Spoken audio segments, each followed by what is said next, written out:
award that he's receiving tonight. He's been doing amazing work for Africa at large and continues to do that, and we're very proud of what he's achieving. And Greg, a lot of times some of the conversations that we are having is Africa advancing. What are some of the things that you think we can do to make sure that we get to that very top? Africa is at a sound pivotal engineer. moment. There is so much opportunity. Sound and every time you come to engineer, may I Africa, have you your see more and attention, more please? happening in every country you go to.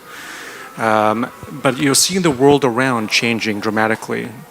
And everybody's talking about the world which is in chaos and the world which is at risk. And you think about Africa, it feels like Africa is one of the Sound stable engineer, places these days. is it okay? Africa needs to take that moment and One, take advantage two. of that moment and do what it can One, two.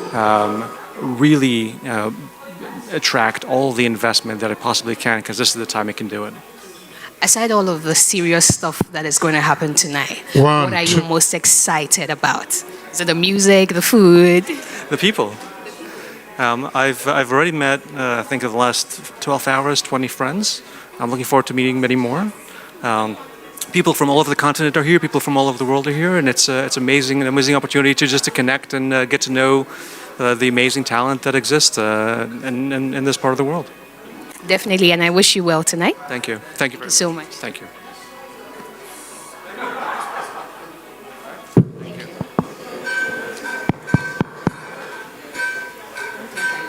Cordless mic.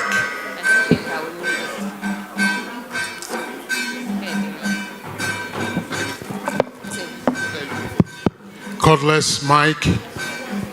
Cordless mic. Cordless mic. This is flat. Cordless mic. Cordless mic. Cordless.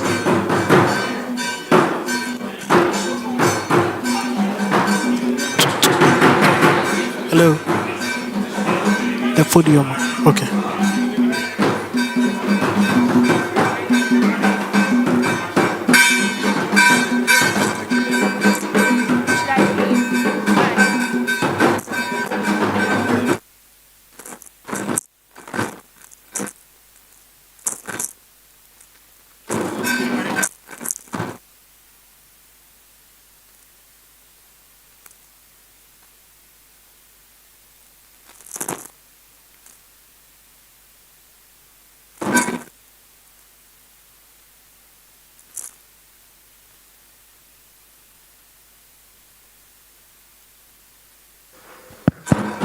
Hello?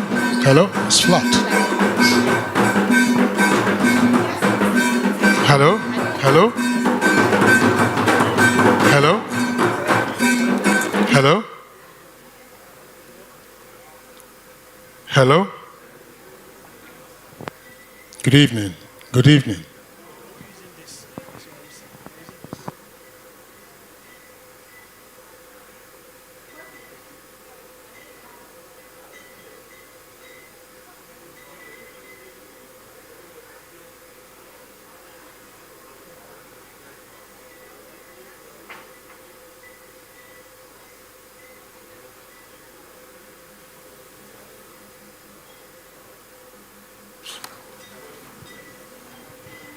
Is this on? Is this on? Yes. Increase.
So let's. This, you didn't open this channel. Yes. So okay.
He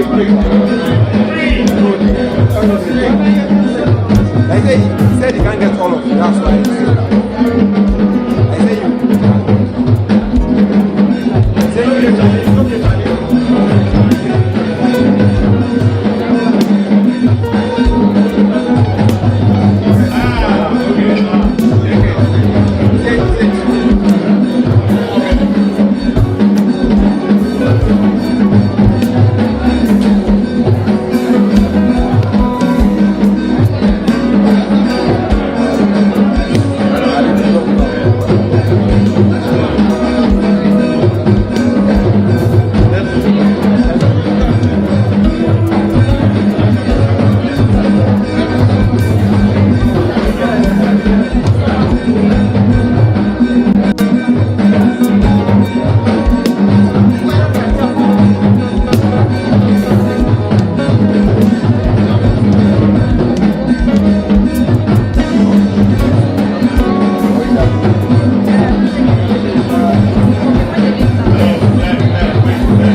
It's good to have you here on the carpet. Thank you.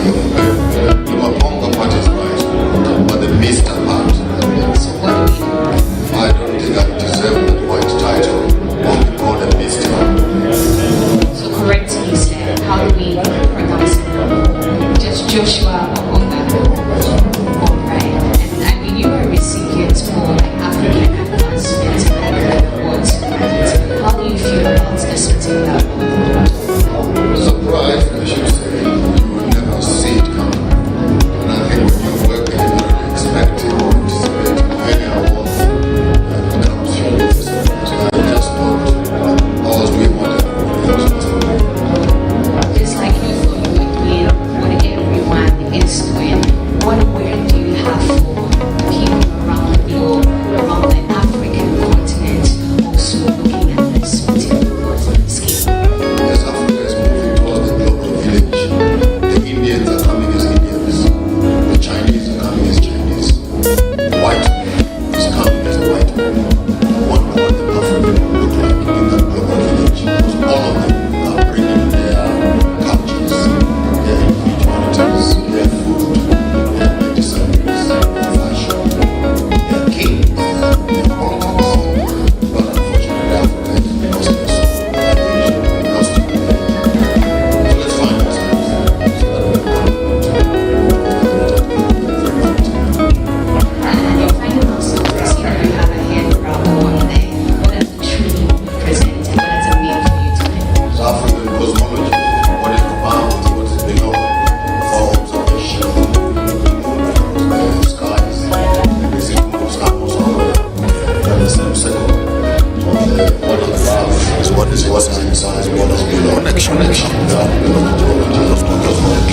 Thank you so much and we hope you have a good evening. Thank you very much. Nice one, sir. Just my guest.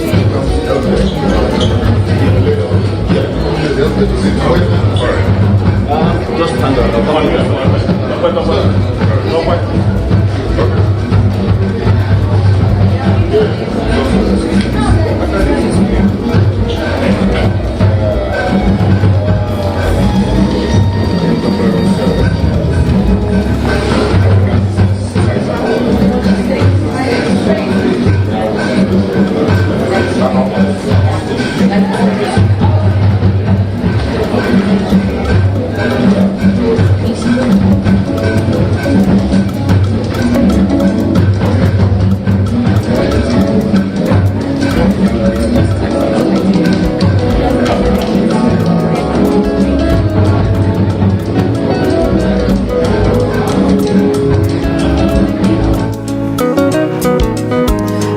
We're still on the red carpet, and I have here another fine gentleman. I love the.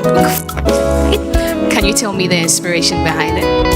Well, we're here for African Heritage Awards, and what I'm putting on totally represents the African culture, hand-woven ashoke from the Yoruba people of Nigeria, and that's the inspiration for what I'm putting on. And I know that you're a recipient for the African Business Titan Awards. What does it truly represent to you, you know, from the business sector, private sector, all of that? So, business represents enterprise, and that's the spirit of Africa, the spirit of the energy of the youth, the spirit of finding solutions to our challenges and turning those challenges into opportunities. And that is what this award stands for, and I'm excited to be a recipient tonight. For the many people who are looking forward to going into private sector, what one advice do you have for them tonight? I'll tell them to ensure they're resilient. The business world and the private sector is a tough one. If you are not resilient, you can very easily give up. But usually, the resilient are the ones that make it through. So you stay the course despite the challenges. You keep pushing, and you believe and pray to God that your opportunity comes, and it will. Thank you so much, sir, and I hope that you have a fantastic night. Thank you so much. Thanks for having me.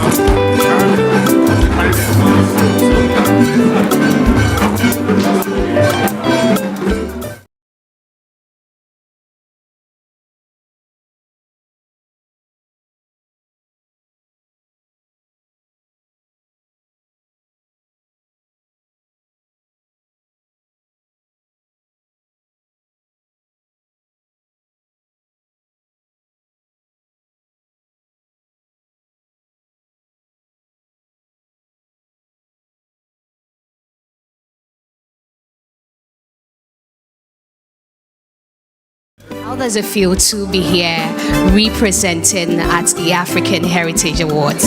Actually, I'm delighted to be here to support my friend and brother Moses in this event. As a matter of fact, I attended the event last year in Morocco, which was hugely successful, and gave the assurance that I will support in future. But I am, like I said, an ambassador from the Caribbean. I'm based in Morocco. I represent 6 Caribbean countries in Morocco. And so I also have oversight of the wider African continent, because from the Caribbean, we consider ourselves diaspora Africans, and so this posting in Morocco is part of the wider African Caribbean strategy. One of the very core importance of Pan-Africanism is that all African countries come together as one. How important is it for you that we extend this conversation even beyond the African Heritage Awards? It's very important. As a matter of fact, I think it's critically important, and not only important but timely, that we continue in dialogue to bring the Africans as a whole and the diaspora together as we more or less get together to see one Africa. Definitely we'll get together to see one Africa, and I hope you have a fantastic night. I love your bow tie, by the way. Oh, thank you so much, madam. Thank you. Have a great night. Thank you.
mtawatu sulezo yemeze mtawatu sulezo yemeze mtawatu now Caesar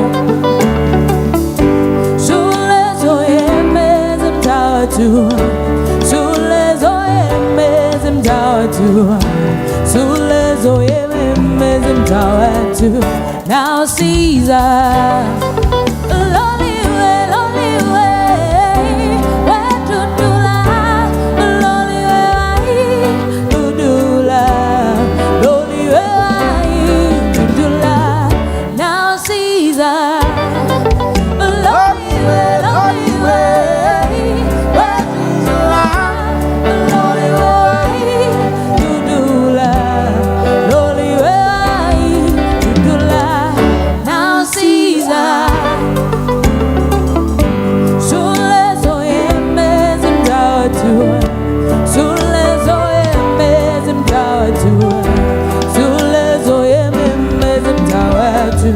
now Caesar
sulezo yemeze mtawatu sulezo yemeze mtawatu sulezo yemeze mtawatu now Caesar now Caesar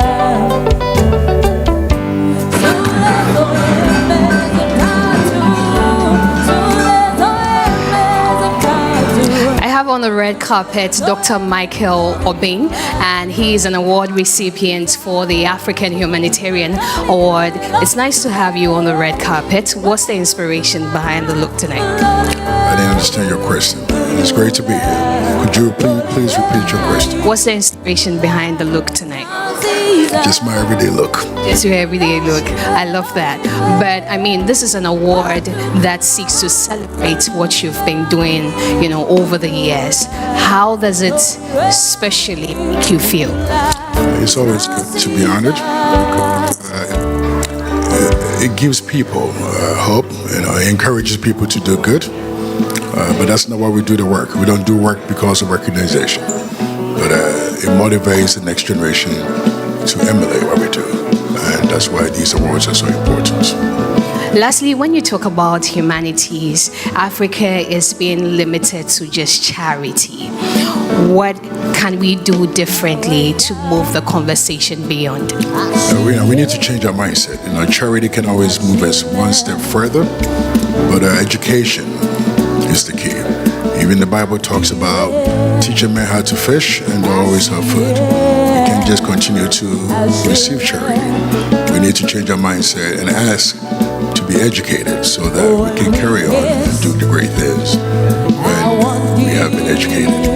Thank you so much, and I hope you have a fantastic night. All right,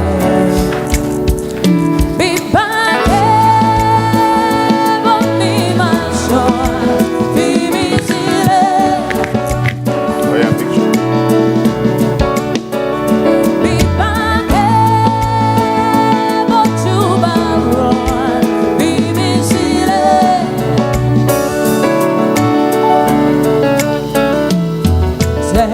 Used to be my everything.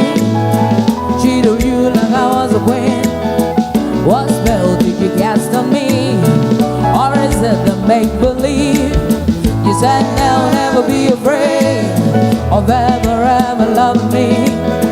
Those words that I'm gonna do. Oh God, I was a fool. You became my bad best, keeping up appearances so you could notice.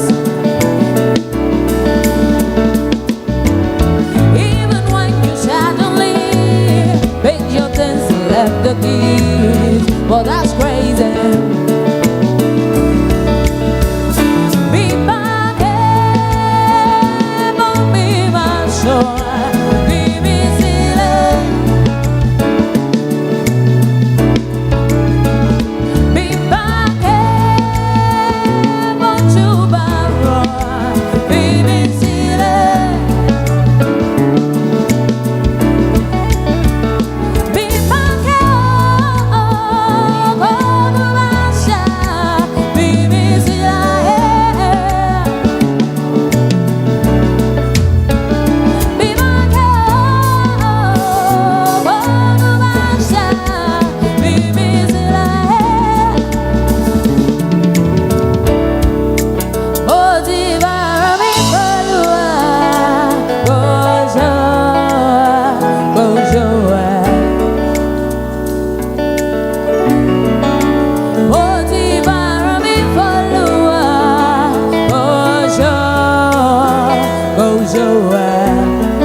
The red carpet is full of vibrant colors all the way from Uganda, and I'm here with Madame Victoria. How are you tonight? I'm fine, thank you.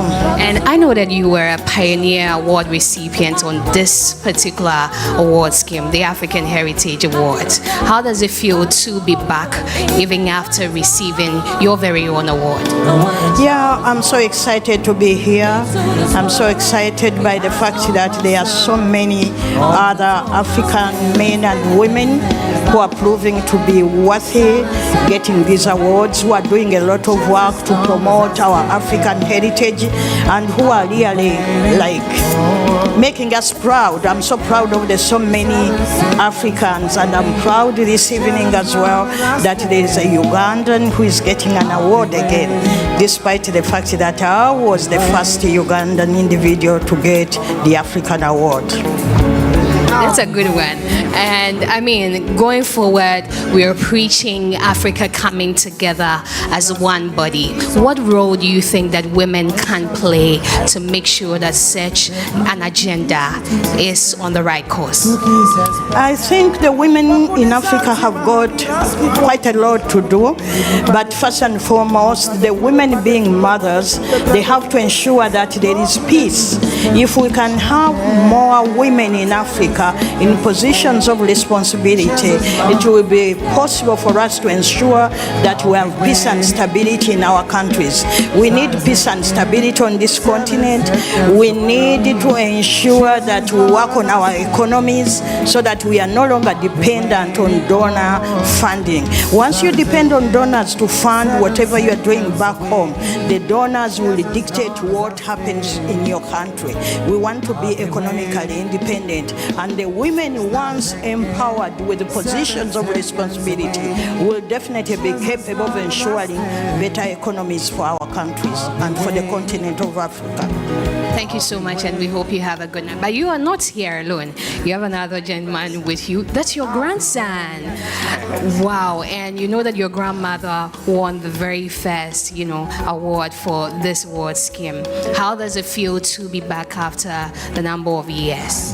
Yeah, it's really a privilege to be here in between fellow African great minds. I'm glad to be sharing space with a people such, and I'm glad for the opportunity I'm going to have today. I'll be presenting something. And what are you presenting? Right. I hope you have a good night then. Thank you so much. Thank you.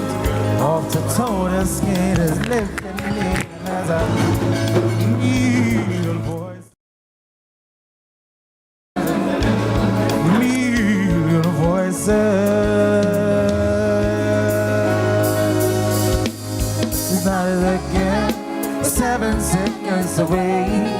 Just as long as I stay, I'll be waiting. It's not a second, 7 seconds away. Just as long as I stay, I'll be waiting. Oh, it's not a second, 7 seconds away. Just as long as I stay, I'll be waiting. It's not a second, 7 seconds away. Just as long as I stay, I'll be waiting. I'll be waiting. Good evening to you, ladies and gentlemen. Everybody, it's called Patrick Manda.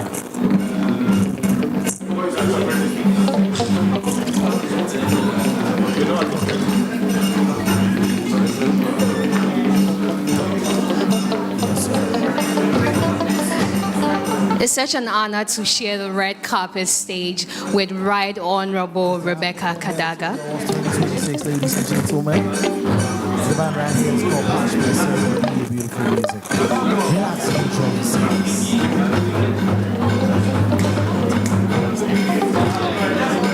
It's such an honor to share the red carpet stage with Right Honorable Rebecca Kadaga, and she was the first Prime Deputy Minister for Uganda. And it's good to have you this evening, ma'am. Thank you very much. It's a pleasure to be here. Right. This evening is all about celebrating Black and African excellence, and that is pioneered by African Heritage Awards. What do you think about this particular award scheme? No, I think it is good. I'm one of the recipients. Last year in Morocco, I received the Good Governance Award, and this year I was sponsored the Mr. Wikesa on the Ecotourism Award. It's a big platform for celebrating African success stories. So it's very good, and I like it. I really enjoy it. What do you think has changed in the years, and especially this particular year? No, well, I just arrived. I don't know what has changed. What I can say is that it's growing bigger, recognizing more people, so more people are coming on board. And so we are identifying all the Africans. People can market Africa in different sectors. So it's great. Thank you so much, and we are hoping you have a great night. You look good, by the way. Thank you very much. You too.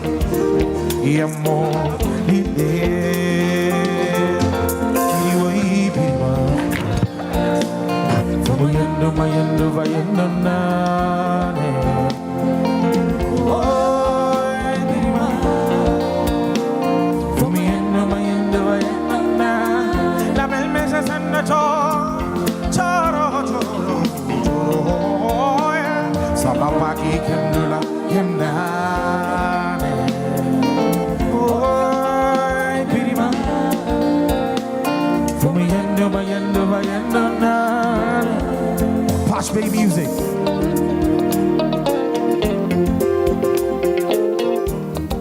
Yes, sir.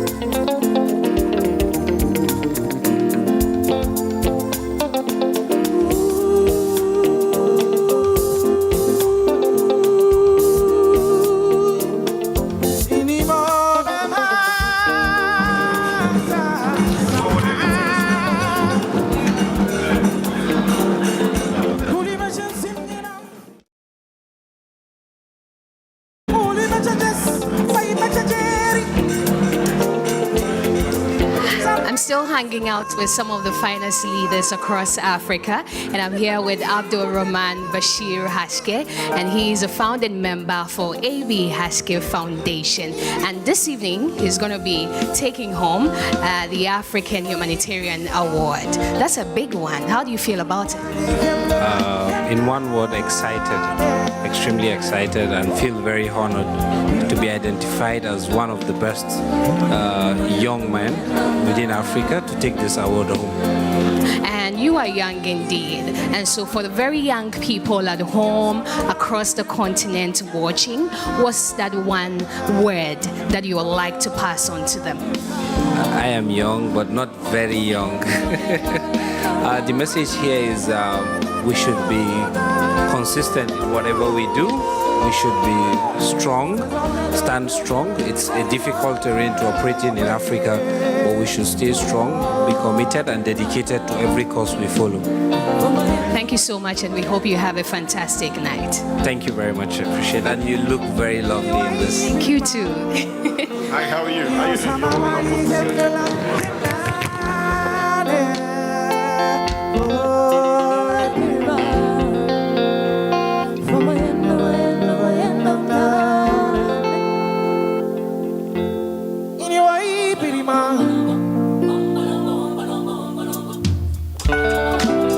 One time. Watch me, ladies and gentlemen.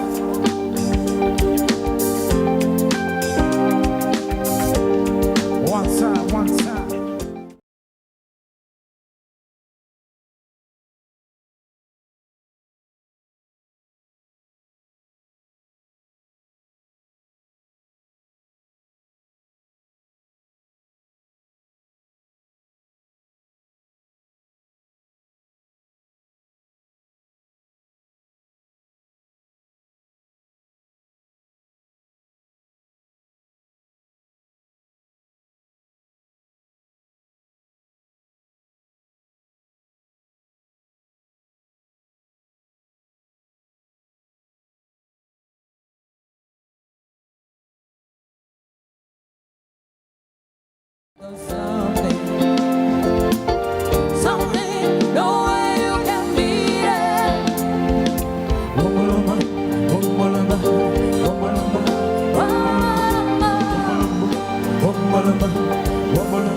Thank you very much.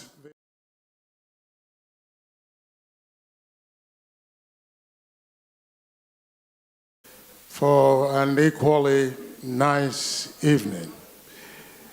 Your Excellencies, very distinguished guests, ladies and gentlemen, would like to, in the meantime, welcome you to the 4th edition of the Afri Heritage Awards. For 2026, it's taking place here in the lovely Ghanaian capital city of Accra.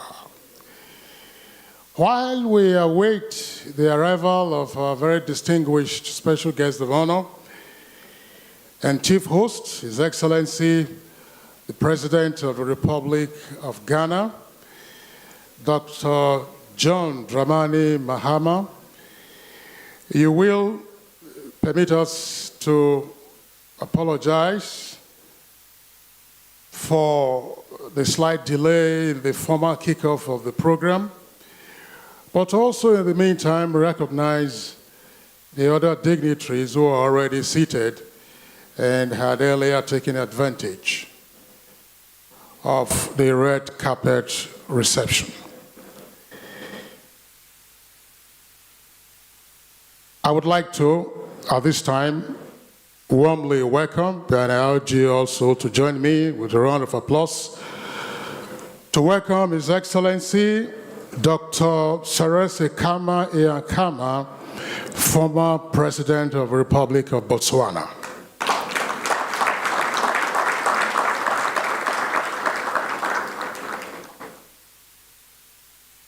We also have in our midst His Excellency Dr. Akinwumi Adesina, Honorary President and immediate past President of the African Development Bank. Please let's warmly welcome him.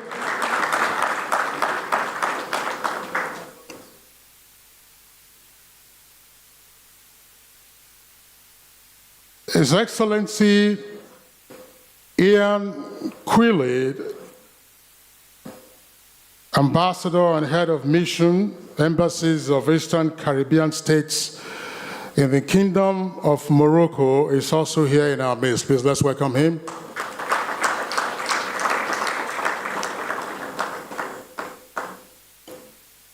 I should also state that this isn't just yet the formal establishment of the protocol,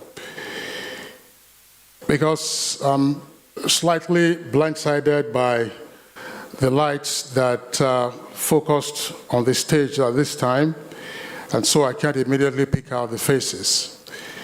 But just to say that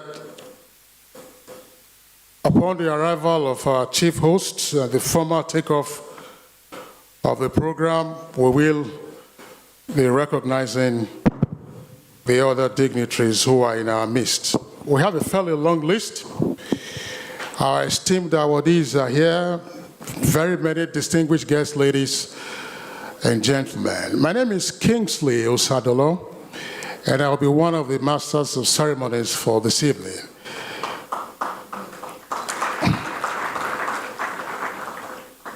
I'll be joined by a screen diva, a famous daughter of Ghana and of Africa, an actress and a filmmaker in her own right, Miss Juliet Ibrahim. Juliet?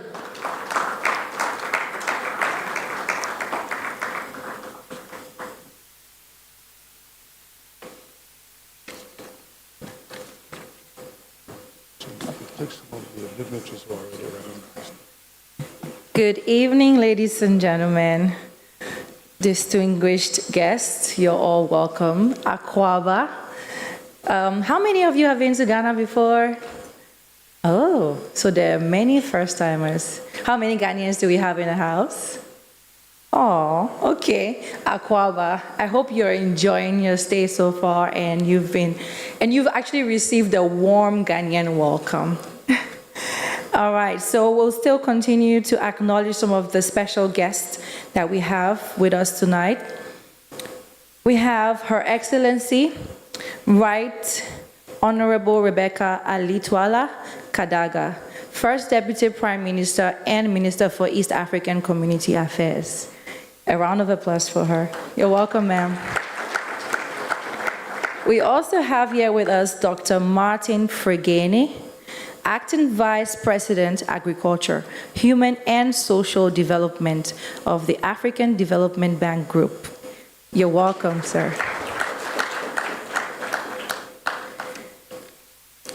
We also have some of the past awardees that are present. Madame Victoria Nalongo Namusisi, I hope I said it right, founder of Bright Kids Uganda. Welcome, ma'am. We also have Engineer Simbi Wabote, FNSE, FIPS, former Executive Secretary of Nigerian Content Development and Monitoring Board, the NCDMB. You're most welcome. We have Professor Adesoji O. Adelaja, John A. Hanna Distinguished Professor in Land Policy, Michigan State University, and Board Chairman of Chapel Hill Advisory Partners, Denham. You're most welcome, sir. And then we have Mr. Hadi Yakubu, Africans Rising Movement. Are you with us? You're most welcome. Thank you. We have several VVIPs with us here tonight, and I'll be going in no particular order. And we would like to also recognize Mr. Robert Gumede, the chairman, Guma Group. A round of applause, please. We also have Mr. Kola and Mrs. Moshun Additional, MD Sahara Group. A round of applause, please. Professor and Mrs. Oyibanji Oyelaron Oyeyinka. You're most welcome. And we have Mr. Barry T. Ndiomu, Managing Director, CEO of John Mont Sachs, GH. I think I saw him somewhere. You're welcome, Mr. Barry. We have Mr. and Mrs. Folusho Phillips of Phillips Consulting. We also have Professor Steve Azaiki, OON, National Coordinator at National Think Tank Project, Nigeria. A round of applause, please. You're most welcome, sir. We also have His Royal Highness, Engineer Ayabowe Okbofa. You're most welcome.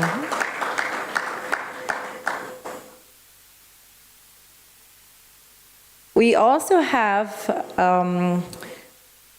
Ambassador Dr. Ekwospio Gabra, Special Envoy for Reparations, Ghana. A round of applause, please. And we have Bishop Dr. Aramansa Bano Spio Gabra, Executive Director of Bano Memorial Hospital, Ghana. You're most welcome. Thank you. All right, so we're going to continue with the program, but before we go right in, we'll still like to apologize for the late start. This is Africa. I would like to also ask my co-MC to join me, and then we'll proceed into the program. Thank you once again.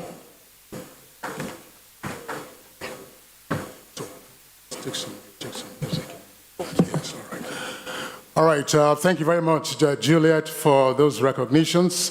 Your Excellencies, very distinguished guests, ladies and gentlemen, as I said, once Chief Host arrives, we will, of course, formally establish the protocol. In the meantime, we would like to crave your indulgence as we return to the bandstand to hear one or two more pieces, except that I was going to ask the bandmaster whether they didn't rehearse the Ramblance Dance Band that was very famous for high life music in the past. If you did, so let's listen to that. You have Ramblance Dance Band. Yeah, I want to hear that. It's an African night, why not? If you also have Rex Jim Lawson, high life maestro from Nigeria, that would be great. I want to hear some Ghanaian music too. Our Ramblers Dance Band is from Ghana. Thank you. Papa one. Okay. Sorry.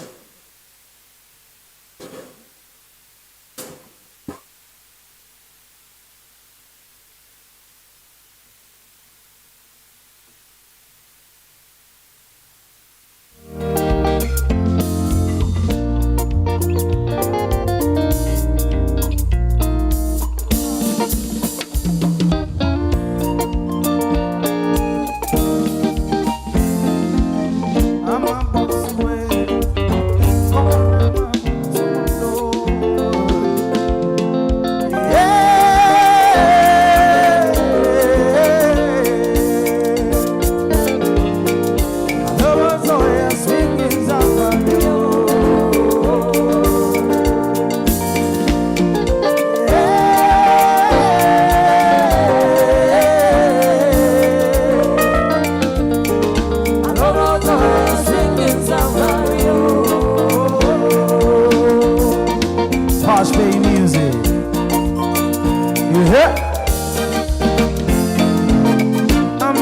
to it. But who am I, mama, to mundo? Sing along.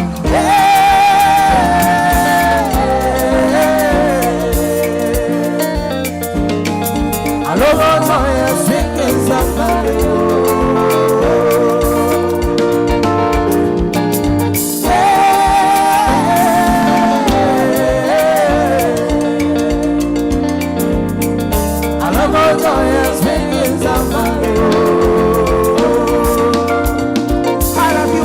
Country called Ghana.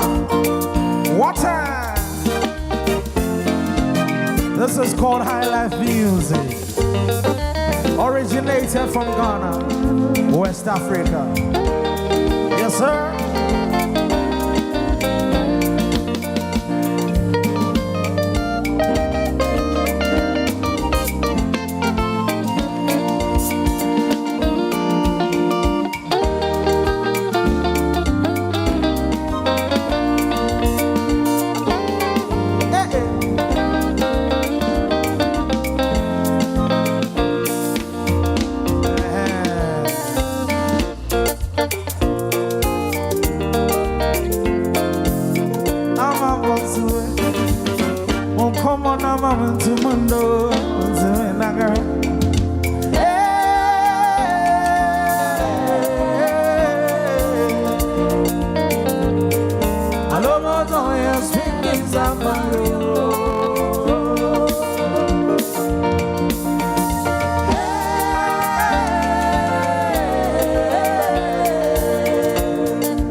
We're taking you to Nigeria, ladies and gentlemen.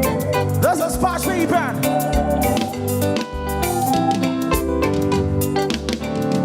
Give me the horns.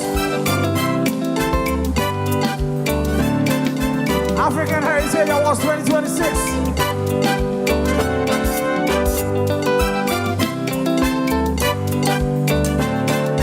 The band is called Patch Me.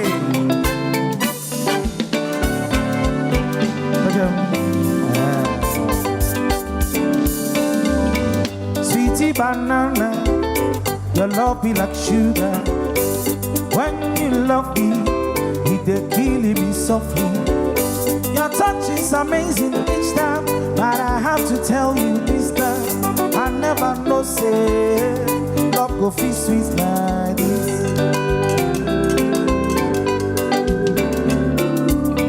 Every time I'm with you, I forget all my issues, and when you go, I can't wait for the next time to see your face. You do me like fresh wine. You want to control my mind. I never know say love go feel sweet like this.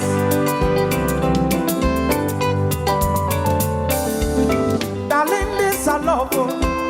They do me like Indian film.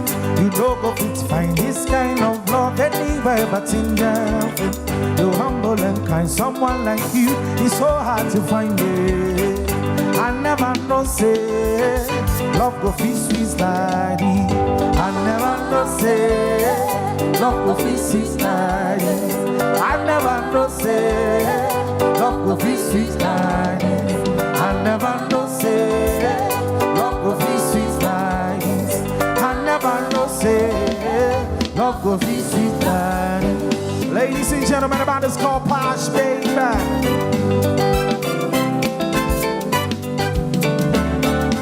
Yes, sir.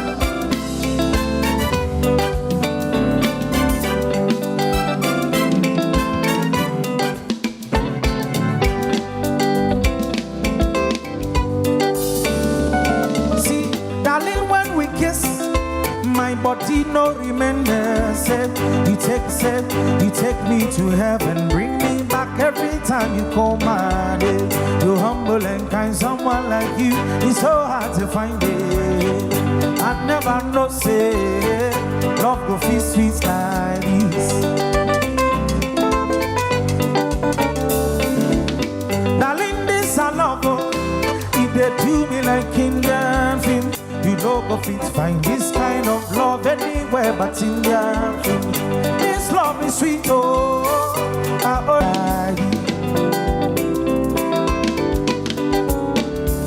see, anything you want to talk now, make I do. Nothing is too big for my do. Anything you want, it's a sweet life. Hey, hey, hey, hey. This is the African Heritage Awards, ladies and gentlemen. Hi.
Let's give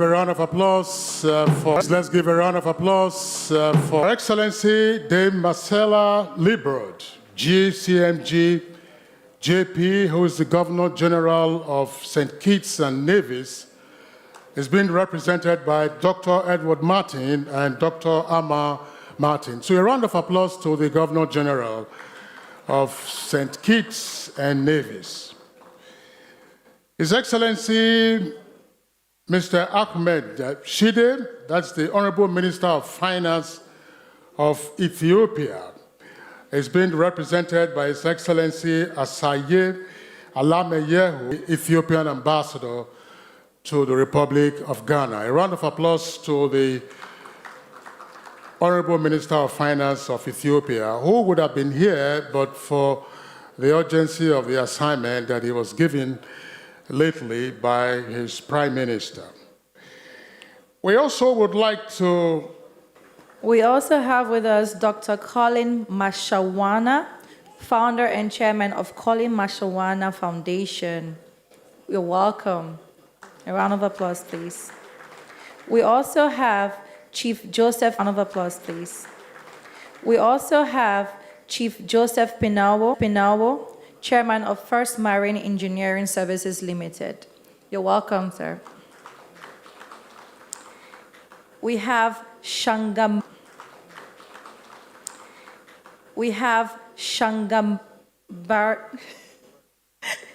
Can you help me, please?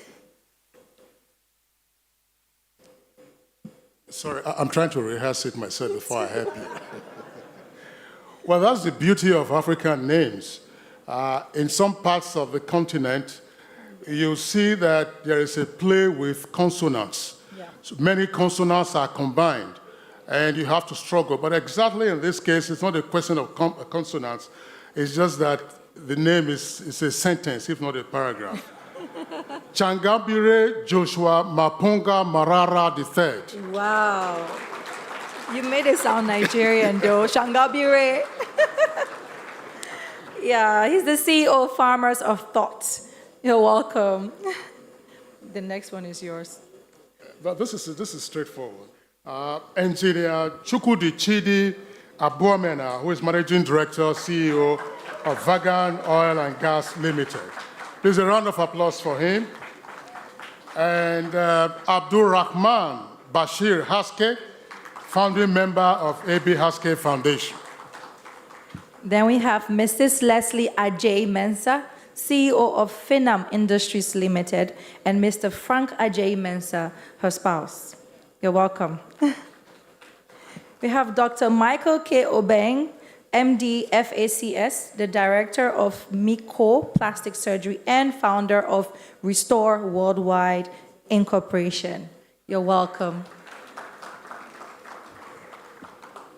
There is also in our midst this evening, and let's welcome him, Mr. Tamitokbe Runshewe, Managing Director, Dutom Company Limited. Let's welcome him. Let's also appreciate the presence of Ms. Ya Priscilla Birago, founder of Soko Bags Limited.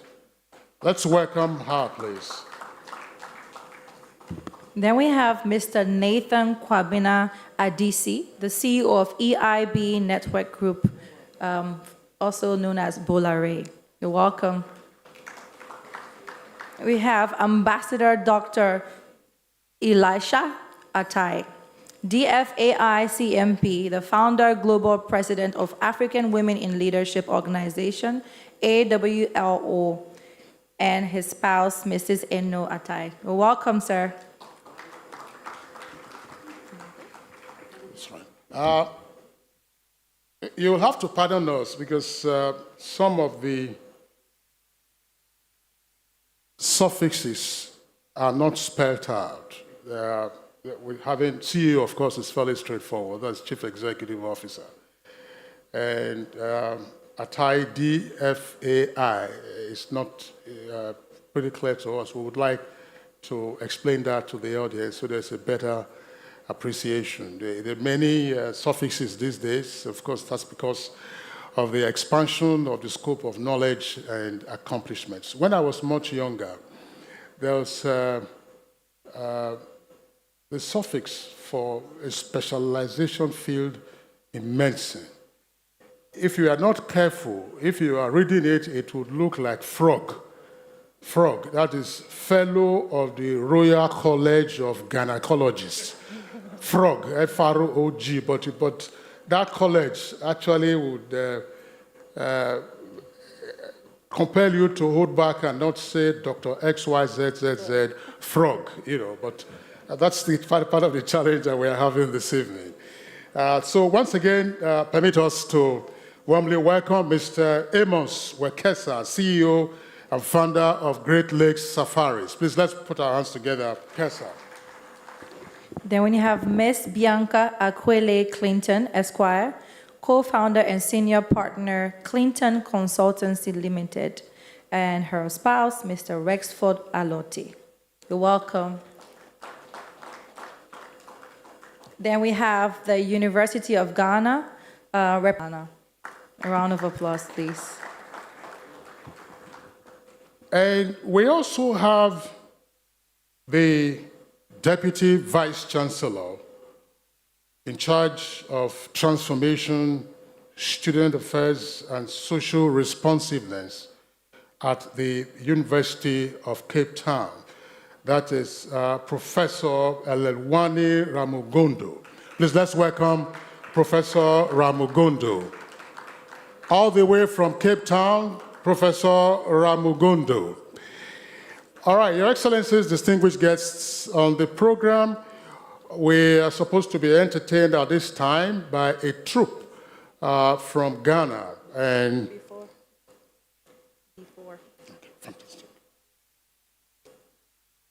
Okay, we also have Mrs. Didi Esther Walson Jack, ODNMI.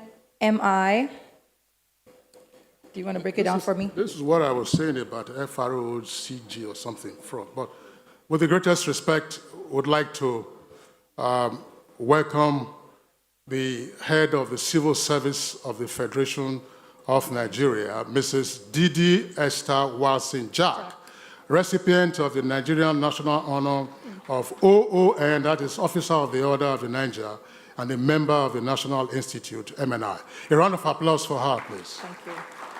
And her permanent secretary. We also have, with her, of course, obviously you would expect that when she comes, she won't be alone. The permanent secretary, that's also the Solicitor General of the Federal Republic of Nigeria. No, we don't have Solicitor of the Federal Republic. It's Solicitor General and Permanent Secretary, Federal Ministry of Justice in Nigeria, Mrs. Beatrice Jedi Agba. Please, let's warmly welcome her. And we have Mrs. Funke Adepoju, the Director General Administrative Staff College, Badagry, Lagos. You're welcome.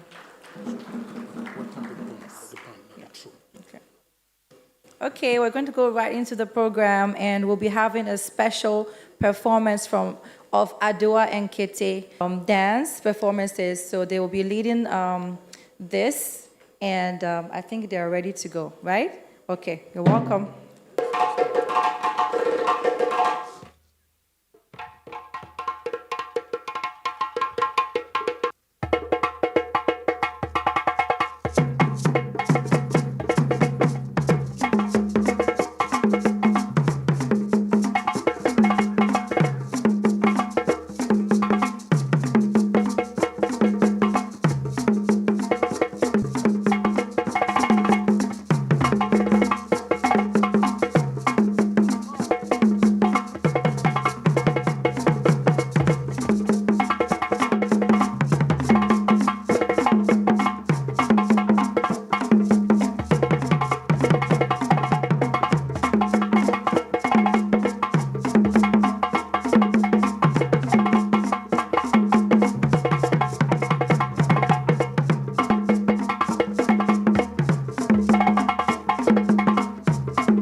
Thank you very much for that interlude of entertainment. Please, let's give them another round of applause.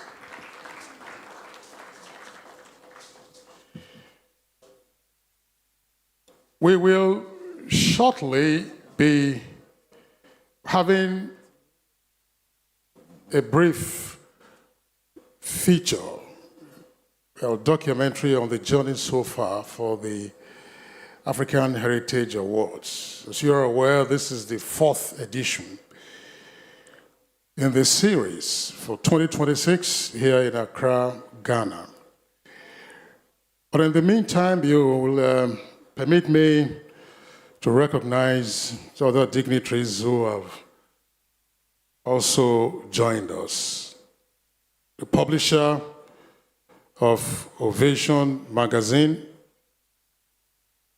and former Nigerians would like those things, so I must say it. Former presidential, was it aspirant or candidate?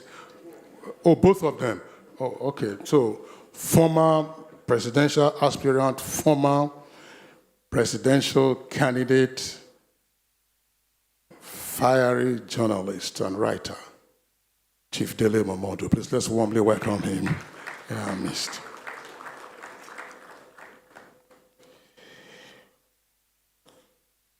One of the very important personalities we earlier recognized, who will also later be on stage in the course of the evening, came with an entourage to join him in the worthy celebration of tonight's ceremony.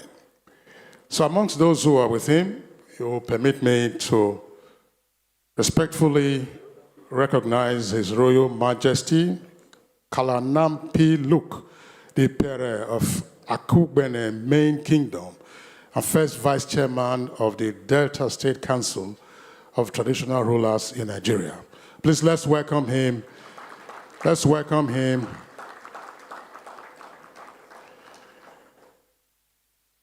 We also have, as part of the entourage, the Honorable Commissioner for Local Government and Chieftaincy Affairs in Delta State, Prince K.P. Penawu. Honorable Commissioner, glad to have you in our midst. Executive Director of Corporate Services of the South Development Commission in Nigeria, Tonye Timi, PhD, is here as well. Please, let's welcome him. Mr. Debo Fatoye, who is General Manager in charge of Finance and Accounts at Niger Delta United Oil Company. It's also in our midst. Along with Mr. Ebimewe Soye, GM Finance and Accounts, First Marine and Engineering Services. Please let this applause be louder. We are talking about finance and accounts. If you don't want your voucher to proceed further, then don't clap. Engineer Sheun Alonga is also right here in our midst. Please, let's welcome him. Let's welcome him. Juliet.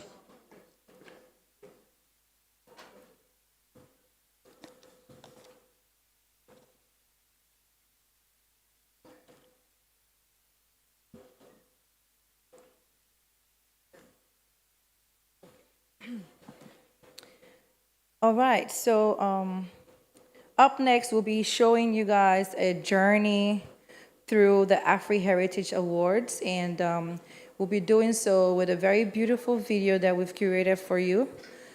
Are we ready, Tech?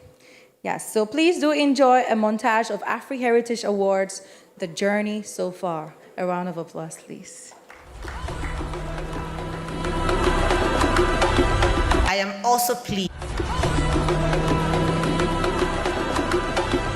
I am also pleased to reaffirm, on behalf of the people of Ghana, the government, and himself, our acceptance of the honor to host the 2026 edition of the African Heritage Concerts and Awards in our capital, Accra. We embrace this opportunity with great enthusiasm and a deep sense of responsibility. Ghana is ready to welcome the continent and the diaspora in 2026.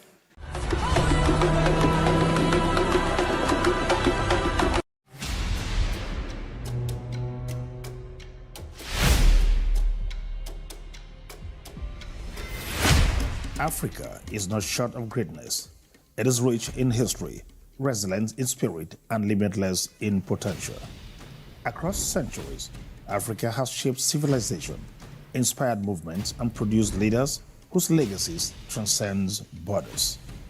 This is the story of Afri Heritage, a platform born to remember Africa, celebrate its excellence, and preserve its legacy for generations yet unborn.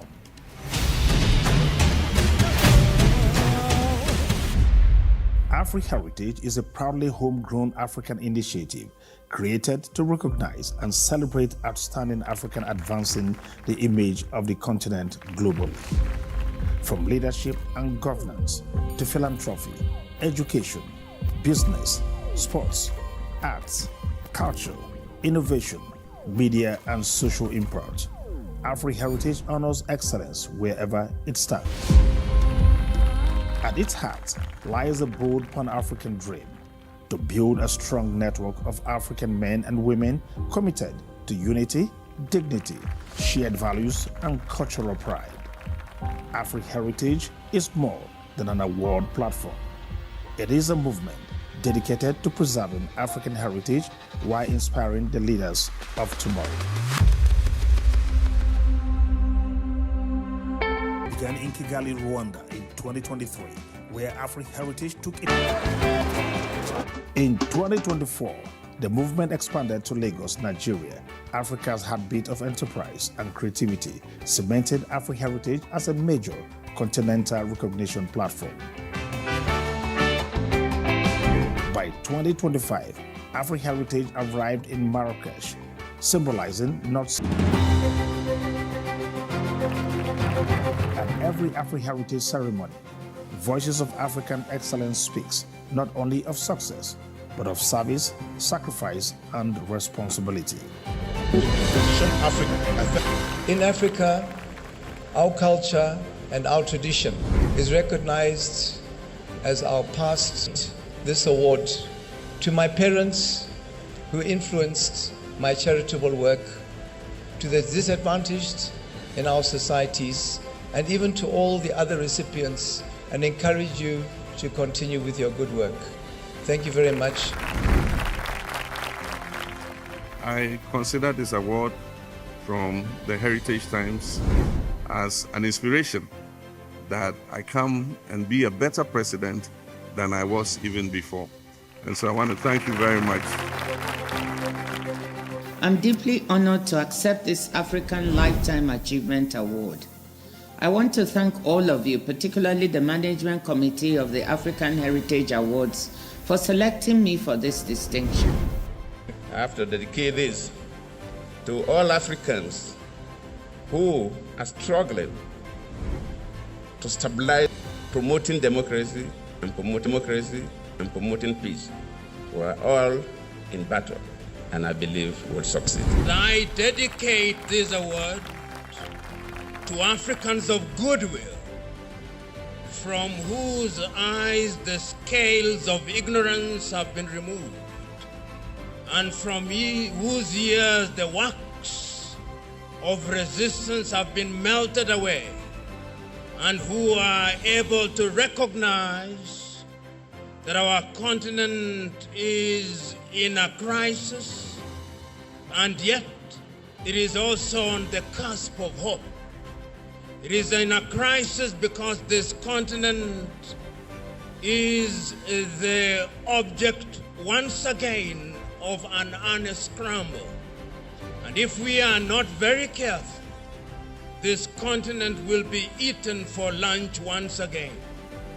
And I pray and hope that those of you who are present here will be alert to ensure that that does not happen.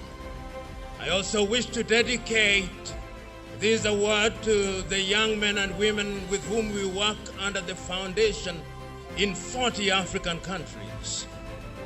We are clear in our mind that this mother continent shall never be conquered again. And you and me must be warriors in this struggle, in the knowledge that the struggle to save Africa and to grow Africa is an intergenerational struggle. As they would say in Africa, Amandla, Amandla, Maïbouye. Je tiens à remercier chaleureusement Afrihéritage pour cette reconnaissance. À travers elle, c'est notre ambition qui est saluée. Faire de l'université un moteur du développement africain. Thank you for carrying me on your shoulders and for bringing me here and for recognizing the work that so many people on the continent do, but I'm here to represent them, so thank you very much. And I want to pray that God helps me to continue being a channel of blessings, not blocking the blessings that pass through me, but ensuring that I'm able to help more people who are in need of help. Thank you so much, Heritage Times. To you all, God bless you. Water Access Rwanda has a very simple vision of safe access to water at the simple turn of a tap. We believe that's a right every African deserves, everyone in the world. Water is a human right. It's why we're delivering for our hundreds of thousands of users. We're excited to be honored with this award. We're excited for the impact that we're going to accomplish. Thank you for Heritage Times for putting this together. Thank you. All of you are now global brands. The eyes, everyone in Africa and beyond are watching. So you must realize that you are carrying with your shoulders from henceforth as an ambassador of the African continent. Your professional pursuits, your personal endeavors must showcase that exemplary leadership that you have actually extolled before this award. Together, these voices embody Afriheritage vision, celebrating African leadership, impact, and global relevance. Heritage Lifestyle magazine is a premium publication documenting African excellence through powerful storytelling and photography. With over 200,000 copies printed and distributed annually worldwide, it stands as one of Africa's most widely circulated heritage and lifestyle magazine, serving as a permanent archive of Africa's achievers, culture, and contemporary success stories.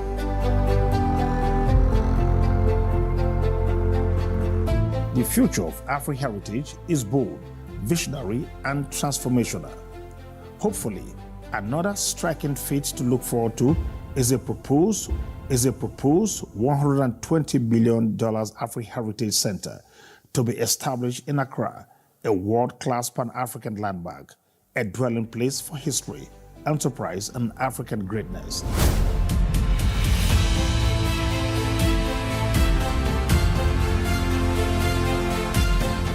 The center is designed to immortalize African excellence through an African Hall of Fame, empower future generations through entrepreneurship, innovation, and media leadership, and reconnect Africa with its global diaspora in a unifying home of identity and progress.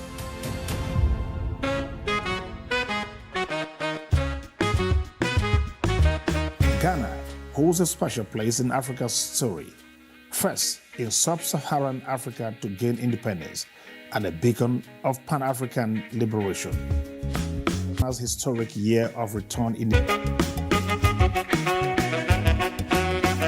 which welcomed the African diaspora home and inspired global cultural renewal with progressive diaspora policies and a welcoming environment. Accra represents Africa's rebirth, leadership, and a collective future.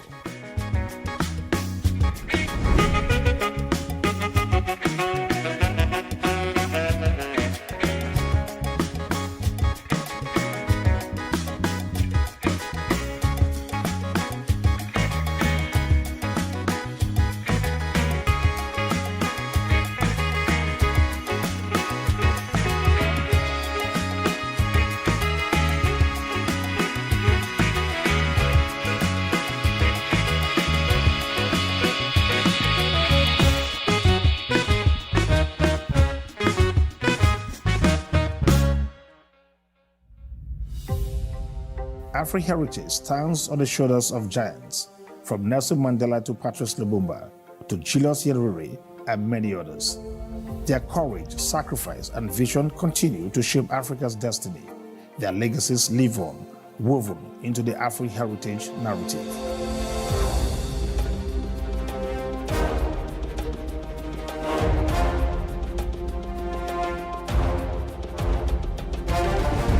Afri-heritage championed by Nigeria's entrepreneur Moses Seloku Siasia is more than an awards ceremony. It is Africa's remembering itself, celebrating its own, and deliberately building a legacy for generations yet unborn. This is our story. This is our heritage. This is Afri-heritage.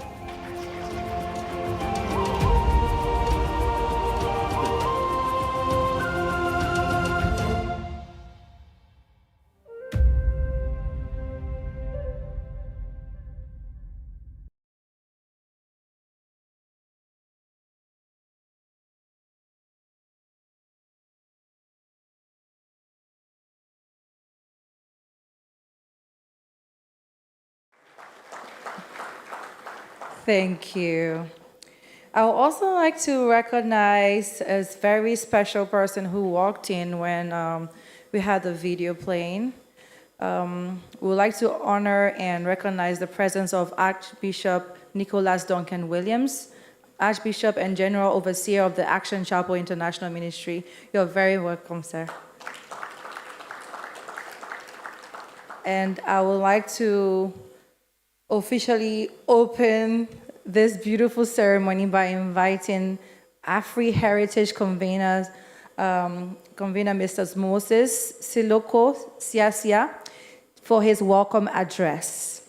Please, a round of applause for the Chairman, CEO of Heritage Times, HT, convener of Afri-heritage. Welcome, sir. Don't worry, we are all learning in Africa.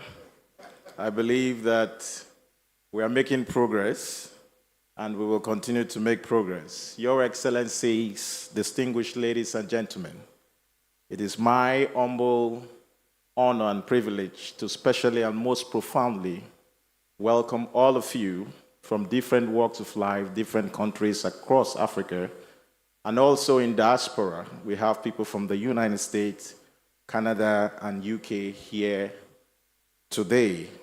I feel very elated to champion and bodies this wonderful platform that is transforming the social, economic, and heritage values of Africa. Your Excellency, Mr. President, we are expecting him very soon. I want to state categorically that this is a purely private sector-driven initiative. It doesn't have any form of government coloration. And today, we are all gathered here today to celebrate the 4th edition of the African Heritage Awards. This has happened because of the resilience and the patriotism and the commitment of my team that have put this together. I want to especially welcome all my team members to this. Your Excellency, especially welcome my boss, my mentor, someone I look up to, and he's actually an icon of the African continent. However, since we started this from Rwanda, he has ensured that he participates in person in all Afri-heritage awards. The only one that he didn't make was Marrakesh, Morocco, because he had some engagement. And he's been very, very committed to this vision. I want to specially and most profoundly welcome him, the former president of Botswana, Sir Dr. Seretse N. Khama Nyankama. You're welcome.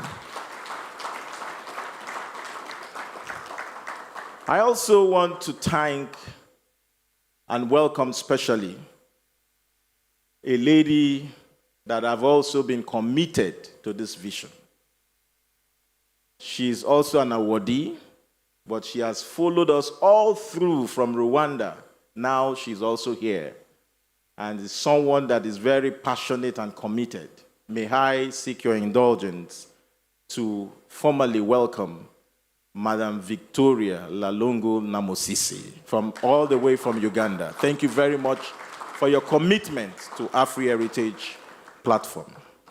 I want to specially welcome, today we are giving the African Lifetime Achievement Award, which is the highest level of award in the African Heritage platform.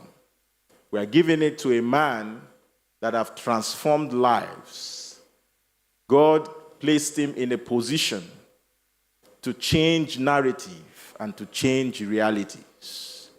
So many people may not understand the value that this man has brought, the increase, the growth, the lives that have been touched, the decision-taking that have transformed society and countries by this single man. I am not talking about no other person than the former president of the African Development Bank, Dr. Akinwumi Adesina. We welcome you and your wonderful wife, very, very supportive wife. And I want to say that Africa is celebrating you today. I also want to welcome and also thank most profoundly, because without him, I don't think we would have been here. Because coming to Accra, I would say this, that all the places we went to, from Rwanda, now we are in Ghana, the challenges we faced here was very, very enormous. But today, I can see that the success that will be recorded after this event will be something that will be of immense benefit to this platform. So I want to most profoundly thank the Archbishop, His Eminence, Archbishop Duncan Williams, for your support. Thank you very much, sir. And also to state that this afternoon, he facilitated the hosting of all the VIPs, the awardees, and special guests for a special lunch with the Vice President of the Federal Republic of Ghana. Thank you very much, sir. I also want to recognize Chief Joe Pinawo, one of our award recipients. And I also want to thank you for your support, because when we had challenges, he's the only one that we could run to. And I thank you for seeing youth growth as a priority for continental development. Thank you very much for your support. I want to welcome all of you. This is not the time for speech making, but as the CEO of Heritage Times, which is a Pan-African network, a digital network, we are very committed to investigative journalism, and we've been working with quite an enormous, big media firms, global media firms, through information dissemination and partnership that will further change the image of the continent. And we decided to come up with the African Heritage Platform. We are entrepreneurs, we are doing our own work, but we must also contribute to the quota of growth and development in our continent. And that's why we are doing what we are doing. The Afri-Heritage Platform have touched so many lives. We have celebrated so many personalities. We have recognized so many people who are actually changing narrative in Africa. So the Afri-Heritage is not just an award platform, as you heard from the documentary. It is a movement, and that movement will bring the restoration of the image of Africa in the global community. I also want to state that we have challenges as a continent. And you see the challenges that we are faced with in terms of the leadership gap, in terms of, the disunity amongst African nations, and also the challenges of illegal migration, the challenges of brain drain. These are critical issues that we are also looking at in Africa. We are also trying as much as possible to see what we can do to actually revive that lost image that we have as a continent. And most importantly, also to inform all of you about the project that we conceived about 6 months ago to establish the African Heritage Center, which is going to be a very iconic infrastructure that will represent history of our continent. I've met a lot of people, traveled around the world. I've met a lot of Africans, mostly Black Americans, Black, everywhere in the world, Black people. They want to really know their history. There is no proper location that they can go to understand their history. The only thing that we have in Africa that is similar to that is the Egyptian Museum, and that is also, narrowed to the Egyptian history. So we must have an holistic African history where the younger generation can go and study about their history. And that's why you could see people are not being patriotic. The younger generation don't have concern because they don't know their roots. So we must, as a people and also as an organization, to work collectively to ensure that we have redress to those challenges that we have.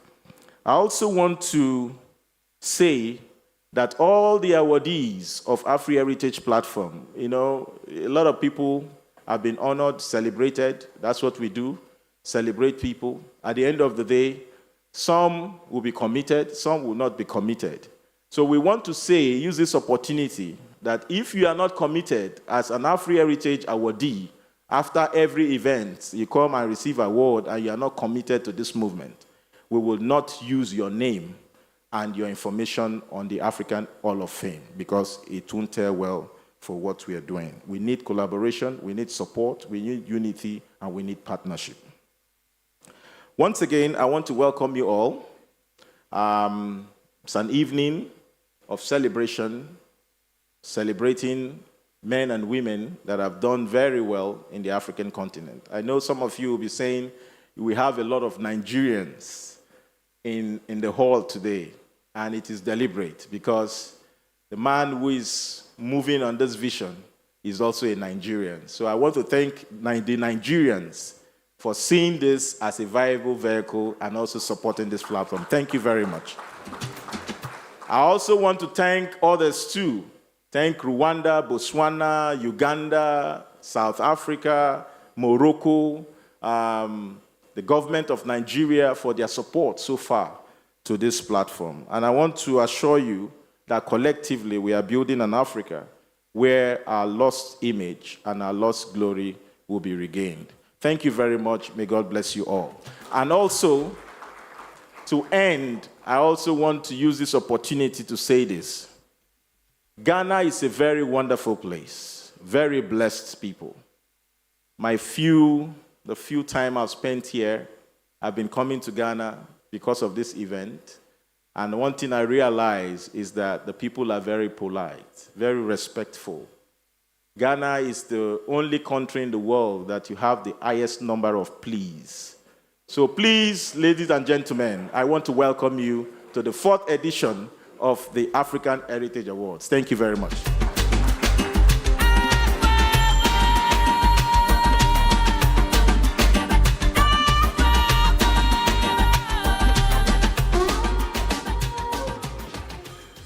Please, another round of applause for the CEO of Afri Heritage Awards, Moses Siasia, for formally welcoming all of us to tonight's event.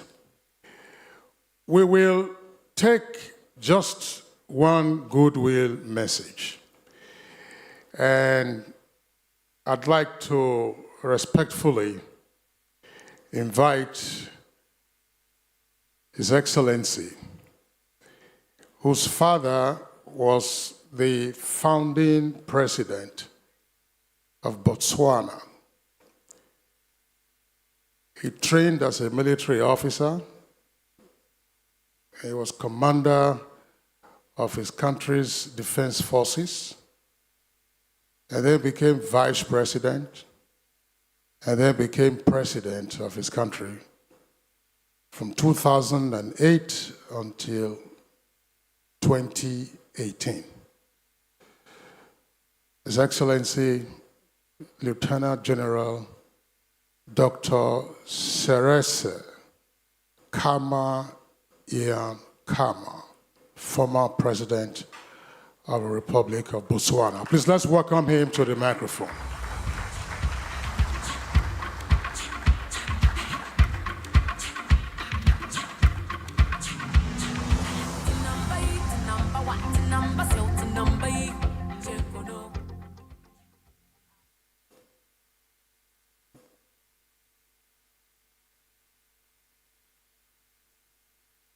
Let me recognize the former president of the African Development Bank, Dr. Adesina. And please allow me to say all protocol observed for all the other distinguished guests who are here this evening. It is both an honor and a privilege to extend my warmest greetings to the organizers and to the participants of the African Heritage Awards in the year 2026, here in this very vibrant city of Accra. This prestigious occasion stands as a powerful celebration of African excellence, recognizing individuals and institutions whose leadership, whose innovation and commitment continue to shape the narrative of our continent in a meaningful and lasting way. Africa's story is one of resilience, and immense potential. Tonight, we gather not only to honor outstanding achievements, but also to reaffirm our shared responsibility to build a future defined by unity, progress, and opportunity for all our people. Mr. Moses Siloko Siasia and his dedicated team for their resilience and their very hard work, ensuring the continued success of these awards, despite the many challenges encountered along the way. I've yet to meet somebody as passionate about Africa as he is. And I would like to ask you, and I should use the word please, to give him a round of applause. Thank you very much for all you're doing for our blessed continent. The honorees we celebrate today remind us that true leadership lies in service, service that uplifts communities, one that inspires generations and advances the collective good of our continent. Their contributions embody the very spirit of Africa, being bold, dynamic, and forward-looking. As we celebrate these remarkable achievements, let us also continue to support one another, strengthen collaboration across borders, and invest in the next generation of Africa leaders who will carry this very vision forward. I commend the organizers for creating a platform that not only recognizes excellence, but also inspires hope and pride in our shared heritage. I wish you all a memorable and successful evening, and I thank you for your attention.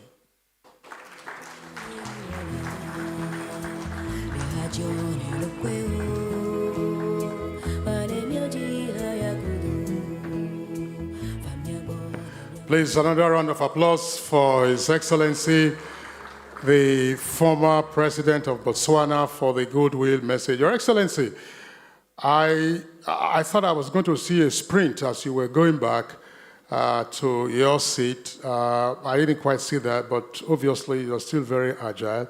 Give a warm congratulations to your sprint star, Tebogo, who's been burning the tracks 100 meters and 200 meters and competing with the elite class around the world. So once again, ladies and gentlemen, let's appreciate His Excellency Ian Khama for the Goodwill message. Now, we're proceeding with the program, and from what you can see, there are 3 sets of awards. We're supposed to have the first set of awards now, and thereafter, we'll break for a high-level panel conversation. And after the high-level panel conversation, we have another set of awards, and thereafter, we come to the high point of the evening, which will be the Lifetime Award, earlier announced by the CEO and convener of Afri Heritage Awards. For purposes of clarification, the scope of the awards cover leadership, excellence in leadership, innovation, entrepreneurship, as well as philanthropy. And so our procedure would be to call out the award recipient, and there will be a short playback of the citation of the award recipient. But my colleague will also introduce the presenter of the set of awards that we're going to be having at this time. Juliet? We would like to also have someone special with us on stage to help us present the awards to the recipients when they come up.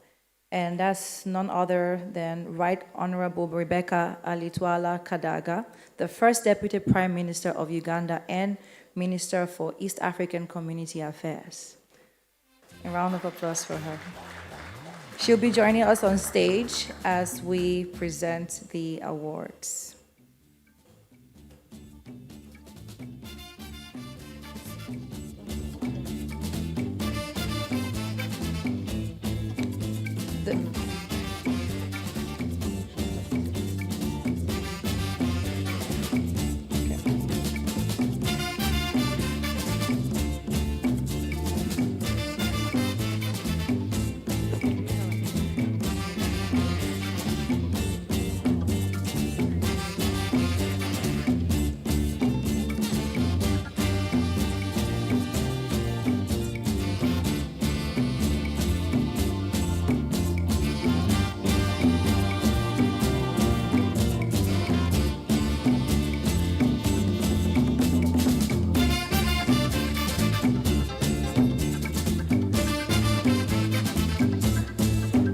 So for the first award, we would love to call up on stage Her Excellency Dame Marcella Libord, the Governor General of St. Kitts and Nevis, who's represented by Dr. Edward Martin and Dr. Amma Martin, for the African Women in Leadership Award.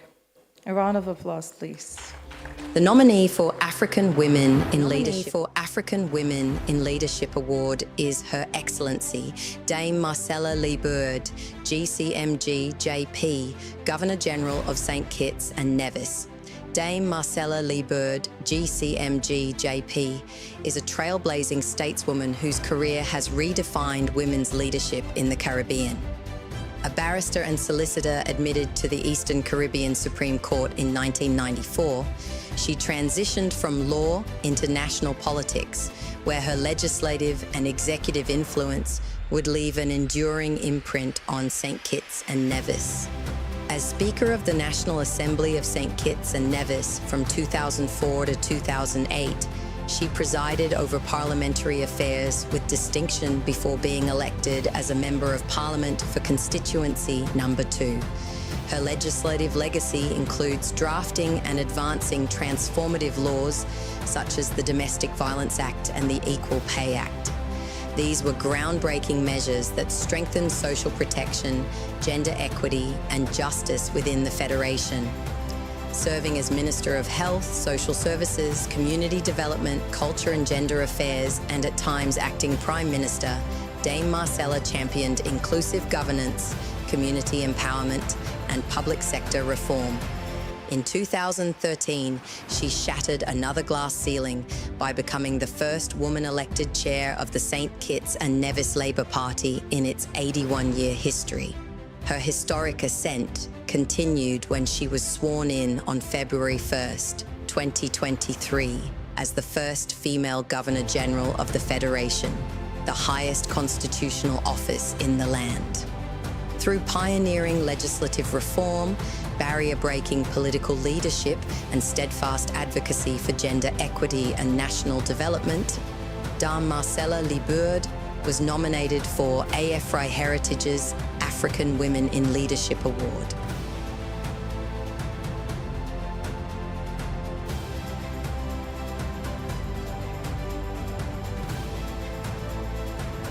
So we would like to call up her representatives, Dr. Edward Martin and Dr. Amma Martin. Thank you.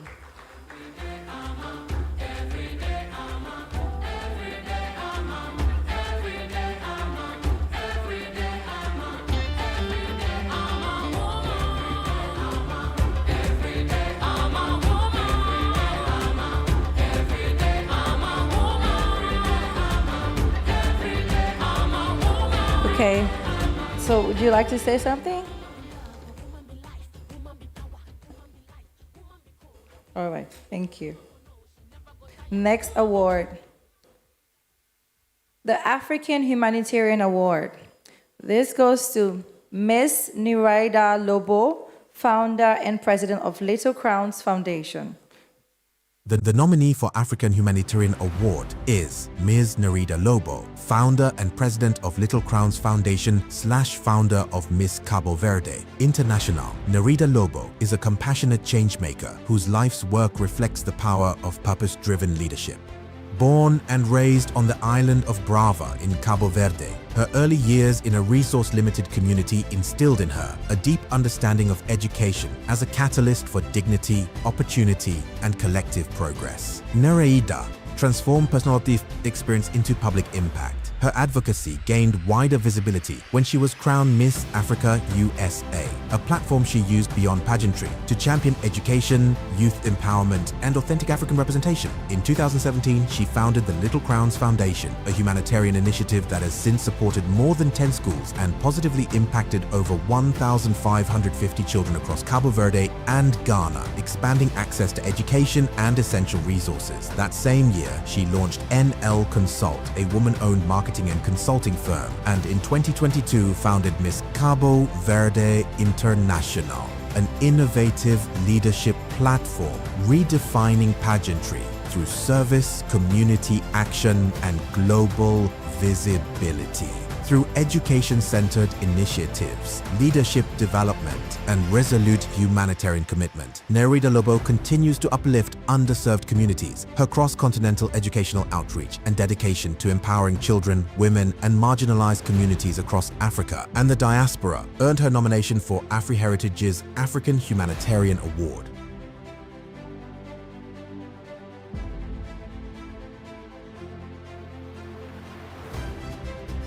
Ms. Niraida Lobo.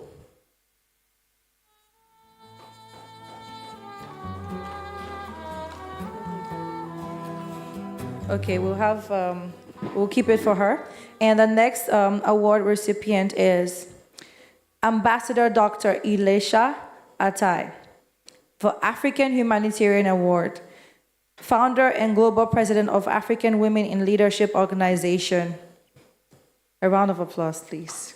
The nominee for African Humanitarian Award is Ambassador Dr. Elisha Atai, DFAI, CMP, founder / global president of African Women in Organization Leadership, AWLO. Ambassador Dr. Elisha Atai is a humanitarian leader driven by an unshakable belief in service, equality, and the dignity of all people. A respected media, communications, and public relations practitioner, author, and publisher, he has devoted his life to amplifying voices, reshaping narratives, and building platforms that advance gender parity and social inclusion across Africa and the diaspora. As founder and president of the African Women in Leadership Organization, Dr. Atai initiated the African Women in Leadership Conference, a globally respected movement that for over 16 years has empowered women of African descent to redefine leadership on the world stage. Through Studio 115 integrated services and Fidelity Hub,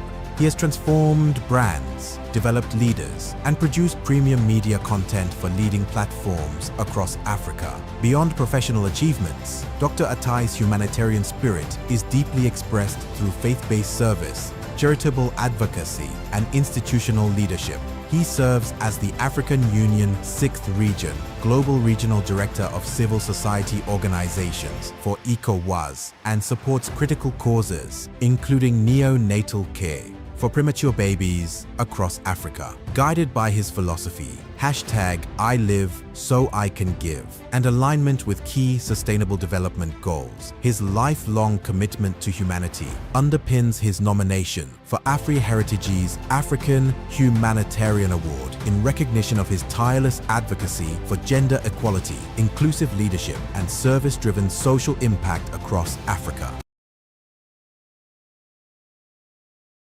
Ambassador Dr. Elisha Atai, founder and global president of African Women in Leadership Organization.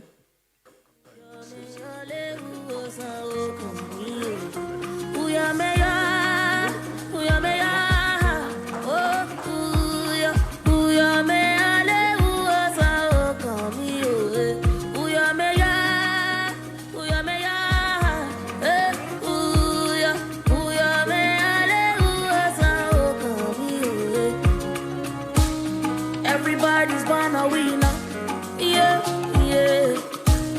If only you just believe, yeah, yeah. Close your eyes and come and see, yeah, yeah. Don't you worry about a thing, 'cause if you work on. All right, please a louder round of applause for Dr. Elisha Atai, and we now listen to him for 60 seconds. This is airtime, it's very expensive. 60 seconds. Thank you very much. Thank you very much. I don't want to just dedicate this, first of all, to my wife, who's been very supportive. Today, we are 28 years in marriage.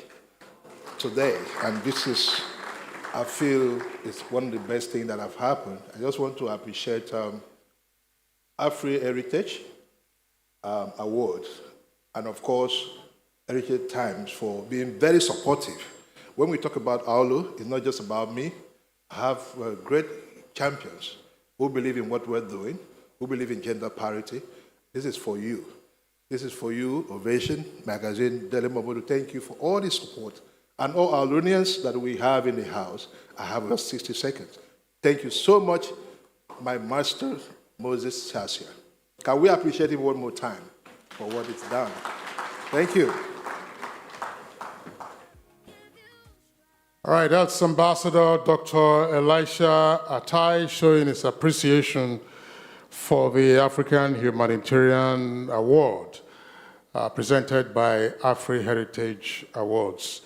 Your Excellencies, distinguished guests, ladies and gentlemen, we are obviously very sensitive because I'm sure that for most of us in the audience who are watching Her Excellency, the First Deputy Prime Minister of Uganda and Minister of East African Community Affairs doing the presentation. She's been standing for a long while.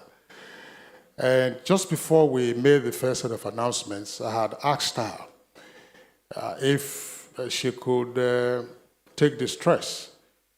And then she whispered back to me, how do you think I ran and won elections in my country? Please give her a round of applause. I then asked her a cheeky question, which she didn't respond to. I said, did you run against President Museveni? Thank you. So the next award for African Humanitarian Award, we have Dr. Michael K. Obeng, Director of Microplastic Surgery and founder of Restore Worldwide Incorporation. The nominee for African Humanitarian Award is Dr. Michael K. Obeng, MD, FACS, Director of Microplastic Surgery and founder of Restore Worldwide Incorporated. Dr. Michael K. Obeng is a Harvard-trained board-certified plastic surgeon celebrated globally for his excellence in both aesthetic enhancement and complex reconstructive surgery. Widely known as the surgeon. He is the trusted expert for some of the most challenging procedures in modern plastic surgery. As director of Miko Surgery in Beverly Hills, he has pioneered advanced body contouring techniques, including cosmetic rib removal, and is highly sought after for mommy makeovers, breast surgery, Brazilian butt lifts, and intricate reconstructive cases. Beyond his clinical mastery, Dr. Obeng's impact is profoundly humanitarian. Through his non-profit, Restore Worldwide, he has led medical missions across Africa and other underserved regions, providing free reconstructive surgeries to children and adults affected by congenital deformities, burns, and traumatic injuries. These life-restoring interventions have transformed physical appearances, rebuilt dignity, confidence, and opportunity for countless families. For his steady commitment to combining world-class surgical excellence with transformative humanitarian outreach, Dr. Michael K. Obeng was nominated for AFRI Heritage's African Humanitarian Award. Michael K. Obeng.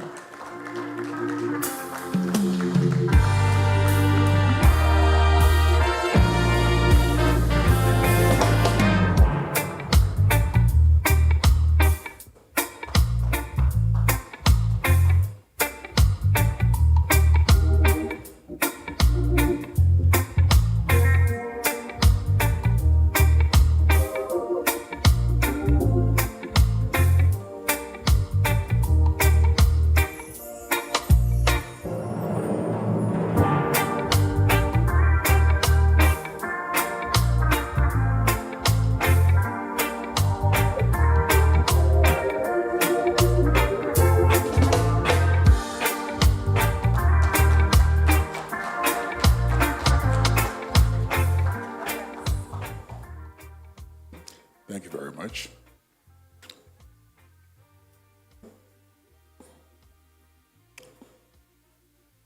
I want to take this opportunity to thank each and every one of you here.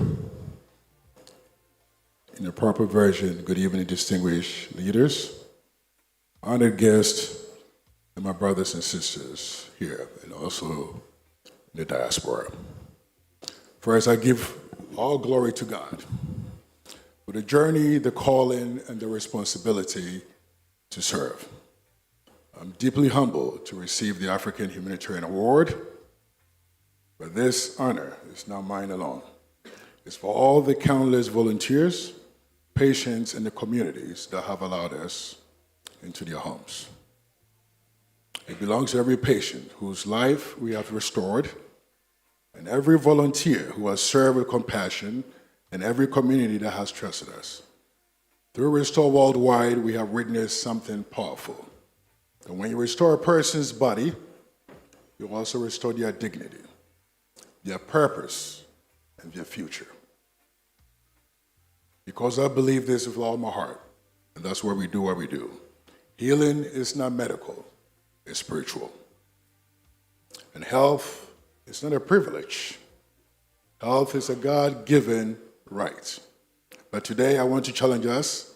Africa does not need charity. Africa needs vision, structure, and ownership. We must build systems in healthcare.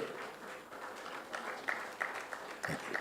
I'm trying to get my 1 minute in. We must build systems in healthcare, in education, and in industry. This is why our mission is evolving from surgery to building sustainable healthcare infrastructure to advancing pharmaceutical manufacturing in Africa so that we can be emancipated pharmaceutically.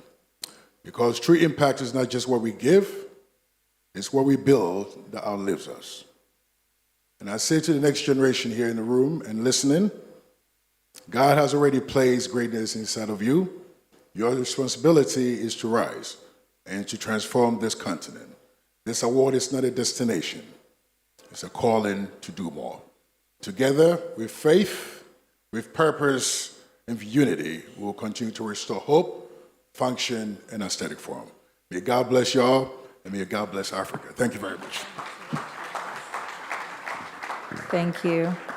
The next award, African Humanitarian Award, goes to Mr. Chukwudi Chidi Abuemena, MD CEO of Vegan Oil and Gas Limited. The nominee for African Humanitarian Award is Engineer Chukwudi Chidi Abuemena, Managing Director / CEO of Vegan Oil and Gas Limited. Engineer Chukwudi has distinguished himself as a seasoned civil engineer and an impactful force in corporate-driven humanitarian impact. With over 2 decades of experience in engineering construction and infrastructure development, he has consistently aligned technical excellence with social responsibility, ensuring that corporate success translates into measurable community advancement. Under his visionary leadership and in partnership with the Abuemena Foundation, Vegan Oil and Gas has executed high-impact corporate social responsibility initiatives in Lagos State, Rivers State, Imo State, and across Nigeria. Through a strategic medical bill support program at the Lagos University Teaching Hospital, General Hospital Jibagada, General Hospital Ikorodu, and Rivers State General Hospital, the company cleared outstanding medical bills for vulnerable patients in general, cancer, and newborn wards, a gesture which restored access to life-saving treatment and brought relief to families facing severe financial distress. His humanitarian reach extended to rural communities through large-scale medical outreaches in Umuguma, Imo State, delivering free consultations, screenings, medications, and vision support. In education, he initiated the foundation laying of a school hall at Umuguma Community Secondary School, strengthening academic infrastructure for long-term community benefit. Demonstrating a commitment to economic sustainability, he empowered youths in Umunwanyi community with brand new motorcycles to create immediate income opportunities, while also supporting youth development initiatives with essential social infrastructure. Through these multidimensional interventions spanning healthcare access, educational development, youth empowerment, and community support, Engineer Abuemena has demonstrated leadership deeply rooted in compassion, sustainability, and measurable social impact, earning his nomination for Airfree Heritage's African Humanitarian Award.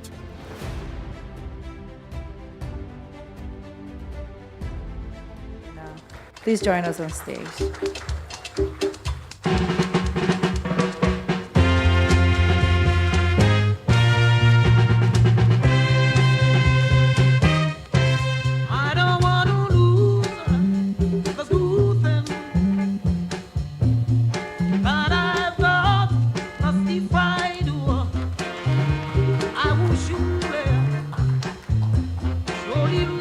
Because we're out of time, we're going to be taking 30 seconds thank you notes.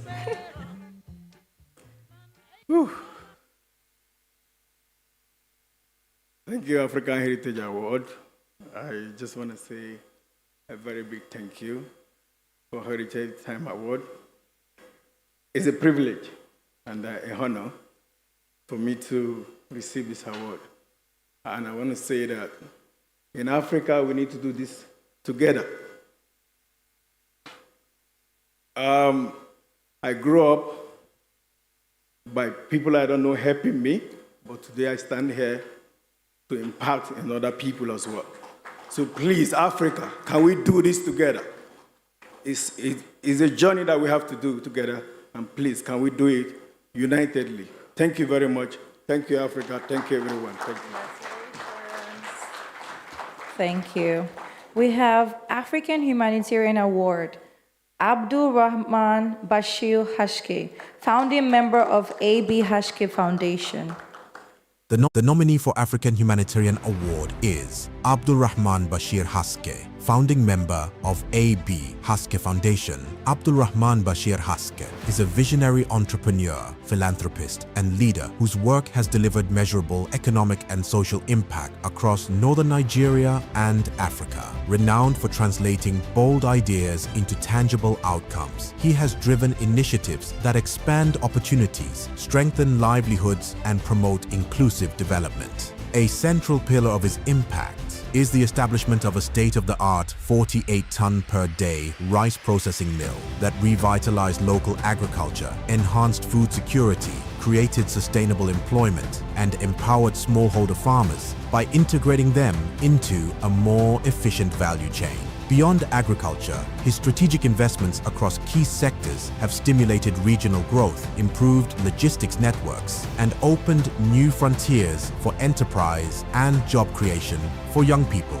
Through the AB Haske Foundation, Abdul Rahman has led transformative interventions in education, skills development, youth empowerment, and humanitarian support. These initiatives have directly impacted thousands of individuals in underserved communities, equipping them with tools for self-reliance and long-term socio-economic advancement. His advocacy for sports development has also provided platforms for youth engagement, fostering discipline, unity, and community cohesion. Guided by a philosophy of aligning enterprise with social good, Abdul Rahman has built a reputation for results-driven impact. In recognition of these life-changing achievements and his sustained commitment to uplifting communities, AFRI Heritage nominated him for the African Humanitarian Award. Abdul Rahman Bashir Haske.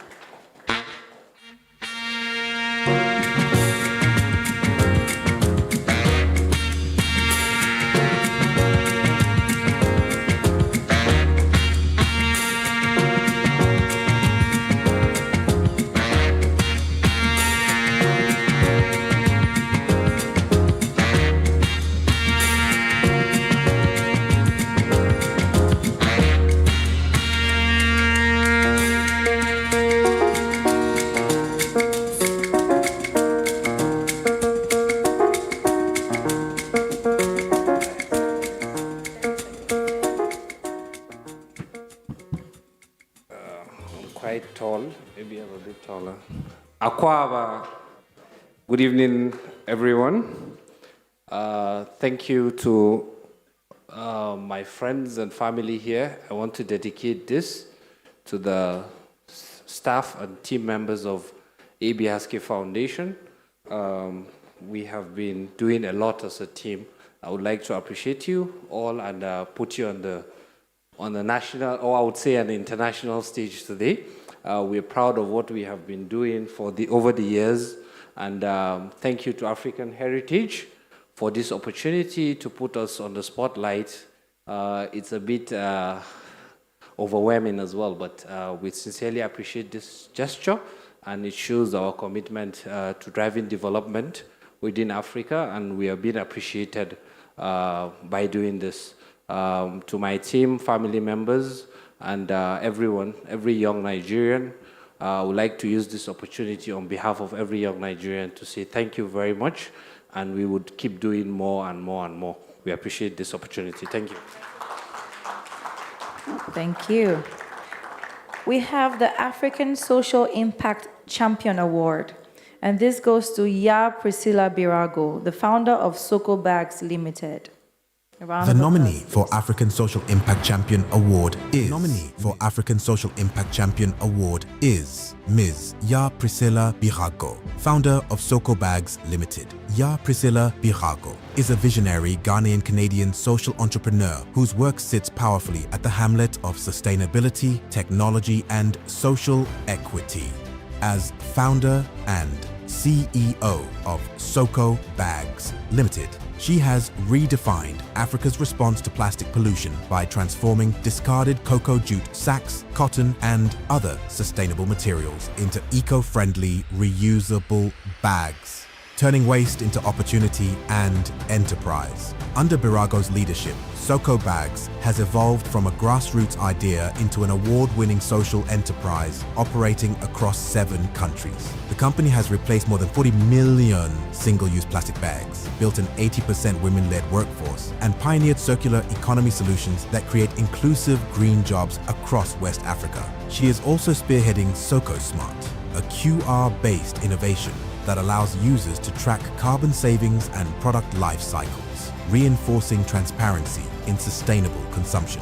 Beyond manufacturing, Birago is co-founder of FemBNB Inc., an AI-powered platform enhancing safety for women and a long-time advocate for youth empowerment through the Hands of a Hero Foundation, impacting communities in Ghana and Canada. Her trailblazing leadership, environmental innovation, and commitment to social good underpins her nomination for the AFRI Heritage African Social Impact Champion Award.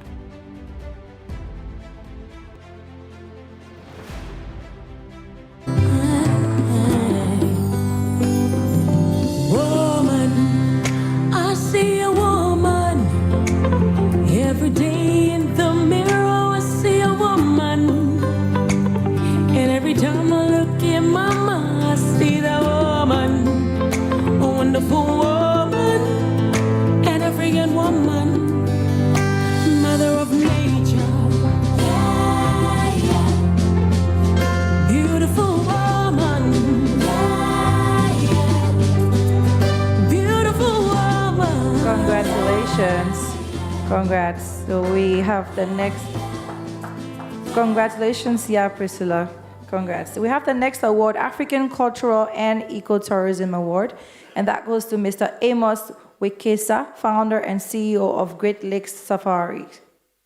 The nominee for African Cultural and Ecotourism Award is Mr. Amos Wekesa, CEO and founder of Great Lakes Safaris. Amos Masaba Wekesa is a trailblazing force in East Africa's tourism industry, whose over 2 decades of relentless promotion of Uganda has helped redefine the region as a premier global destination. As founder and CEO of Great Lakes Safaris and the Great Lakes Collection, he has built one of Uganda's largest indigenous tour operations and a network of boutique ecolodges strategically located near iconic conservation areas such as Bwindi Impenetrable and Queen Elizabeth National Parks. His expansion into Tanzania, including Mwamba Lodge near Tarangaya National Park, reflects a visionary drive to position East Africa as a unified ecotourism hub. Through immersive safari experiences, from game drives to primate tracking, Wekesa has consistently elevated authentic African tourism on the global stage. Beyond enterprise, Wekesa has been a leading advocate for sustainable tourism,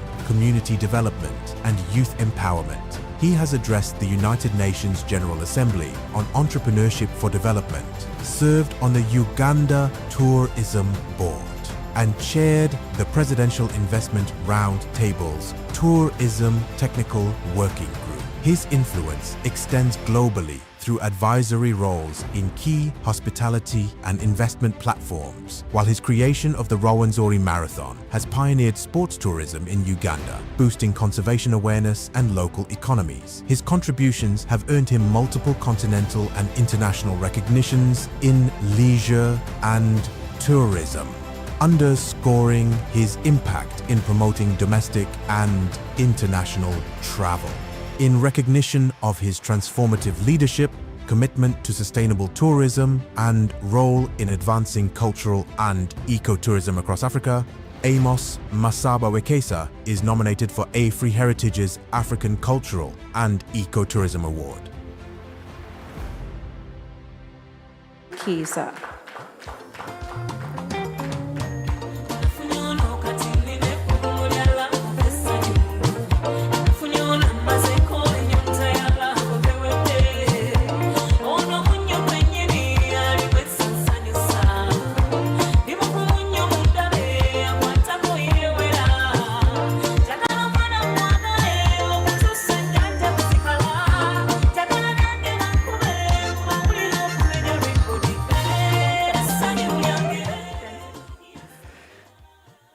First, I would like to thank God for this opportunity tonight. Number 2, I would like to thank my family, that has not attended today. But I also want to thank our former Speaker of Parliament that is in the room tonight. I suspect she must have been the one who nominated me, because I used to put on my Sunday best and walk to Parliament, go from committee to committee, convincing them about the value of tourism. I would enter her office completely uninvited and give her a headache. And I think she's writing me for the headache I gave to her. But lastly, I want to say that the world earned $11 trillion from tourism in 2025. Africa only had 7% of that amount of money. It is sad. Right now, all of us in the room must start thinking.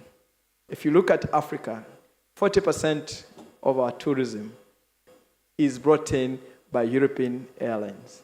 25% is brought in by the Middle East airlines. And 20% only that is brought in by African airlines. So as we sit here tonight, we must think about the future of our continent. Now that the Middle East has issues, about 25% of the business that was being brought in by the Middle East airlines is actually affected. So as we continue to get these awards and organizing these awards, we must tell our Africans to make sure that we take charge of the aviation space if we want tourism to grow. Thank you.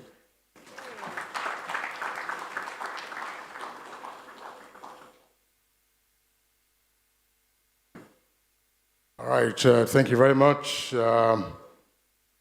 Mr. Amos Wekesa, for the acceptance comments that you made. We have 2 sets of awards outstanding in this first stanza, and both are for academic excellence.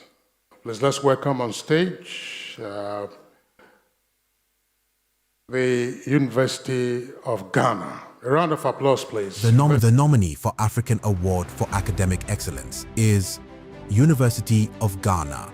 The University of Ghana stands as a far-reaching force in African higher education, with a legacy of shaping minds, advancing knowledge, and driving national and continental development. Established in 1948 as the University College of the Gold Coast, it has evolved into a globally respected, research-intensive institution committed to producing generations of thought leaders. Through decades of excellence in teaching, learning, and innovation, the university has consistently empowered students with the intellectual and practical skills needed to influence policy, industry, and society. At the heart of its life-changing impact is a robust academic and research ecosystem, anchored by its collegiate structure and world-class institutes. Centers such as the Noguchi Memorial Institute for Medical Research and the West African Center for Cell Biology of Infectious Pathogens have delivered groundbreaking contributions in tackling infectious diseases, strengthening public health systems, and advancing scientific discovery across Africa. Its focus on priority areas, including malaria research, climate change adaptation, food security, and poverty monitoring, has directly informed policy decisions and improved livelihoods across the continent. The university's commitment to a transformative student experience and global engagement has attracted a diverse student body from over 70 countries, fostering cross-cultural collaboration and preparing graduates to thrive in a rapidly changing world. Its emphasis on innovation, partnerships, and sustainable development continues to redefine higher education's role in societal progress. In recognition of these enduring achievements and its profound educational and developmental impact, the University of Ghana earns AFRI Heritage's African Award for Academic Excellence.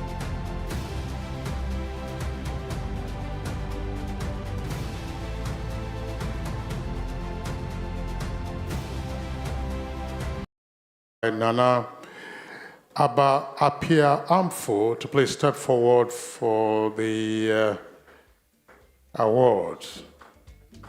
It's an entourage from the university, understandably so. Please, let's give them a round of applause.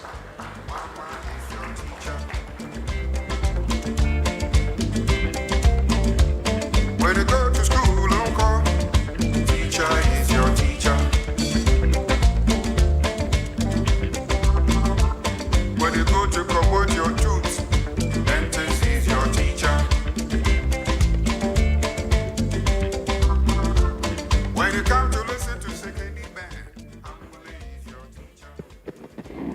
a university, it is not a thesis or not a dissertation. Very brief remarks. We said 30 seconds. So we would say 45 seconds. Thank you very much. We would want to thank Africa Heritage Award for this recognition. And this award really is dedicated to generations of students at the University of Ghana, and also our staff and faculty who have been so dedicated to the mission and vision of the university over the years. We couldn't have had this award at a better time. For those of you who may not know, we just returned from the moon. The only female on the Artemis II team that went to the moon and back, Christina Hammock-Cock, is a former exchange student of ours, and she so proudly talks about her experience at the University of Ghana. This award propels us to do even more, to do the training that we do best, to do research and engagement, which is expected to impact our communities and bring about the change that we so need on this continent, to tell our stories in our own voices and to impact our generation and generations to come. Thank you very much.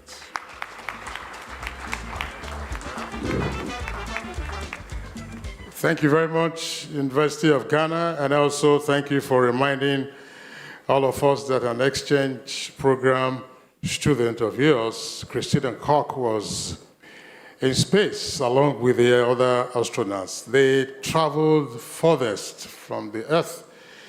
She was at the University of Ghana 1999 to year 2000. And His Excellency, the President of the Republic of Ghana, actually also issued a statement applauding her feat. Up next, African Award for Academic Excellence, University of Cape Town. The nominee for African Award for Academic Excellence is University of Cape Town, UCT. The University of Cape Town, UCT, stands as one of Africa's foremost institutions of higher learning, widely recognized for its academic excellence, research strength, and transformative societal impact. Consistently ranked among the top 200 universities globally and one of the best in Africa, UCT continues to shape knowledge production and policy discourse across the continent. With a global ranking of 164th in 2025 by Times Higher Education, the university remains a hub for innovation, intellectual rigor, and academic leadership. UCT's achievements are particularly notable in health sciences, where its Faculty of Health Sciences leads groundbreaking research in HIV and tuberculosis, attracting significant international funding, including from the US National Institutes of Health. Its commitment to sustainability is exemplified by the Institute of Infectious Disease and Molecular Medicine, the first in Africa to receive My Green Lab certification through strategic collaborations with global institutions such as Harvard University and Columbia University. UCT continues to influence research in public health, climate change, and law. Additionally, the UCT Graduate School of Business fosters entrepreneurship and global citizenship through innovative programs like Solution Spaces. Beyond academia, UCT plays a critical role in advancing social justice and equity in post-apartheid South Africa. Its research and teaching address inequality, human rights, and economic development, while producing graduates equipped with leadership and critical thinking skills. Hosting the 2026 Times Higher Education World Academic Summit further underscores its global relevance. In recognition of these life-changing contributions to education, research, and societal advancement, UCT earns nomination by Afri Heritage for the African Award for Academic Excellence. I invite Professor Ramogondo, Deputy Vice Chancellor in charge of Transformation, Student Affairs, and Social Responsiveness to receive the award on behalf of the University of CT.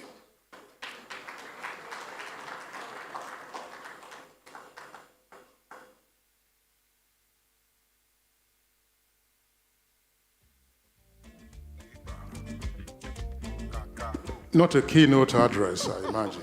Absolutely not. I am hugely humbled to be receiving this Free Heritage Award on behalf of our Vice Chancellor, Professor Musa Mushabela, who would have loved to be here. This recognition and award strengthens our resolve and commitment to uplift Africa. We'll be looking to partner with stakeholders across Africa, from Cape to Cairo, from coast to coast, and across sectors of business, government, academia, and philanthropy, in order to drive innovation and entrepreneurship. We are fast becoming a fourth-generation university, going beyond teaching and learning, research, and deepening our commitment to advance socioeconomic growth for the benefit of Africa, our youth, and future generations.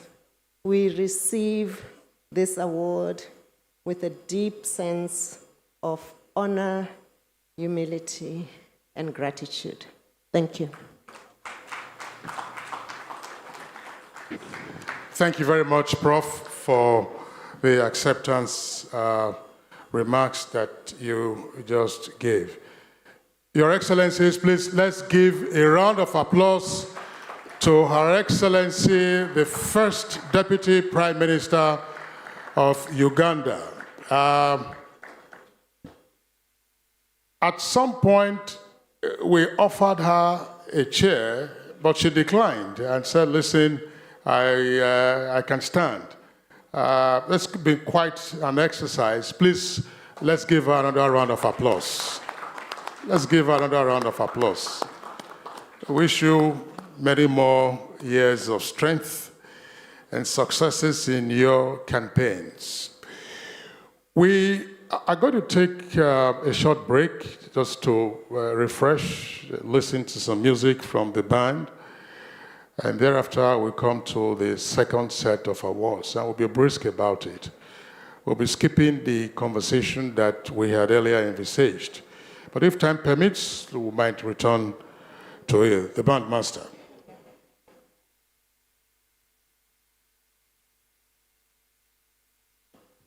The Pash Bay Band, ladies and gentlemen. Thank you.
Thank you very much. The band will be getting back to you presently.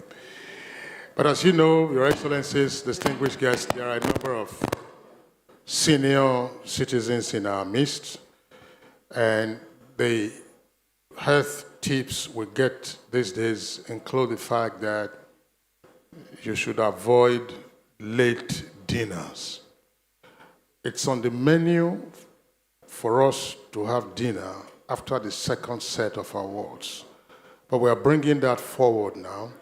So as the band continues to entertain us, may I respectfully invite our dignitaries to proceed, those, Your Excellencies, to proceed. The ushers will guide you, and then row by row, we go out there, it's a buffet, and then you bring back your meal, and as you are taking it, the band will be entertaining us, and just before that is over, we get on with the second set of awards.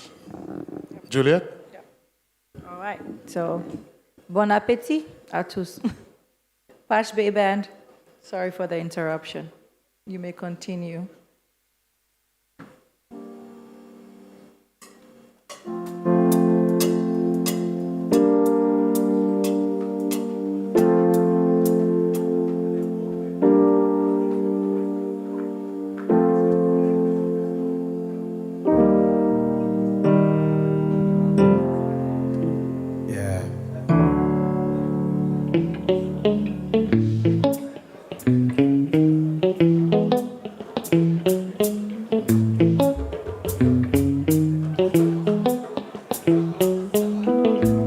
Ladies and gentlemen, the band is called Patch Bay Band.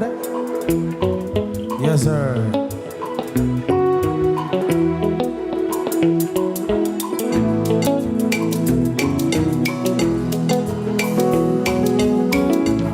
Yes, sir. Anybody where won't find you, they don't go yell and you know I'll be right beside you like the wall of Jericho. They don't know, they don't know, they don't know what's going on. Onagisu, my baby. I'll be soldier for you. I'm getting better in Kung Fu. You should know I got you, and you don't need to got me too. I'll be right beside you in anything that you do. But if I ever need saving, I will be running to you, running to you, and I'll be running to you, running to you. Anywhere that you go to, running to you, and I'll be running to you, running to you. Anywhere that you go to. Ladies and gentlemen, Patch Bay.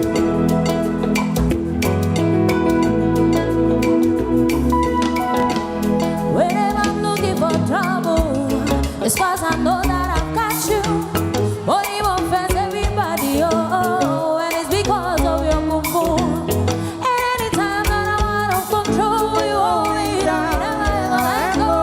Monagiso, my baby boom. See all the battles you've been fighting, and I'll be right there with you. I may be small but I'm mighty, and I go run and boy. And anybody where you sabi, I know you call it a mirror. But if you ever need saving, I'll be running to you, running. I'll be running, and I'll be running to you, running. I'll be running. Anywhere that you go to, running to you. Yeah, I'll be running to you, running to you. Anywhere that you go to, you don't need to worry. You gotta let you. Time is on now, love it don't go run now. And if you gon' make me big, girl, I go answer you. Any other bagger, baby, let them run out. And if you want me coming to you, I go come to you. Oh, you better see me, baby, don't tease me. Anything you want, you know, baby, girl, I got you. Just me and you, baby. If they wanna be the Judas, they wanna be the Pharaoh. Me, I cannot let go. Me, I cannot do that. If they wanna be the Judas, they wanna be the Pharaoh. Me, I cannot let go. One time. This is Fast Baby Band, ladies and gentlemen. Good music. Like an angel in the morning, shooting star across the night. The most beautiful girl I've seen in all my life.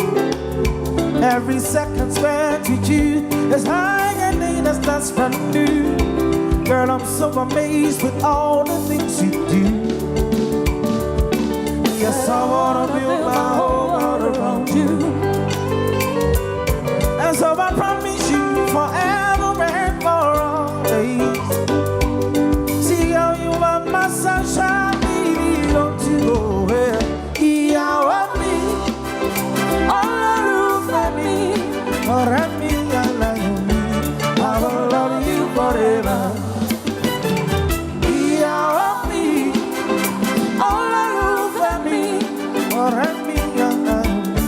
I will love you forever. I am music in your words and in the way you call my name. And when you're by my side, I can do anything. You're my best friend, you're my lover. Without you, no one else to you. You think and think I love you, make it through. Oh yes, I wanna build my whole world around you. And so I promise you forever and for always. See, girl, you are my sunshine, baby, don't you go away.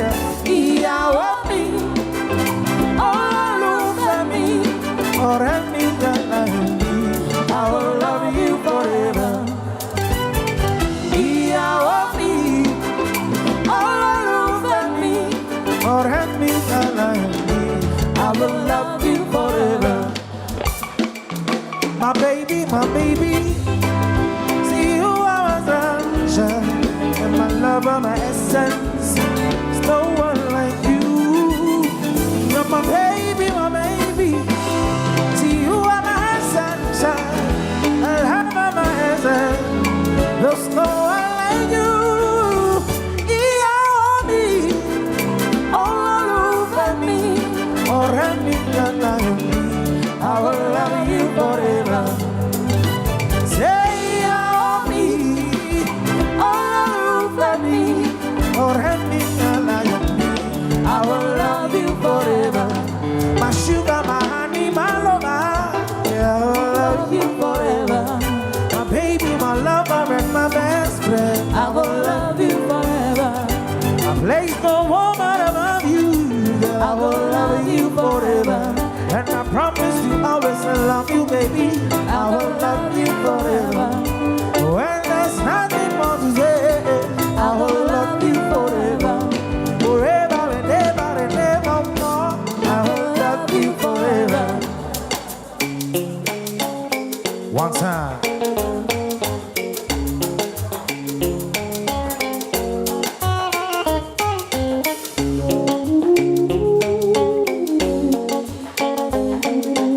Ladies and gentlemen, the band is called Posh Baby Band. Relax and enjoy. Last time he said to you, I cannot wait to see you. You are the treasure I've been waiting for. Do you know how much I really need you? I pray for the day when I can finally kiss you. You don't say every day I pray for you. Oh, in my heart too, there's a permanent place for you. That's why my heart is a beat like you do that. 'Cause now you are just so wild.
find water.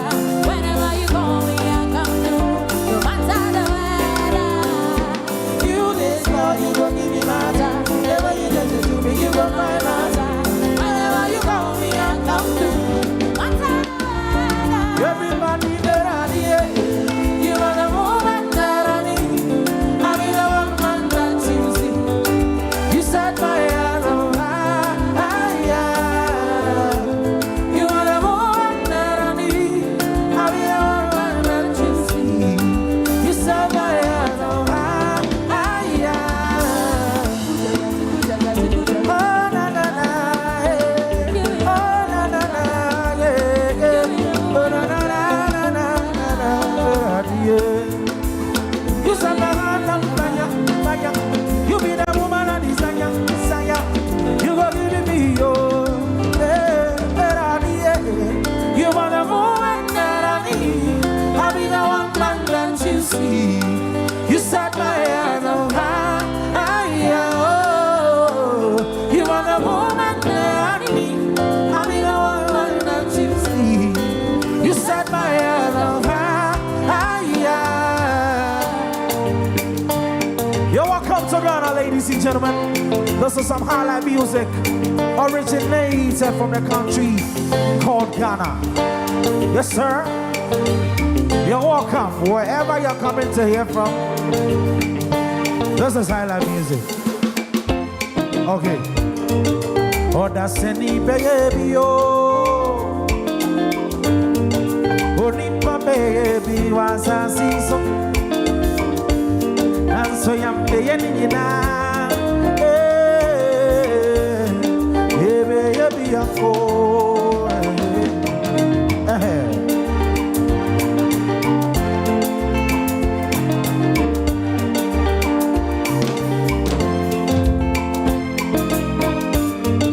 Baby no man he kind, I baby go. Baby sukusu, baby so baba kao.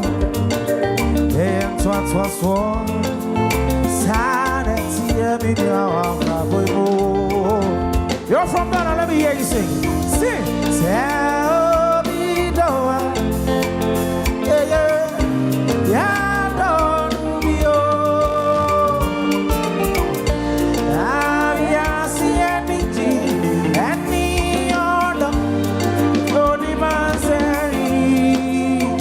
One time. Peace and love out here. This is Ghana, ladies and gentlemen. Posh baby.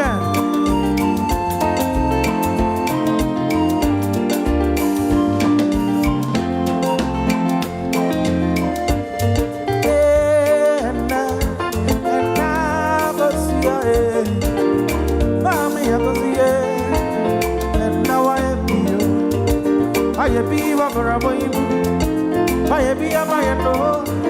Yes, it ain't me, she rama. I'm going there.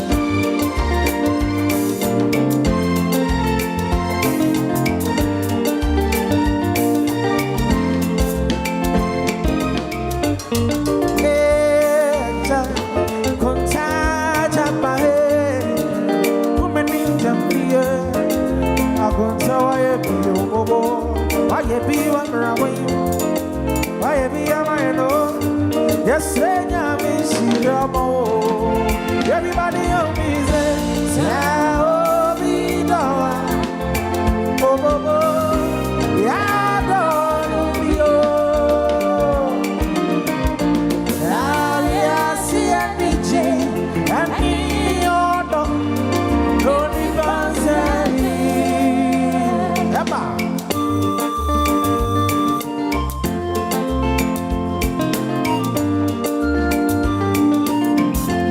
Yes, Soski. This is Ghana, Akwaba to Ghana. Ubake, Ubake, Ubake.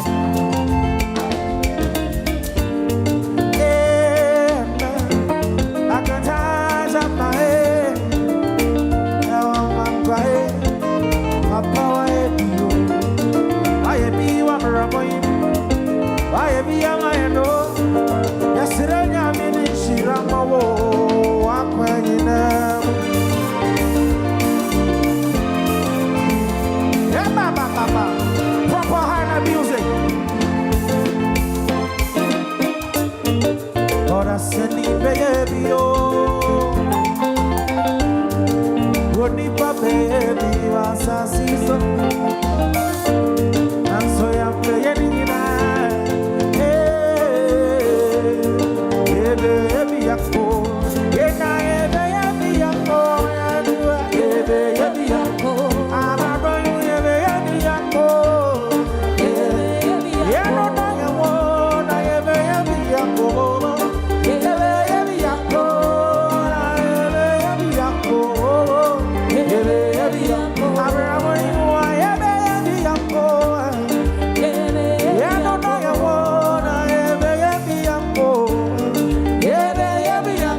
Sensational Vash, man. Relax.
Ladies and gentlemen, and your excellencies, please let's give a round of applause to the band for the latest set of tunes that they have entertained us with this evening. Thank you very much, bandmaster and members of your crew. I imagine nearly everyone has had something to eat for dinner. The serving tables are still very full. And so you can make return trips if you so desire. Just before we get on with the second set of awards, we will take a poetry performance as indicated on the program.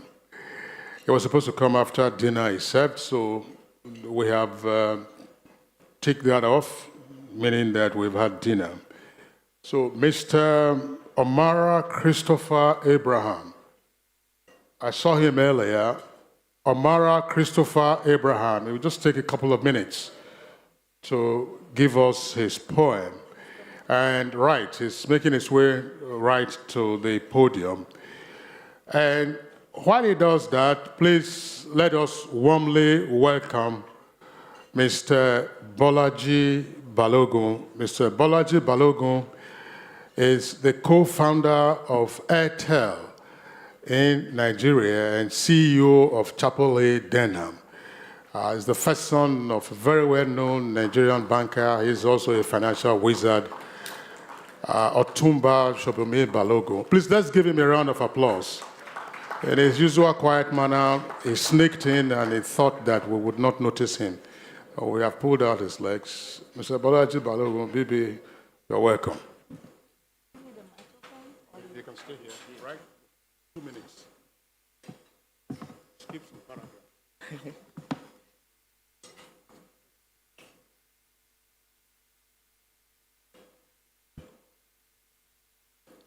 I come from the land where the sun rises over Lake Victoria and drums speak before mouths do.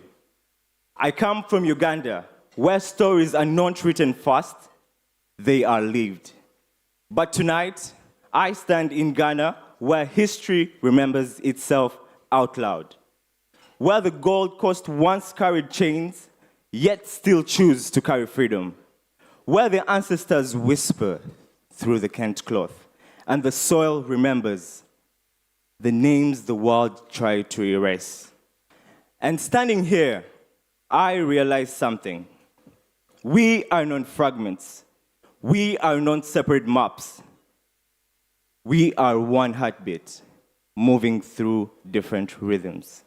From Kampala to Accra, from the Nile to the Atlantic, from the Buganda's royal drums to the Ashanti's golden stool. Africa is not just a continent, it is a memory that refuses to die. A rhythm that refuses to be silenced.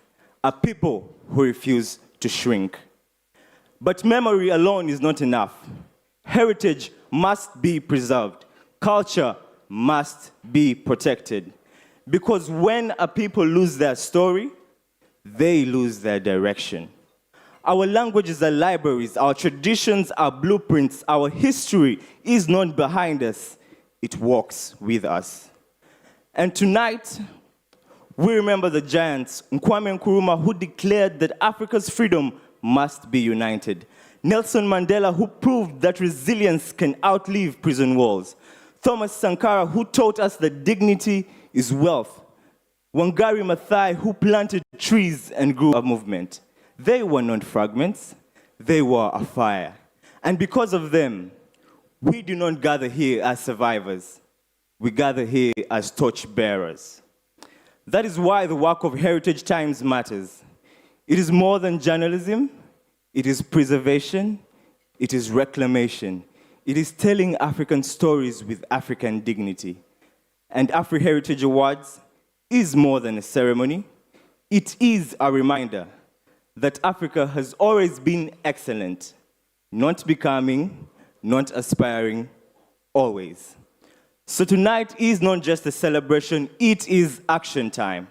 Let us protect our languages. Let us fund our museums. Let us teach our children their heroes. Let us document our victories ourselves. Because if we do not tell our stories, someone else will edit them. And as a Ugandan today here in Ghana, I do not feel foreign. I feel home. Because heritage does not divide us. It connects us. We are not fragments. We are the architects of a rising future. We are Africa. Thank you, Afri-Heritage. Thank you, Heritage Times. And thank you to every African hero, known and unknown, who refuses to let the rhythm die. Omar Christopher is my name. I come from Uganda. Thank you so much.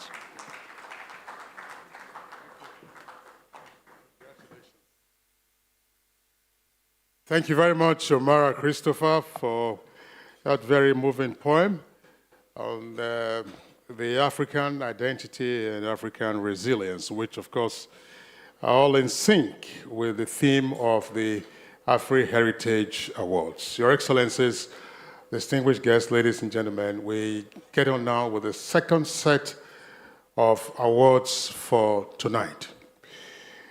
May I respectfully invite His Excellency, the former President of Botswana, to assist with the presentation of the next set of awards. I had inquired from His Excellency whether he was willing to undergo the same stress that the first Deputy Prime Minister of Uganda earlier took in standing through it all. His Excellency said, why not? So please let's give him a round of applause as we welcome him on stage. Your Excellency, thank you very much. We'll be brisk about it. We won't take this for granted. The first awardee for this night under this category is the African Cultural Icon Award. And it goes to Professor Leslie Loko, recipient of the Order of the British Empire, founder and chair of African Futures Institute. The nominee for African Cultural Icon Award is Professor Leslie Loko, OBE, founder and chair, African Futures Institute. Nominee for African Cultural Icon Award is Professor Leslie Loko, OBE, founder and chair, African Futures Institute, AFI. Professor Leslie is a visionary thinker, cultural architect, and global voice, redefining how Africa tells its stories through space, scholarship, and imagination. As founder and chair of the African Futures Institute, AFI, in Accra, Ghana, and director of the Nomadic African Studio, she has created bold mobile platforms that place Africa at the center of architectural thought, education, and future making across the continent. Loko has shaped generations of architects through academia, notably as founder and director of the Graduate School of Architecture at the University of Johannesburg in South Africa.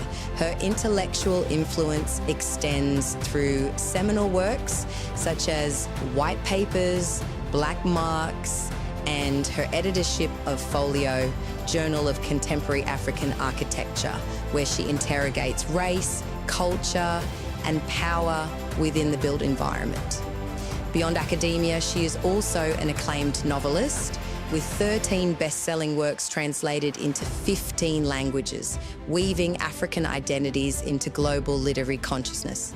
Her global impact is underscored by landmark recognitions as curator of the 18th Venice Architecture Biennale, recipient of the RIBA Royal Gold Medal, France's Grande Médaille de l'Académie d'Architecture, and OBE for services to architecture and education and inclusion on the Time 100B BC 100 Women lists.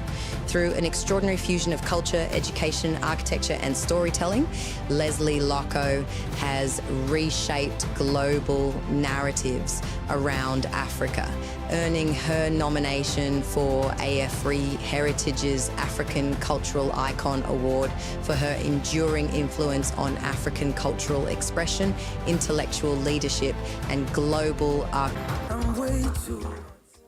I'm too spirited, I'm cool-tempered. This ain't my dance studio. My girls are hips, you. I love my soccer. All my ladies taste like sugar. I'm made in Ghana. I'm made in Ghana. I'm made in Ghana. I'm made in Ghana. You can take me to London. I'm made in Ghana. Thank you.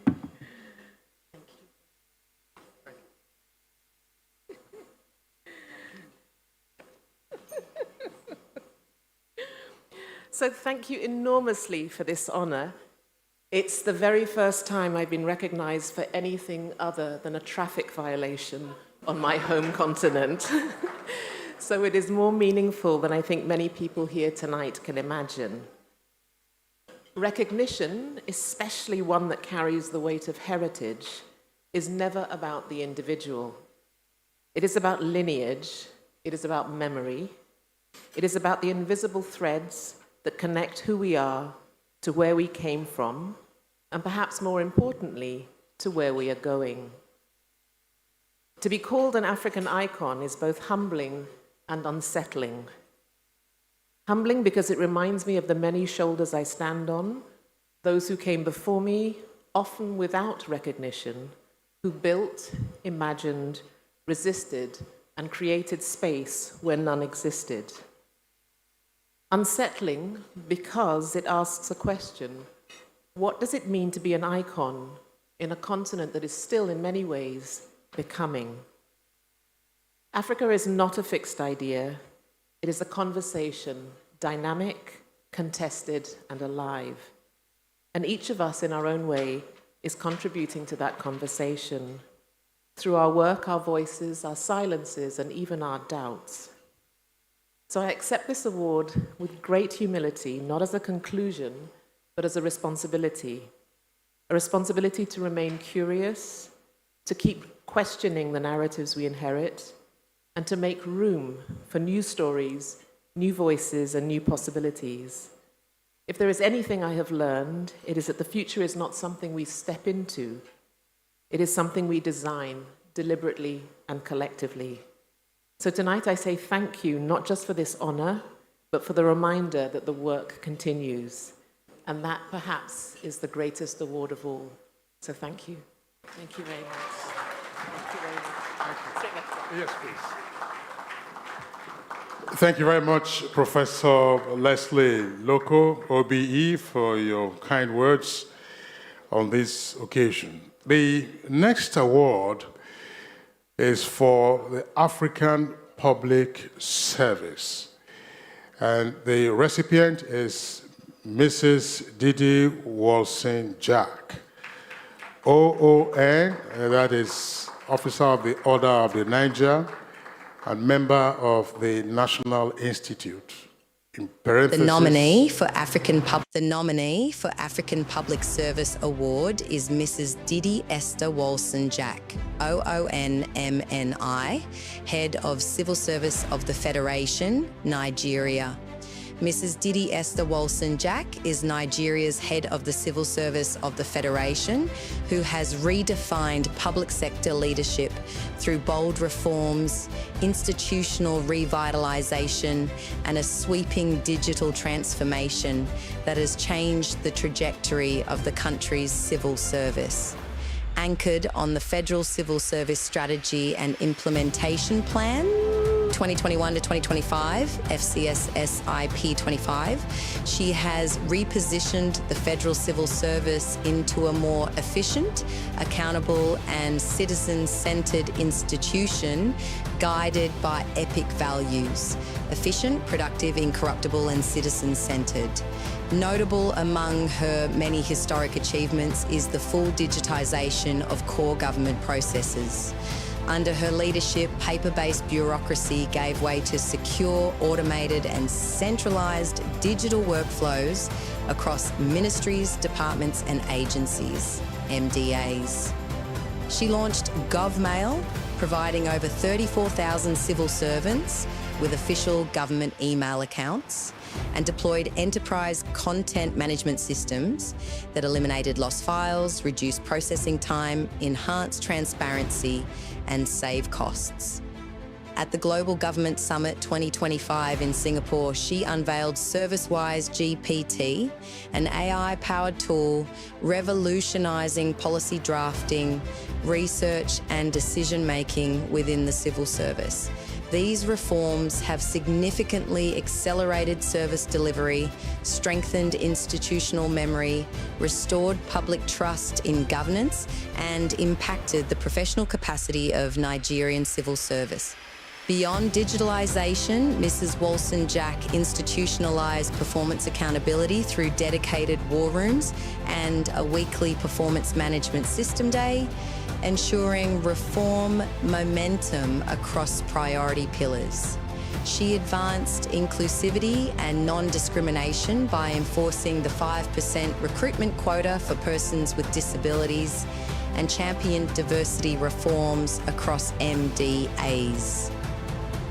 On the continental stage, she initiated the first Pan-African celebration of African Public Service Day, positioning Nigeria as a reform leader in African civil service.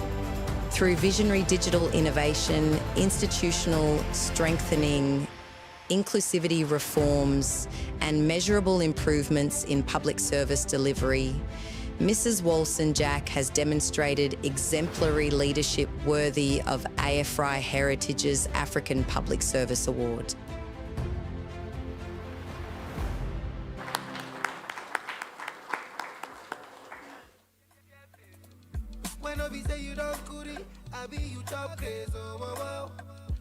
With my baby, my Wonder Woman. A superwoman. With my baby, my Wonder Woman. A superwoman. With my baby, my Wonder Woman. A superwoman. With my baby, my Wonder Woman. A superwoman. With my baby, my superwoman. With my baby, my superwoman.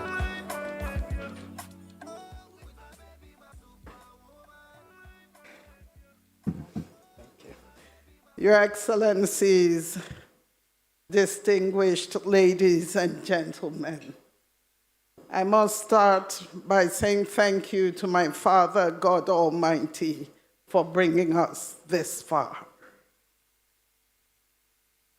The reforms that we drive in Nigeria in the public service are actually implemented and sustained by the thousands of civil servants who, through their dedication, commitment, resilience, ensure that those reforms remain and make a difference. I want to therefore dedicate this award to all the civil servants and public servants in Nigeria. I do believe that what Afri Heritage is doing is something that would definitely give others impetus to do even more. And for us, definitely, it is an impetus to do much more than we are already doing. I want to also use the opportunity to thank the public sector, the private sector, who have been who have supported us so much in the work that we do. And also Afri Heritage, and to Mr. Moses Siasia especially for championing excellence in Africa. Thank you.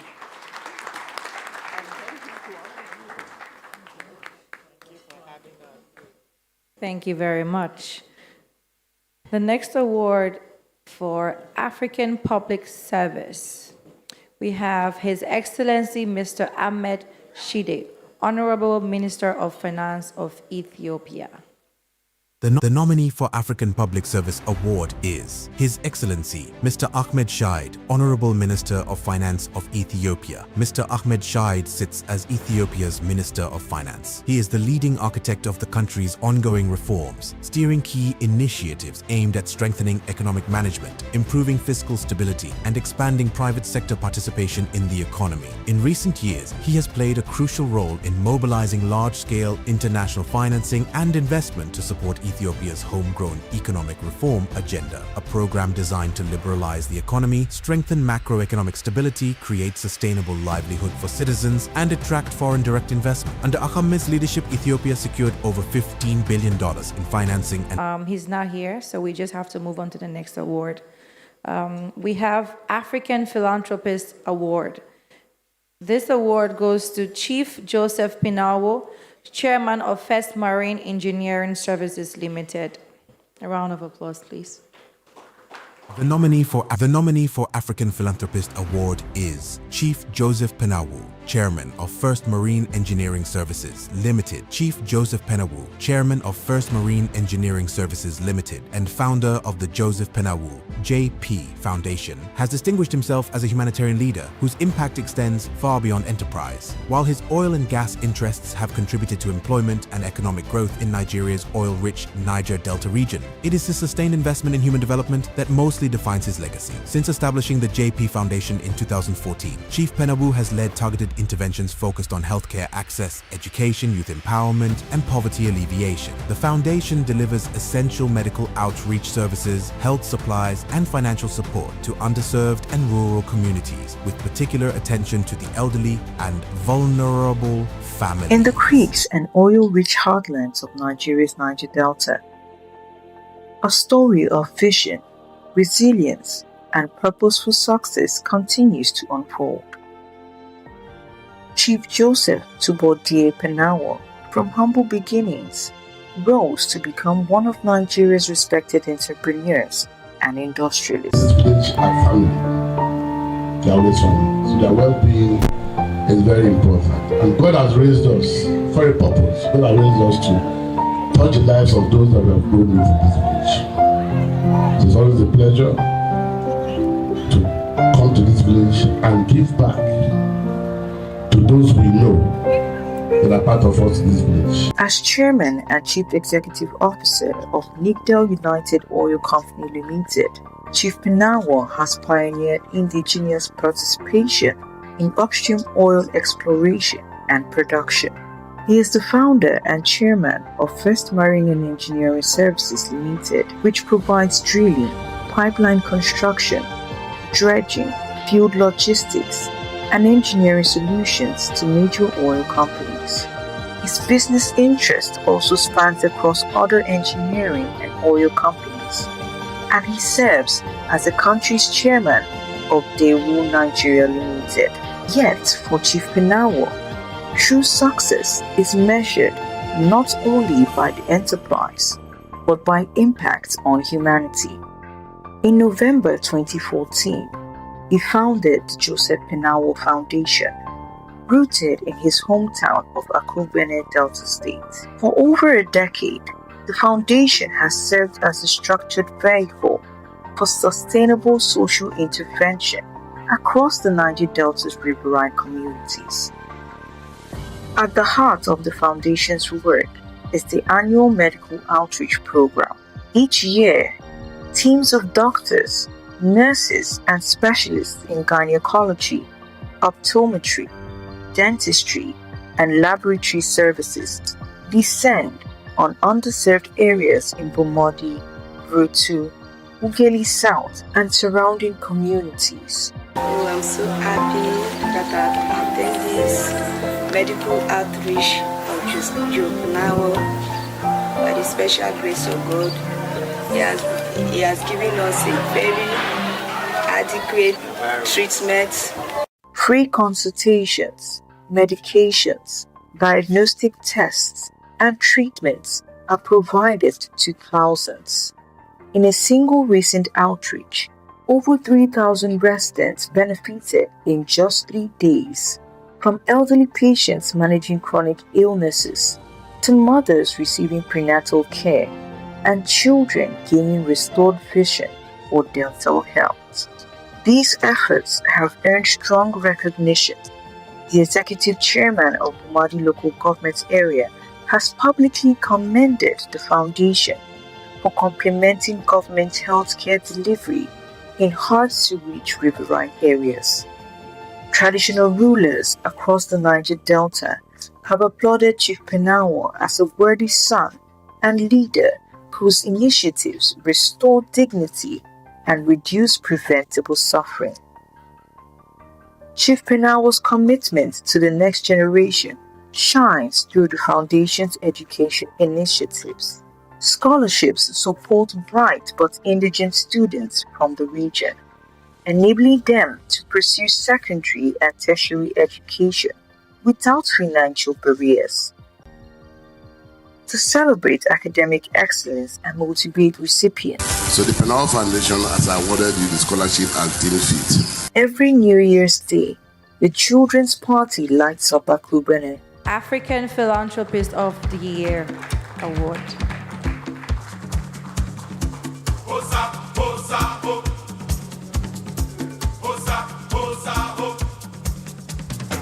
As my face up, faded by the sun. 10,000 men stand high on the hill. Allow silence as the years to still. 10,000 men trample for the kill. The vultures fly, the wind is high. The warrior fights, the battle of power. The scavengers wait, each man does hate. Death is late, the battle of power. Hosa, hosa, ho. Hosa, hosa, ho. Hosa, hosa, ho. Hosa, hosa, ho. Hosa, hosa,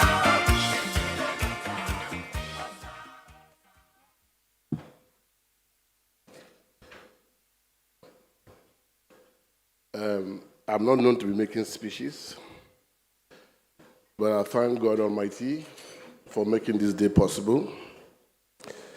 And I dedicate this award to my late mom, who taught me the act of giving. She raised me to believe that what you have is not yours, but for those that grow with you. And may I so rest in perfect peace. Thank you. Congratulations, High Chief Joseph Benawo.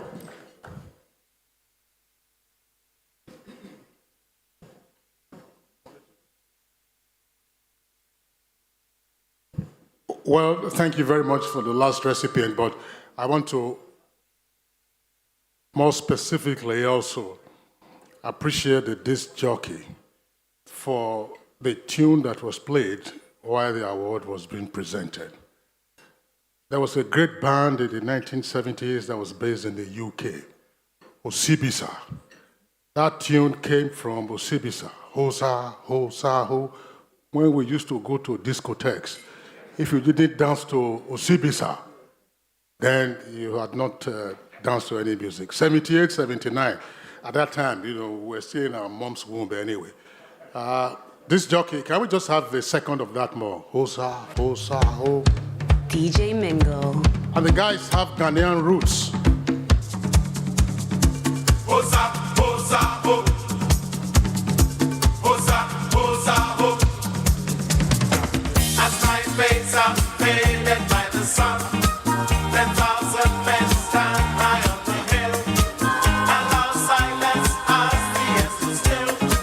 10,000 men trample for the kill. The vultures fly, the wind is high. The warrior fights, the battle of power.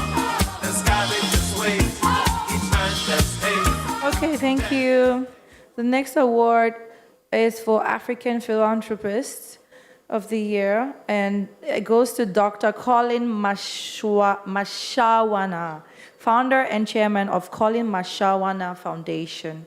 The nominee for African Philanthropist Award is Dr. Colin Mashawana, founder and chairman of Colin Mashawana Foundation. As founder and chairman of the foundation, he has built a distinguished legacy anchored in purposeful philanthropy and sustainable community development. For over 14 years, the foundation has implemented impactful housing projects, educational support programs, healthcare interventions, and broad-based community initiatives that have transformed the lives of underprivileged communities. Through structured humanitarian programs, he has provided dignified housing for vulnerable households, educational assistance for disadvantaged learners, and targeted support for child-headed families, the elderly, and persons living with disabilities. His interventions are not episodic charity, but carefully designed empowerment models that promote long-term stability and social inclusion.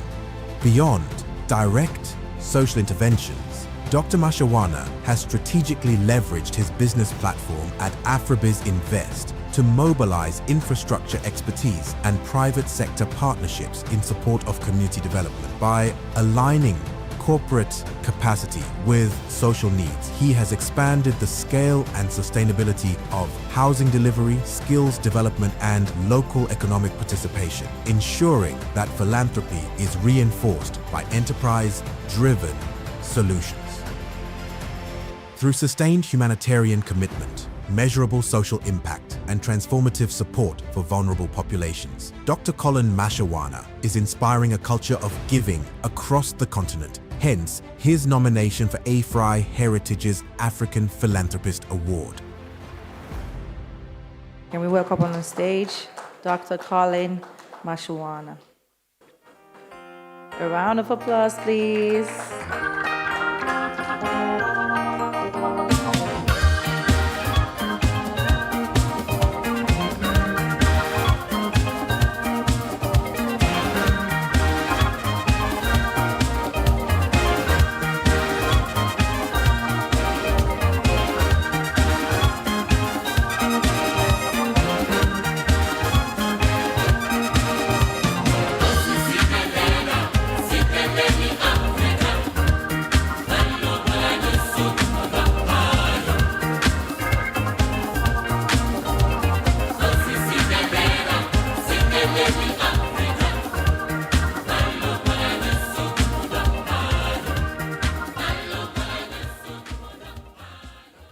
God is good.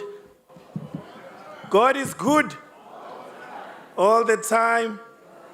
God is good. Thank you very much, program directors, His Excellency President John Mahama, our host, other excellencies, honorable guests, and other leaders of different organizations that are in this room. I will take 2 more minutes from the previous speaker because he decided not to speak much, so if you allow me. It's such an honor for my name to be mentioned amongst the names of the leaders that are in this room. I am just a village young man from South Africa, Limpopo, Venda, who has been committed to improving the lives of the elderly citizens, child-headed families, and people living with disability. One may ask, what is leadership? Leadership is not measured by the number of people who serve you, but by the number of people you serve. So for 14 years, we have built houses for thousands of homeless people in South Africa. For 14 years, we have drilled boreholes in communities where people share water with animals. For 14 years, we've provided food security, we've provided jobs, and we have taken a number of children to school. Transformation, social justice, social development, empowerment, touching lives, unity, commitment, shared responsibility, humanity. The word please are the words that we've heard from most of the speakers that spoke tonight. I am happy that those words are associated with the work that we have done. The continent has now become too small for anyone to be limited by the borders that exist in our different countries. So for us as South Africans to receive this award and this honor, it's a sign and it's a calling to say we must go beyond the South African borders. It's a calling to say people from Nigeria, people from Ghana, people from Zambia, Namibia, Zimbabwe, wherever you come from, grow your wings beyond just your individual countries. Thank you very much for this honor. We appreciate you. Thank you very much. Thank you very much. The next recipient is Mr. Temitope Ronsiwe, Managing Director of Dutum Company Limited. The award Nominee is for African Business Titan Award of the Year. The nominee for African Business Titan Award of the Year is Mr. Temitope Ransewe, Managing Director, Dutum Company Limited. Mr. Temitope Ransewe is an astute industry expert and one of Africa's formidable builders of modern infrastructure whose vision have helped reshape the continent's construction and engineering landscape. As Managing Director of Dutum Company Limited, a leading indigenous construction and engineering firm, he has steered the company into becoming a trusted name synonymous with quality, innovation, and timely delivery across diverse project portfolios. Within just 3 years, he grew the company's revenue by an impressive 50%, scaling earnings to approximately $10 million and firmly positioning Dutum for continental prominence. His global business acumen was honed earlier at JP Morgan Chase in London, where he worked as a business systems analyst and associate within the Global Commodities Group, gaining deep exposure to enterprise strategy, systems design, and value-driven business expansion. Since becoming managing director, Runsawi has provided infrastructural solutions across Africa, including housing estates, hotels, commercial complexes, bridges, airport hangars, and major road networks. Dutum's clientele reflects this excellence, spanning the World Bank, governments, real estate firms, hotel chains, banks, and universities. Blanchard C blends technical brilliance with executive depth. Beyond business, he champions social development. Let's start what we have come into the room to do. 1, 2, 3.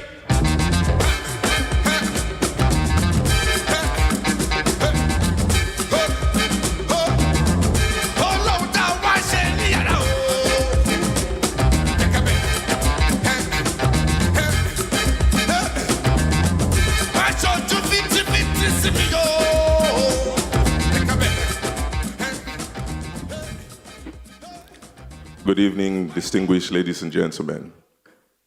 First of all, I'd like to thank God for this opportunity and to appreciate the African Heritage Awards for this recognition. 17 years ago, I resigned my job in the United Kingdom to return to Nigeria with one mission: to show that Africans have the ability to build transgenerational businesses. So I joined the business that my father founded in 1989. And that is the only thing I've done for the last 17 years. And in that time, we have built critical infrastructure and continue to do so, linking different communities across Nigeria, and very recently, also the first country outside Nigeria we've done business in, interestingly, is here in Ghana. Tonight, I am extremely humbled by this recognition and a charge to do much more.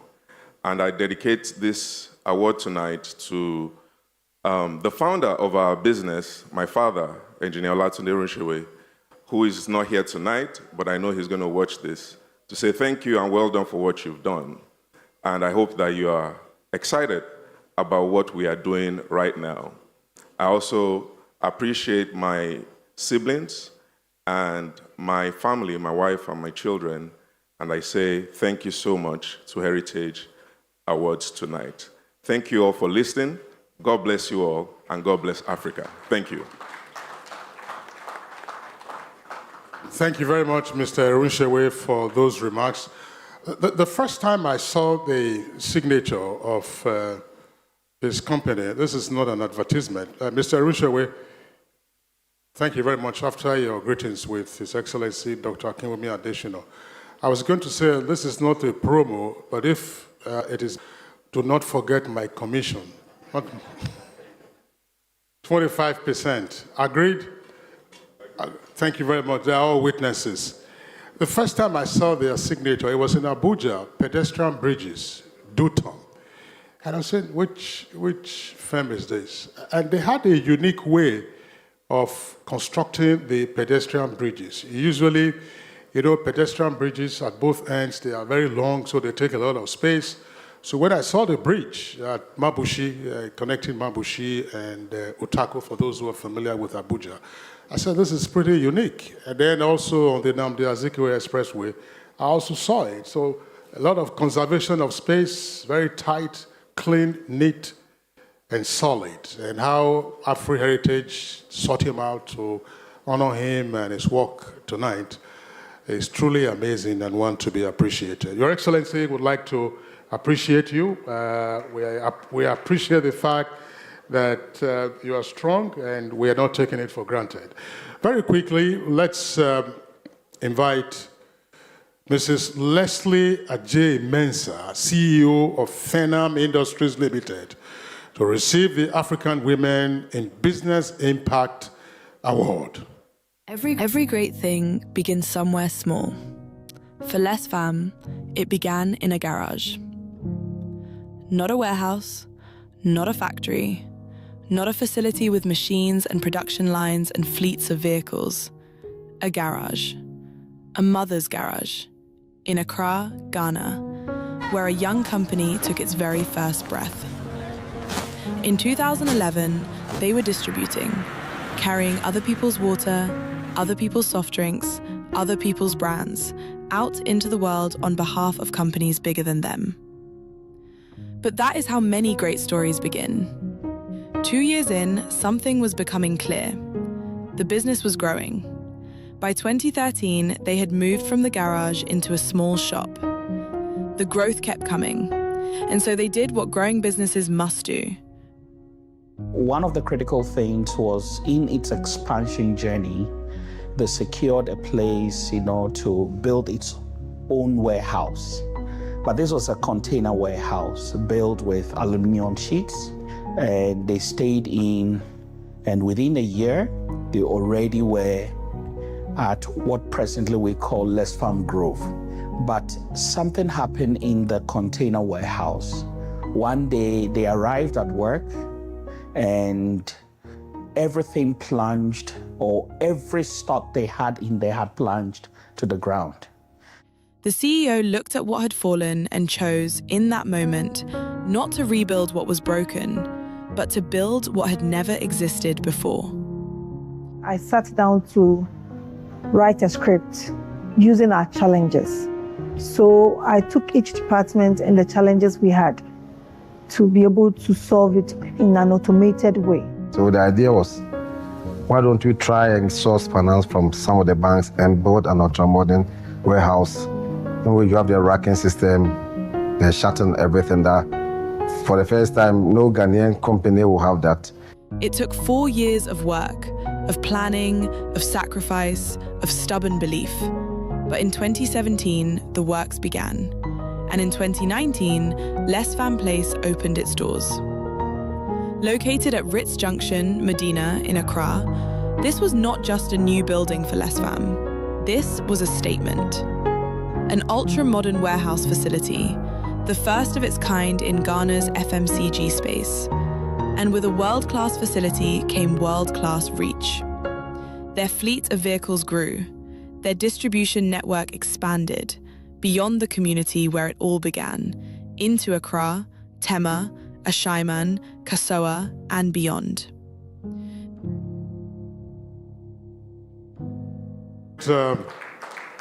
Mrs. Leslie Ajay-Mensah, CEO, to please step forward and receive the award, which is for African Women in Business Impact. Wow!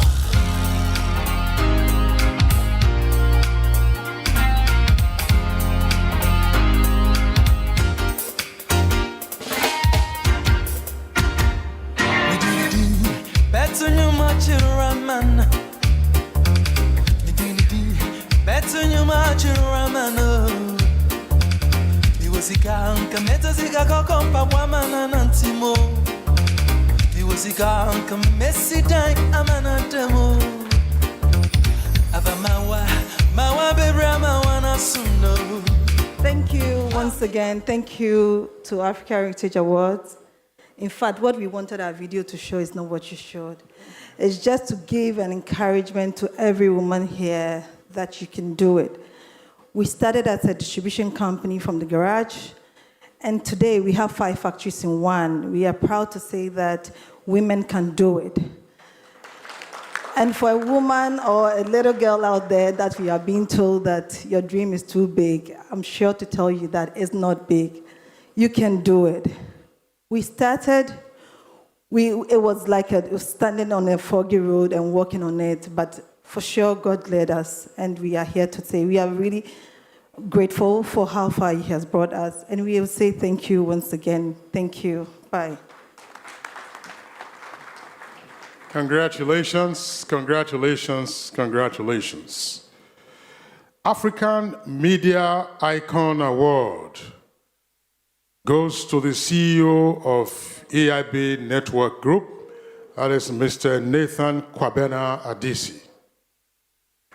The nominee for African Media Icon Award is Mr. Nathan Kwabena Anotse Adisi, CEO of EIB Network Group. Mr. Nathan Kwabena Adisi, popularly known as Bola Ray, stands as one of Ghana's most influential media entrepreneurs and broadcast pioneers. Beginning his journey as a student radio host at Radio Universe and later Top Radio, he quickly distinguished himself through creativity, discipline, and an exceptional command of audience engagement. His breakthrough came when he became the first African and Ghanaian to host Top of the Pops on BBC Radio, projecting Ghanaian music onto the global stage and redefining international visibility for the country's entertainment industry. In 2003, he joined Joy FM as host of the Drive Time Show, transforming it into the most influential drive time program in Ghana. His ability to blend entertainment, business insight, and cultural relevance positioned him as one of the nation's foremost broadcast personalities. After 11 years of impact, he transitioned into executive leadership as CEO of EIB Network Group, where he spearheaded the rapid growth of a multi-platform media conglomerate. Under his stewardship, the network expanded aggressively, nurtured new broadcasting talent, and...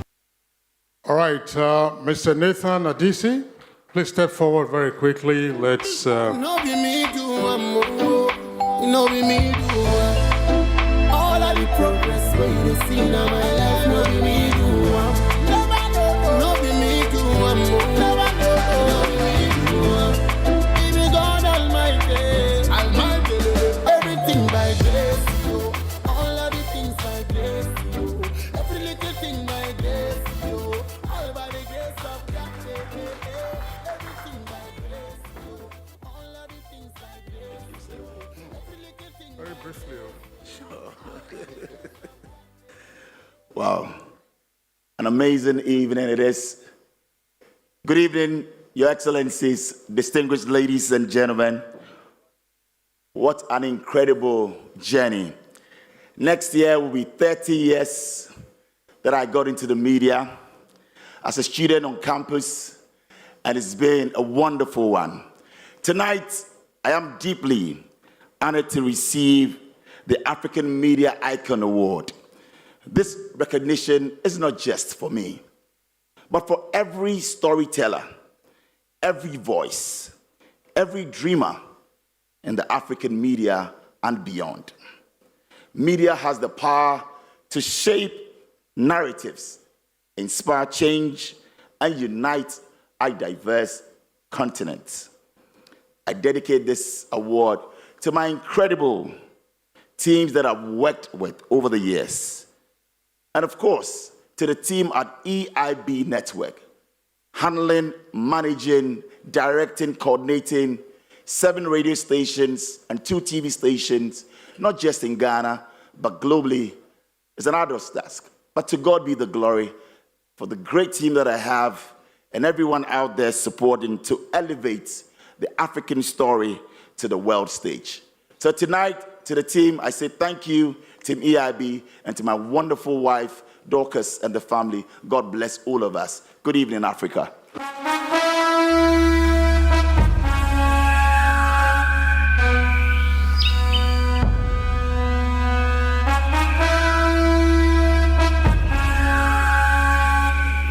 All right, congratulations, Mr.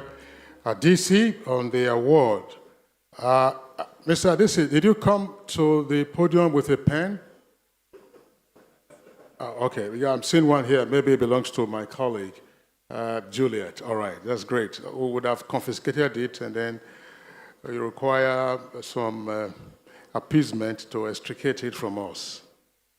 Your Excellencies, we have just 2 more to go. We grappled with the pronunciation of this name earlier, and he has come up again. CEO of Farmers of Thought. This should be quite intriguing to Dr. Akinwumi Adesina. Farmers of Thought. I'm hearing this for the first time, and it's pretty unique. CEO. Chagambire Joshua Maponga Marara III receives the nominee the African for African Lifetime Achievement Award is Dr. The nominee for African Advancement. Oh, that's fast forward. Fast forward. Miss Q. The award recipient is the nominee for is the CEO of Farmers of Thought, African Advancement Icon. His name is Chagambire Joshua Maponga Marara III. You have it in the system? Can it roll?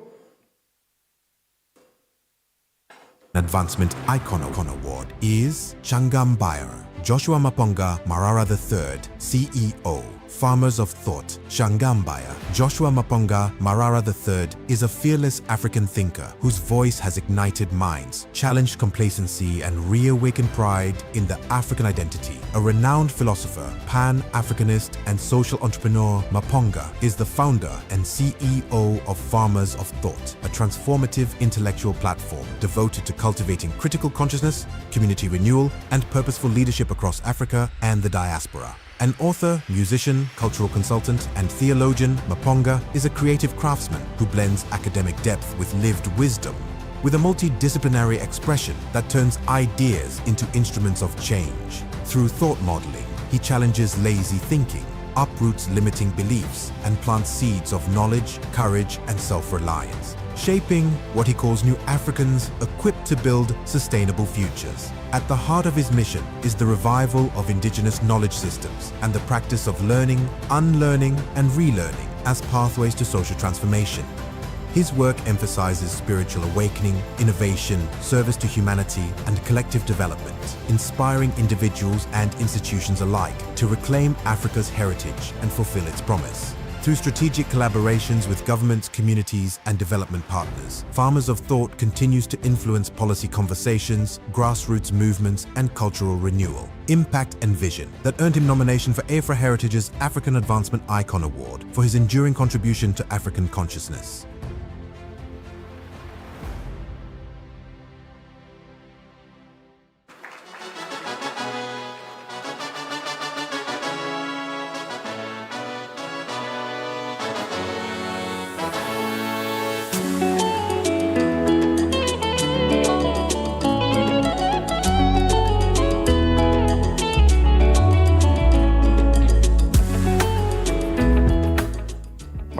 Congratulations. Very briefly, in one of the still photographs used for the citation, I saw you holding a knob curry.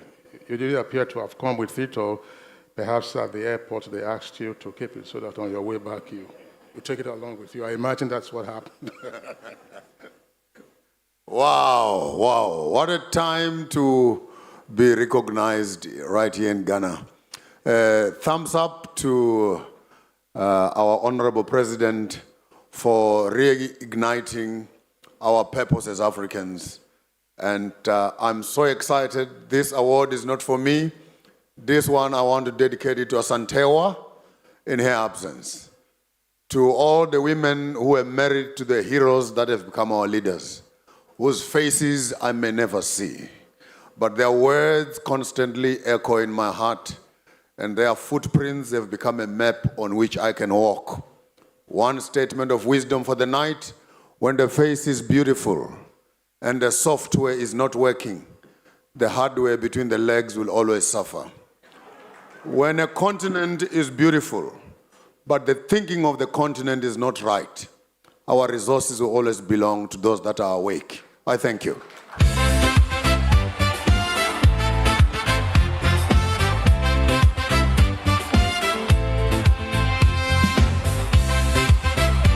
Food for thought by the farmer of thought.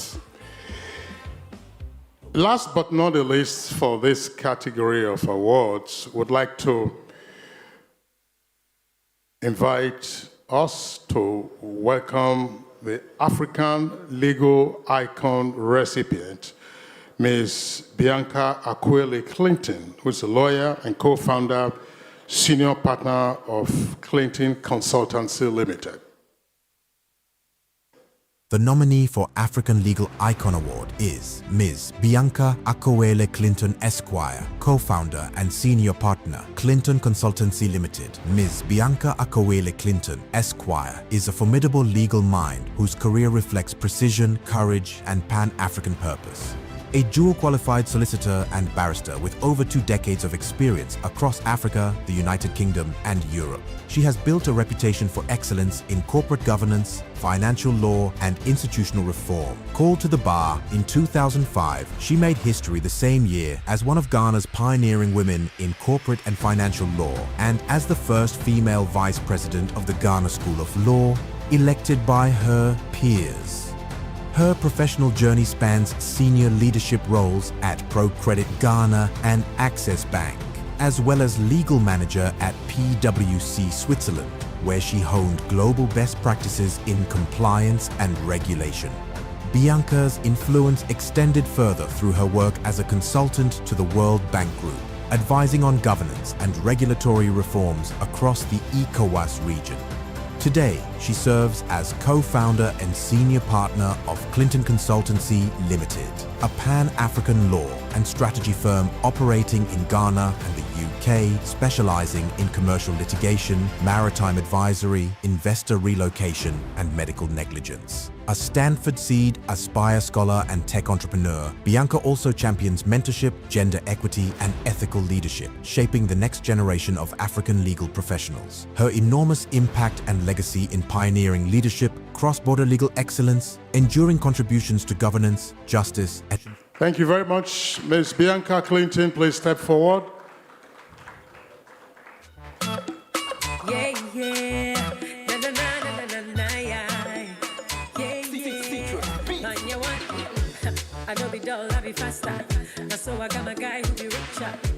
He get money, he be gangster. But in the room, he be cool like a pasta. My baby be so chendo. Me day my one fella ching. I see why I done my kendo. Thank you, thank you, thank you.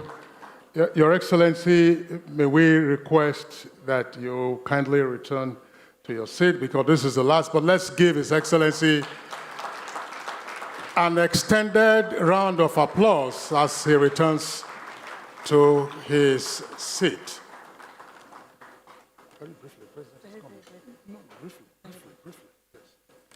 Your Excellencies, distinguished guests, ladies and gentlemen, all protocols duly observed. I stand before you today with deep gratitude and profound humility. First and foremost, I give all the glory to God for this journey, this moment, and this recognition. Truly, God did it. I extend my sincere appreciation to the organizers of the African Heritage Awards, to my family, to my beloved husband, Rexford, to my beautiful twin daughters, Anastasia and Victoria. You are my greatest inspiration. But tonight, this award is deeply personal.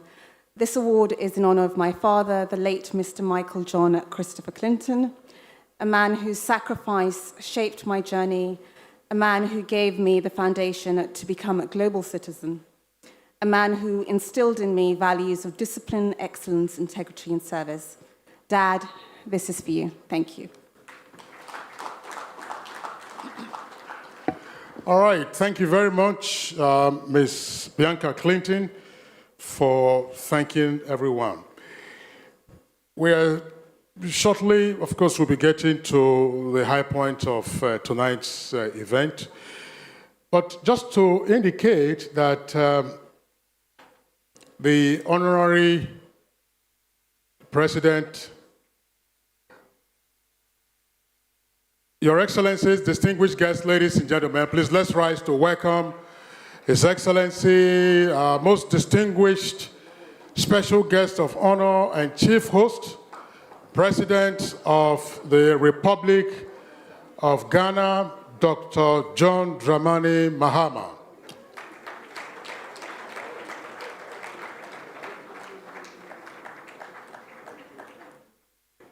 Your Excellencies, ladies and gentlemen, let's take the national anthem of the Republic of Ghana.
Please be seated.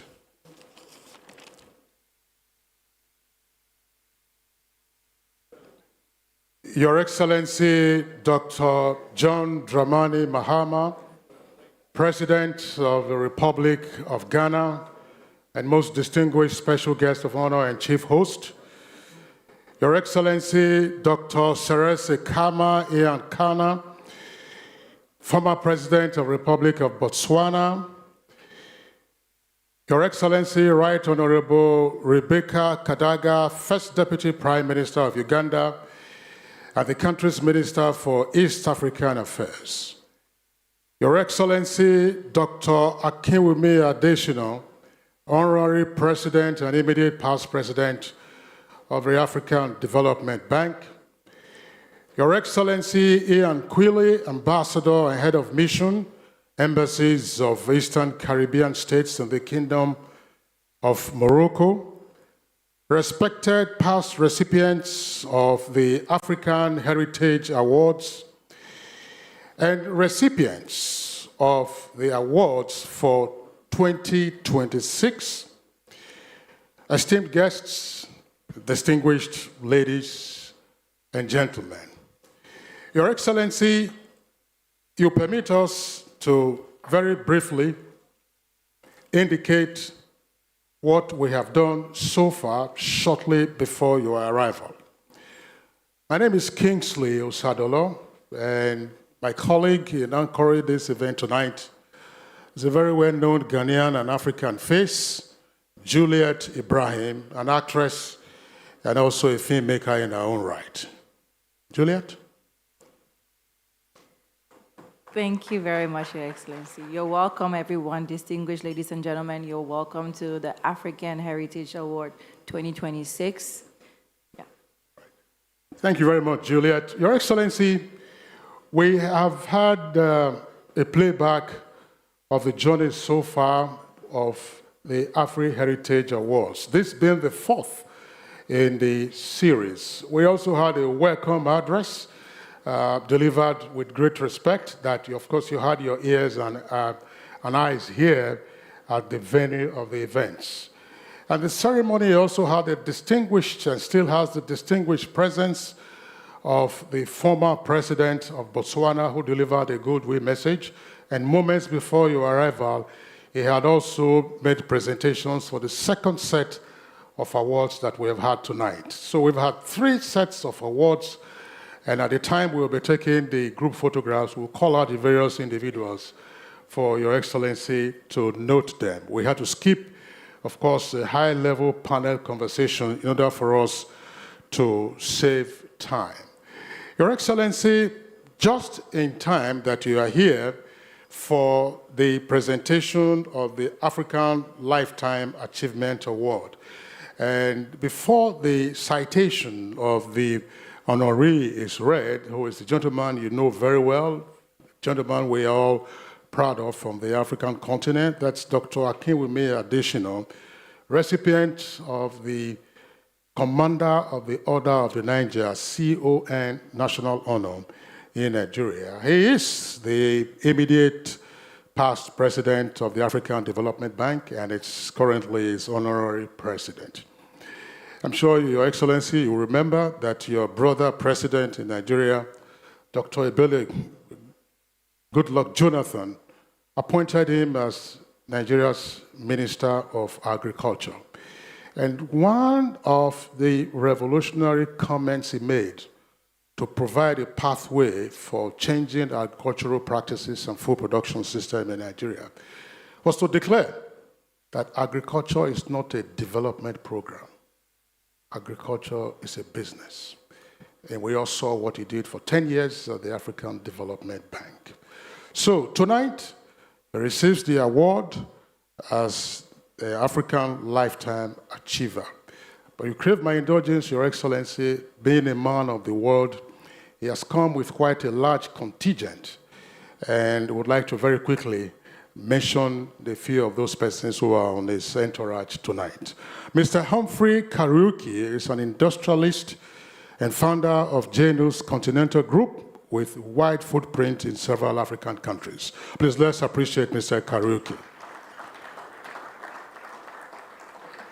There is also Mr. Eric Gumbo. He's a senior advocate of Kenya and founder of G&L's LLP and chairman of Kenya Re. Please let's appreciate him. And last but not the least, Dr. Alex Windok. He comes from Poland. He's founder of Grupa Zenith. Let's appreciate him. So, Your Excellencies, distinguished guests, ladies and gentlemen, the African Lifetime Achievement Award, Dr. Akinwumi Adesina, CON. And after the citation, we will respectfully invite our very distinguished special guest of honor, the President of the Republic of Ghana, to make the presentation. Let's have his citation, please. The nominee for African Lifetime Achievement Award is Dr. Akinwumi A. Adesina. The nominee for African Lifetime Achievement Award is Dr. Akinwumi A. Adesina, CON, CGH, Honorary President and former President, African Development Bank Group, AFDB. Dr. Akinwumi Ayodeji Adesina stands as one of Africa's most cerebral leaders and a reformer whose ideas, courage, and execution have redefined how the world now sees Africa's potential. Let us think Africa. Let us build Africa. Let us move Africa forward.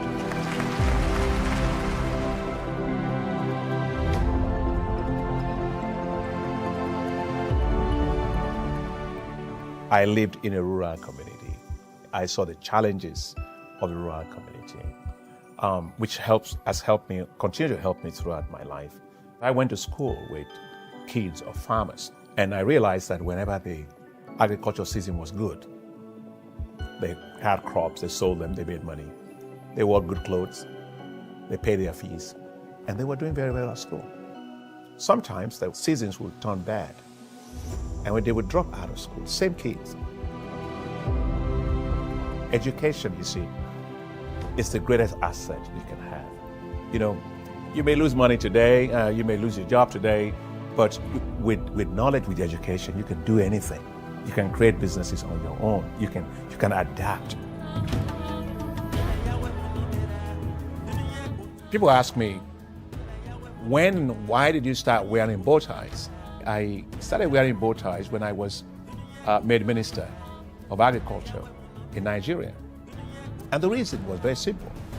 I looked around, I saw that people thought agriculture was some kind of a drab profession, and I knew that the size of the food and agricultural market in Africa by 2030 is going to be a whopping $1 trillion. And so I needed to get Nigerians, and now in my role as president of the bank, to change their mindset about food, because food is big time money. It's the biggest money making business in the world. So I said to myself, I'm going to change my look. So I went in bow ties, and many people in Nigeria at the time were asking, is he the Minister of Finance or who is he? Or say, no, he's the Minister of Agriculture. So I get you to actually listen to me. I so much work to make sure that we can change all this perception thing. I got a guy who was one of the pop artists in Nigeria called D'banj. And I told D'banj, look, I need you to sing some songs for me. That folks will understand that culture is cool and sexy. That's what I wanted, right? And he sang a song called Coconut Chocolate, which means cocoa is chocolate, which means that you make money by transforming your cocoa into chocolate. It was big. When I was running for president of the bank, I took the 10-year strategy of the African Development Bank. I read it 10 times, line by line, 10 times, because I needed to understand the whole thing.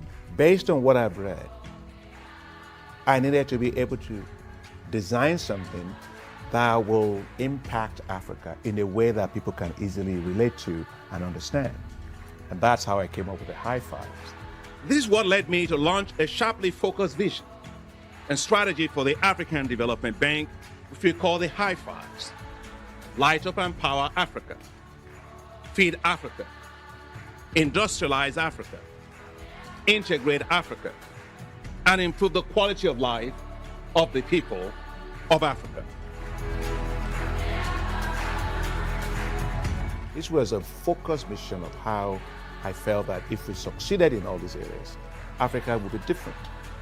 And in fact, the analysis after that suggests so, because in the last 8 years, we've impacted on lives of more than 400 million people, from electricity to food to transport to education to all of those, to health and all of that. I am most proud of what we've done in a number of areas. First, let me start on the global side, which has to do with the positioning of the African Development Bank to mobilize more resources for Africa. That's what it was set up to do. Today we are $318 billion for the bank. And we've also raised an additional $8.9 billion for the African Development Fund. So we're mobilizing a lot of capital on that particular side. Second is, I'm very excited about the work we're doing on electricity, our priority of light up and power Africa. And we've helped to connect more than several millions of people. Actually, when we started, the percentage of farmers, of people, and I'll come back to agriculture later, that were connected to electricity was roughly 25%. Now you have 52% of the population of Africa connected to electricity when we started a new deal on energy of Africa in 2016. That's quite a lot.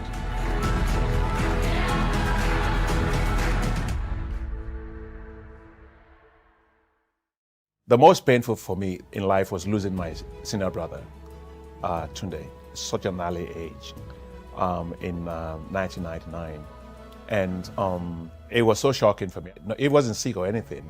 And then he had malaria, and then he went to a clinic, and they just say, oh, we need to give you some intravenous injection. And that was it. And within 1 minute, he was dead. Well, because it was fake drugs.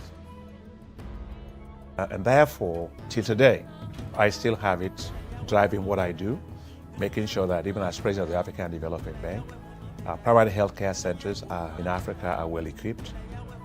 As a bank, we launched, a big program on health, which is $3 billion to help to build healthcare infrastructure all across Africa.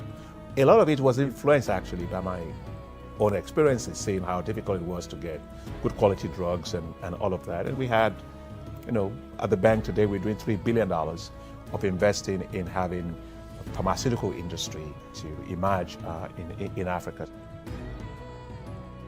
It's not a job, it's a mission for me. And I just think that we can accelerate Africa's development, and we have.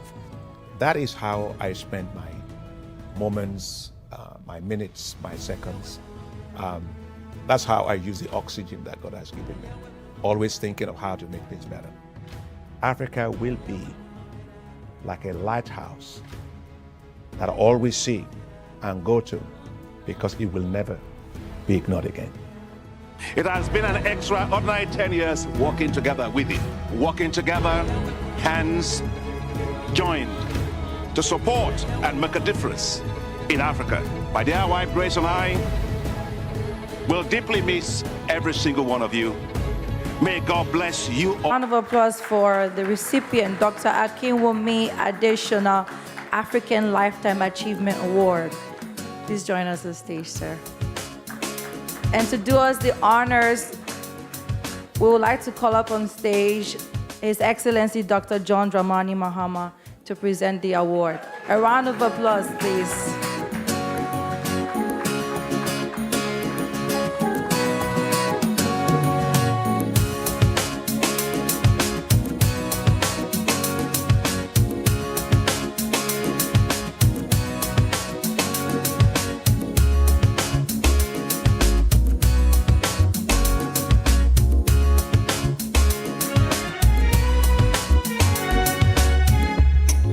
Yes, please help us present the award. No. That's true. This man has done so well.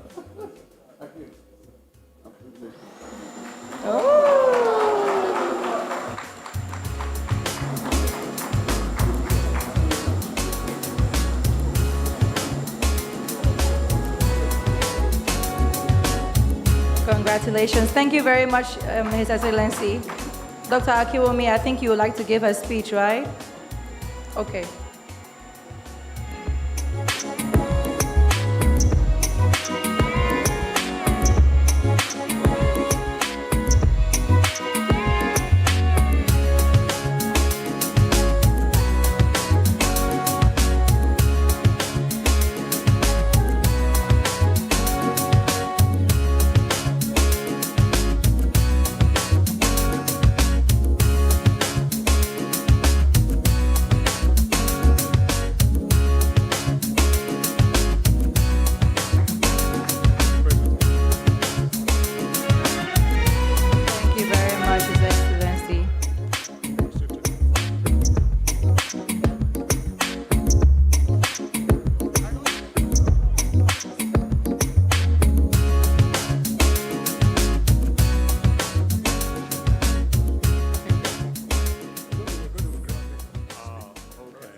It's all right.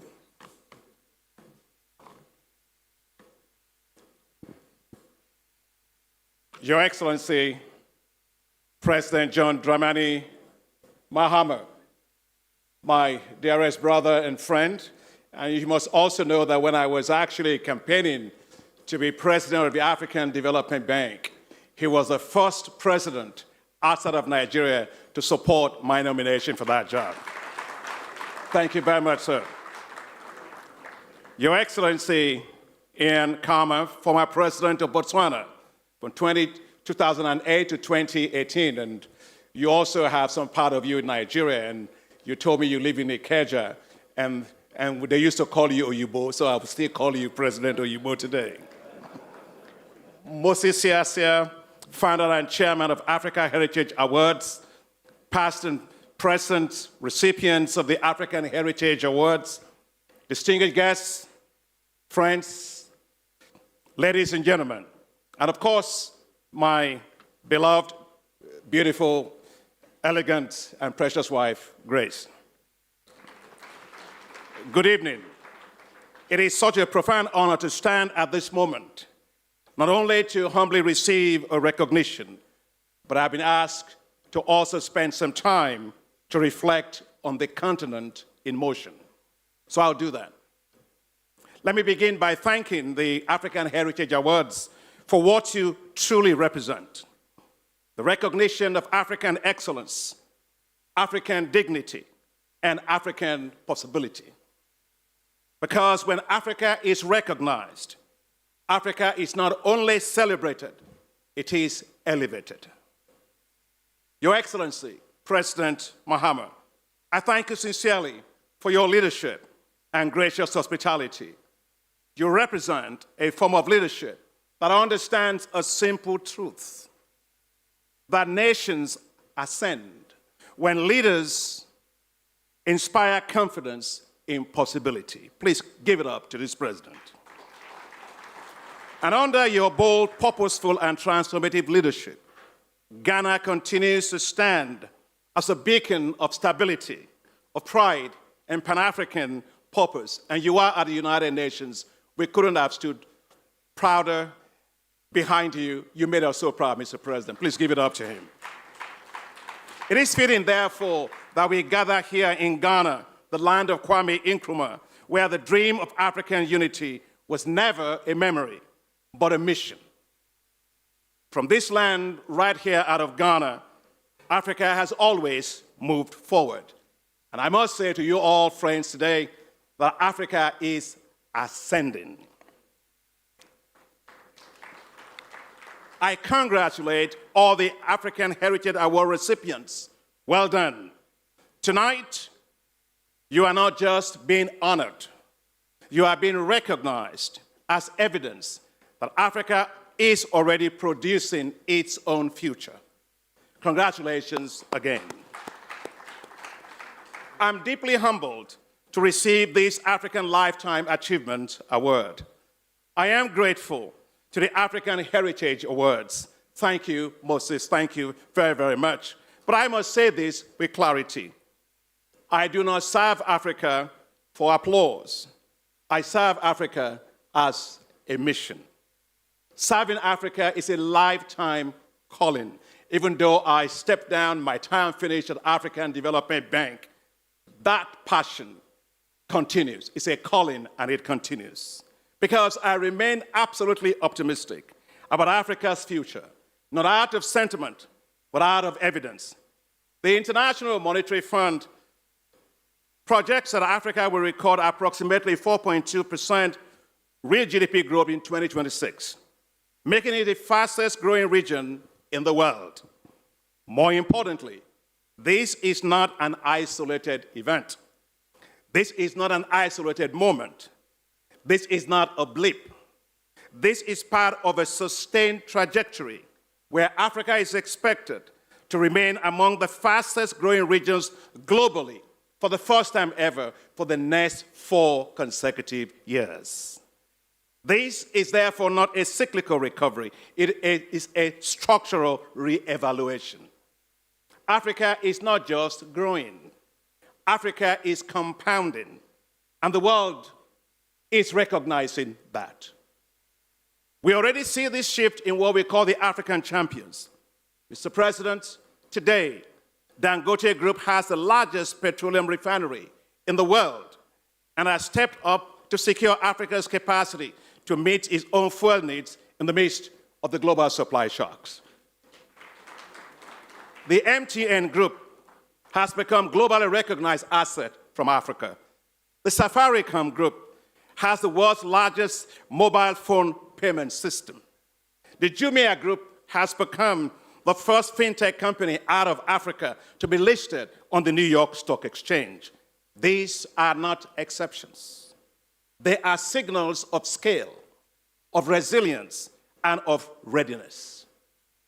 Africa is no longer a promise. Africa is not potential. Africa is an investable reality. Africa is inevitable.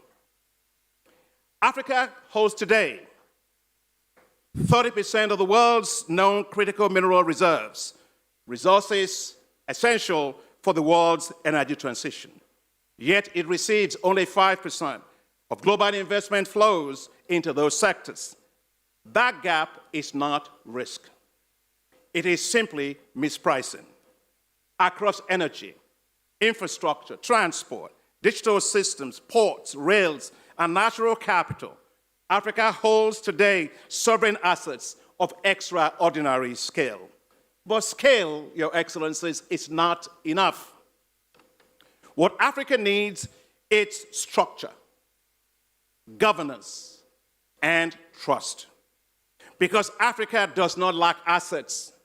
Africa lacks platforms that would allow it to unlock those assets at scale. And that is why I and Marjorie Krause, the chairman of APCO Worldwide, together co-founded the Global Africa Investment Summit, otherwise called GAIS, G-A-I-S, for which I am the executive chairman. I wish to immensely thank you, Mr. President, President Mahama, for being a champion for GAIS and for attending the launch of GAIS in Dubai earlier this year, despite your very hectic schedule. Thank you very much, Mr. President. GAIS is not an event. It is a global platform of trust for investors on our continent. It connects sovereign assets with global institutional capital, pension funds, sovereign wealth funds, asset managers, not for isolated deals, but for structured, long-term capital development. It is disciplined. It is selective. It is investment grade. And let me be clear, this is not about aid. This is not about sentiment. This is not about charity. This is Africa being looked at from the investment side as the alpha in the world. So let me leave you with this. Africa is not waiting to be discovered. Africa is already participating in shaping the global future. The question is no longer whether Africa will ascend. The question is whether the world is ready for Africa that has already ascended. And today, as I think about that and the award that you've given me today, I do not stand here alone. I stand on the foundations of many lives, sacrifices, and acts of grace for whom I wish to say today, thank you. To my late parents, Roland and Eunice Adeshina, who gave me values before opportunity. To my teachers and professors, who gave me knowledge before recognition. To my mentors, especially here, Kofi Annan from Ghana, who showed me that leadership is about service, not status. To the leaders of my own home country, Presidents Bola Ahmed Tinubu, my president for life, President Goodluck Ebele Jonathan, President Muhammadu Buhari, President Olusegun Obasanjo, and heads of states of our country, Generals Yakubu Gowon, General Abdulsalami Abubakar, General Ibrahim Babangida, and Vice Presidents Kashim Shettima, Atiku Abubakar, Namadi Sambo, and Yemi Osinbajo, for the opportunity and support that you provided me to serve Nigeria, Africa, and the world. To my colleagues at the Ministry of Agriculture and our partners in Nigeria in the banking sector, together we transformed agriculture. We impacted the lives of over 15 million farmers, and we helped to feed a nation with pride. And the head of service of Nigeria is here. And I want to recognize two of the people in the civil service when I was minister. They are here today. My permanent secretary is Sonny Echono. If he's here, please rise up and please give it up to him. And the director of finance when I was minister, Idris Maman. That tells you the quality of people. We couldn't have succeeded without these people. So I always say, Echono is my permanent secretary for life, and Idris Mama is my director of finance for life. To the African Development Bank Group, and I have many of my staff and colleagues here today, and the governments of 81 shareholder countries who believed in us and in our mission, we increased the capital of the bank from $93 billion to $318 billion, and we transformed the lives of 565 million people all across Africa. To you, my friends, who believe in me, who support me and never leave my side, who make sure I never walk alone. And to my family, my children, Rotimi and Shegun, their wives, Alex and Emily, my 6 grandchildren, and above all, my dearest wife, Grace, my jewel, my strength, my anchor, and my partner for 42 years. Let me close Because when you are given an honor, you have to dedicate it. But as I said, I didn't get here alone. I'd like to dedicate this honor to my home country, Nigeria. Not simply as a nation on a map, but as a nation that carried me when I was young, shaped me when I was forming, and trusted me when it mattered most. Nigeria gave me my beginning. It gave me the opportunity when opportunity was not guaranteed. It gave me platforms when platforms were rare. It gave me responsibility when responsibility was heavy. In every season of my service, Nigeria was not behind me, it was within me. Because you do not outgrow the country that formed you. You only learn to serve it more deeply, more wisely, and more completely. So this honor returns home. Please, can I get that so I can show that actually I got an honor here and I want to give it back?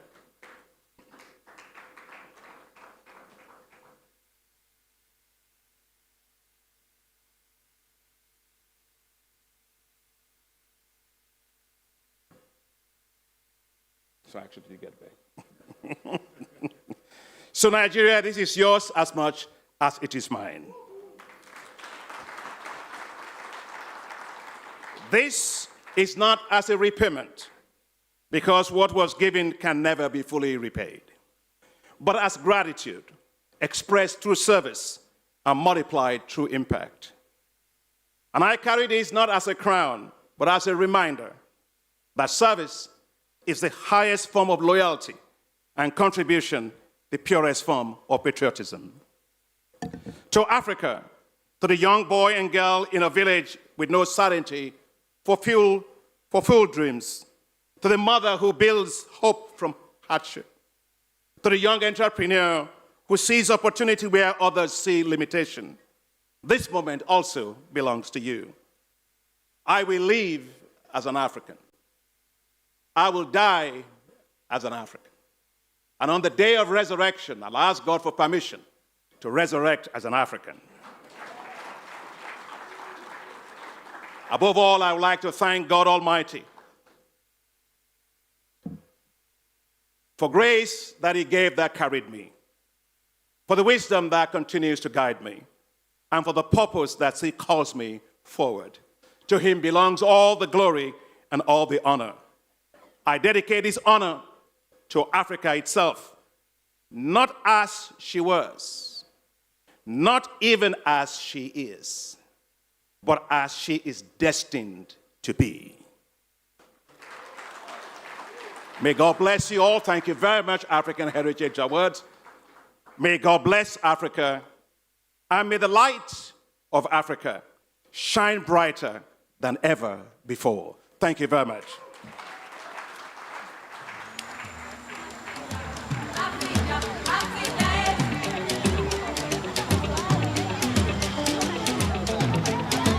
May I request Your Excellencies, distinguished guests, that we give Dr. Akinwumi Adesina a standing ovation for that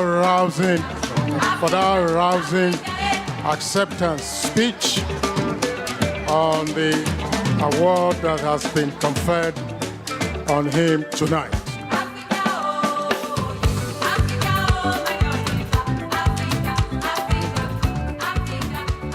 Just two items for us to quickly take care of at the moment. Your Excellency, I just wanted to brief you again on behalf of the organizers that the sets of awards that have been presented this evening covered leadership, governance, innovation, entrepreneurship, as well as philanthropy. May we request all the award recipients tonight to please come forward with their plaques and join His Excellency, our Chief Host, the President of the Republic of Ghana, the former President of Botswana, as well as the CEO and convener of Afri Heritage, Mr. Moses Siasia, for a group photograph. can we do that pretty quickly? And we're going to be on the steps here, just in front of the president's lectern.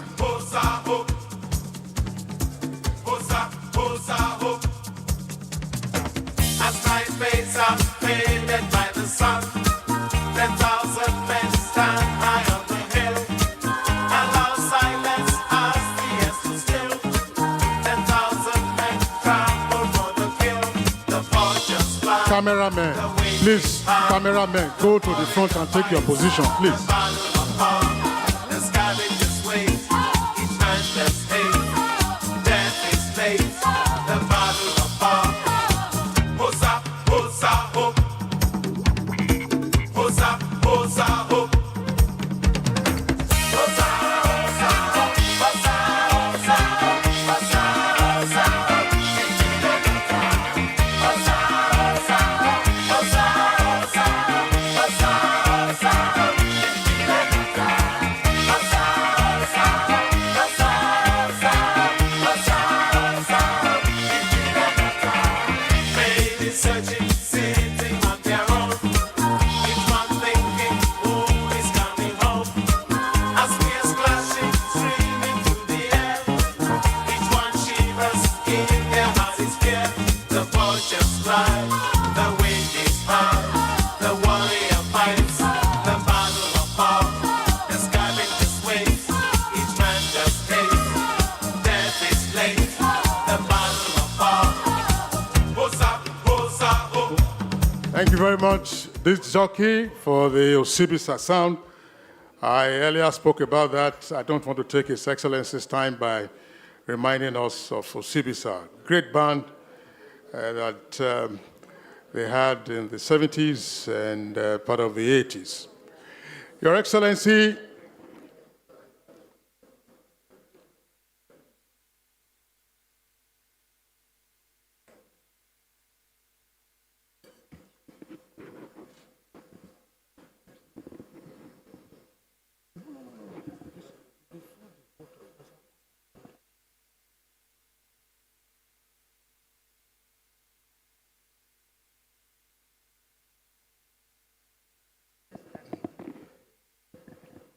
Your Excellencies, distinguished guests,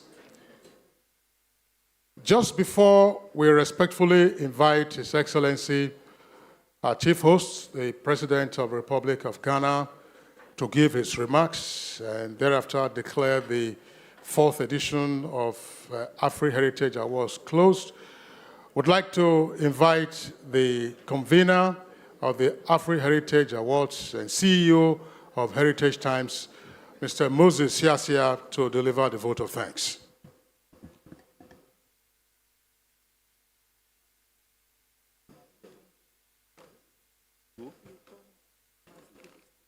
Yes. Your Excellency, the President of the Republic of Ghana, a past awardee of the African Heritage Awards, distinguished ladies and gentlemen, I want to stand on every existing protocol to formally express our profound thanks to His Excellency, the President of Ghana, for showing up. We're about losing hope that you will come. But thank you very much for fulfilling your promise. And we know that you're a man of your word. And when people kept asking me, is the president coming? I said, don't worry, he will come. Thank you, Mr. President, for keeping to your word. We appreciate it. I also want to thank everyone that have come from different countries, far and near, to grace this occasion. We are deeply touched. We appreciate you, and we pray that God guides you and gives you journey mercies as you go back. We also want to thank all those who supported us. You know, it wasn't easy, but we really appreciate all those who supported us. I also want to mention this. I'm excited that I have someone who gave us the first support that was needed for us to start this platform is here today. Permit me, Your Excellency, to specially recognize Engineer Simbi Gesie Wabote. We want to thank you. Without your support, we will not be here today. And that little support that you gave has grown to be what you are seeing here today. So thank you, thank you, thank you. I also want to thank General Barry Ndiomu for also supporting this platform. He has always been an immense backbone to whatever we are doing, and we want to thank you most profoundly. For the 2026 edition of this award, we want to thank Chief Joe Pinawa for his support. Thank you so much. When I was running Helter Skelter, I said, no, this program must not fail. We had several challenges, and when I placed a call through, you answered. Thank you very much, sir. I also want to thank all the awardees, because if you have not lived up to expectations, we will not have you here today. Thank you for living up to expectations. Thank you for being a true ambassador of the African continent. I also want to say that you will continue to live an exemplary life, because from henceforth, you are now ambassador for the Afri Heritage Platform. I also want to thank the African Lifetime Achievement Award recipients. I want to thank you most profoundly. And I want to say that the future of this continent has so much enormous hope in leaders like you. You are a transformational leader. You are someone, we never knew about the potential that the African Development Bank has until Dr. Akinwumi Adesina entered the African Development Bank as president. I want to thank you. Africa will continue to celebrate you. I call you the icon of African advancement. We appreciate everything that you have done, despite the fact that we live in a thankless generation. But we are taught to always give thanks to those who have done well. Thank you very much, and may God bless you. And I know that God has not finished with you yet. As you have re-emphasized in your speech, we will continue to advance the cause of Africa. We will continue to pursue and project you as our hero of excellence. Thank you very much. And I also want to thank your darling wife, very wonderful mother, for the support, enormous support she has given to you. And I'm also learning as a young man from your marriage. The love is something else. It flows like a river. Wonderful relationship. May God bless you. I want to thank all those who came from far and near. My friends that came from the US, especially Professor Soji Adelaja, for your support. Prof is an amazing personality. Prof, thank you so much. May God bless you. I want to thank my team for putting this event together. You know, when somebody was telling me that, Moses, this thing you are doing, you are not honoring the right people. I said, you do your own and honor the right people. We need a lot of platform to honor people, to celebrate people. It's easier said than done, but it is not an easy task to put an event such like this together. I can say that to you, because it got to a point, I went to the Ministry of Foreign Affairs myself to see the director of protocol, and they said the director wasn't there. I waited to see the deputy director of protocol. They said he was eating, waited for 1 hour, 30 minutes. So I had to leave. So it's an enormous task for us to get diplomatic courtesy for all the former presidents, the high diplomatic network individuals that comes for this event. It is not easy. But we want to, above all, we want to appreciate The people of Ghana, very hospitable.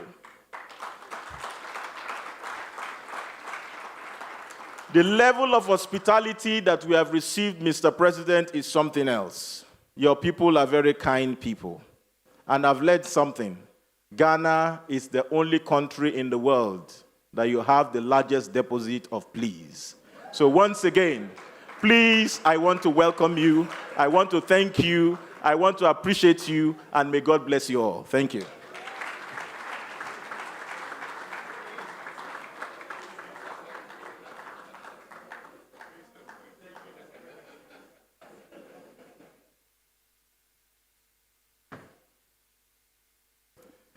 Your Excellencies, very distinguished guests, ladies and gentlemen, please let's appreciate Mr. Moses Yasia for his vote of thanks, pretty elaborate and also quite inspiring.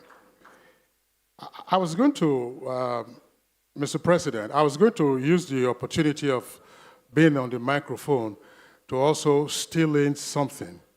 Mr. Siasia, if you could allow our chief host to hear this, I think it would be very useful. Mr. Siasia, you know, it's conferring. Mr. President, I said I was stealing the opportunity of my being on the microphone to chip in this. And I'm conveying the warm greetings and felicitations from the Omonoba Nedo Uko Apolokbolo, Oba Ewari II, no Gidigan, the Oba of Benin. Because the Ga people of Ghana have their ancestral roots in Benin Kingdom. And I'm a proud son of the Benin Kingdom.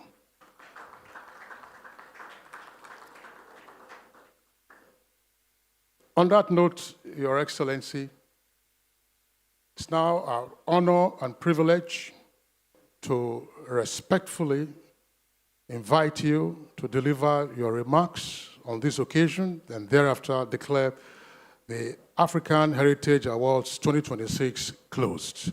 Your Excellency.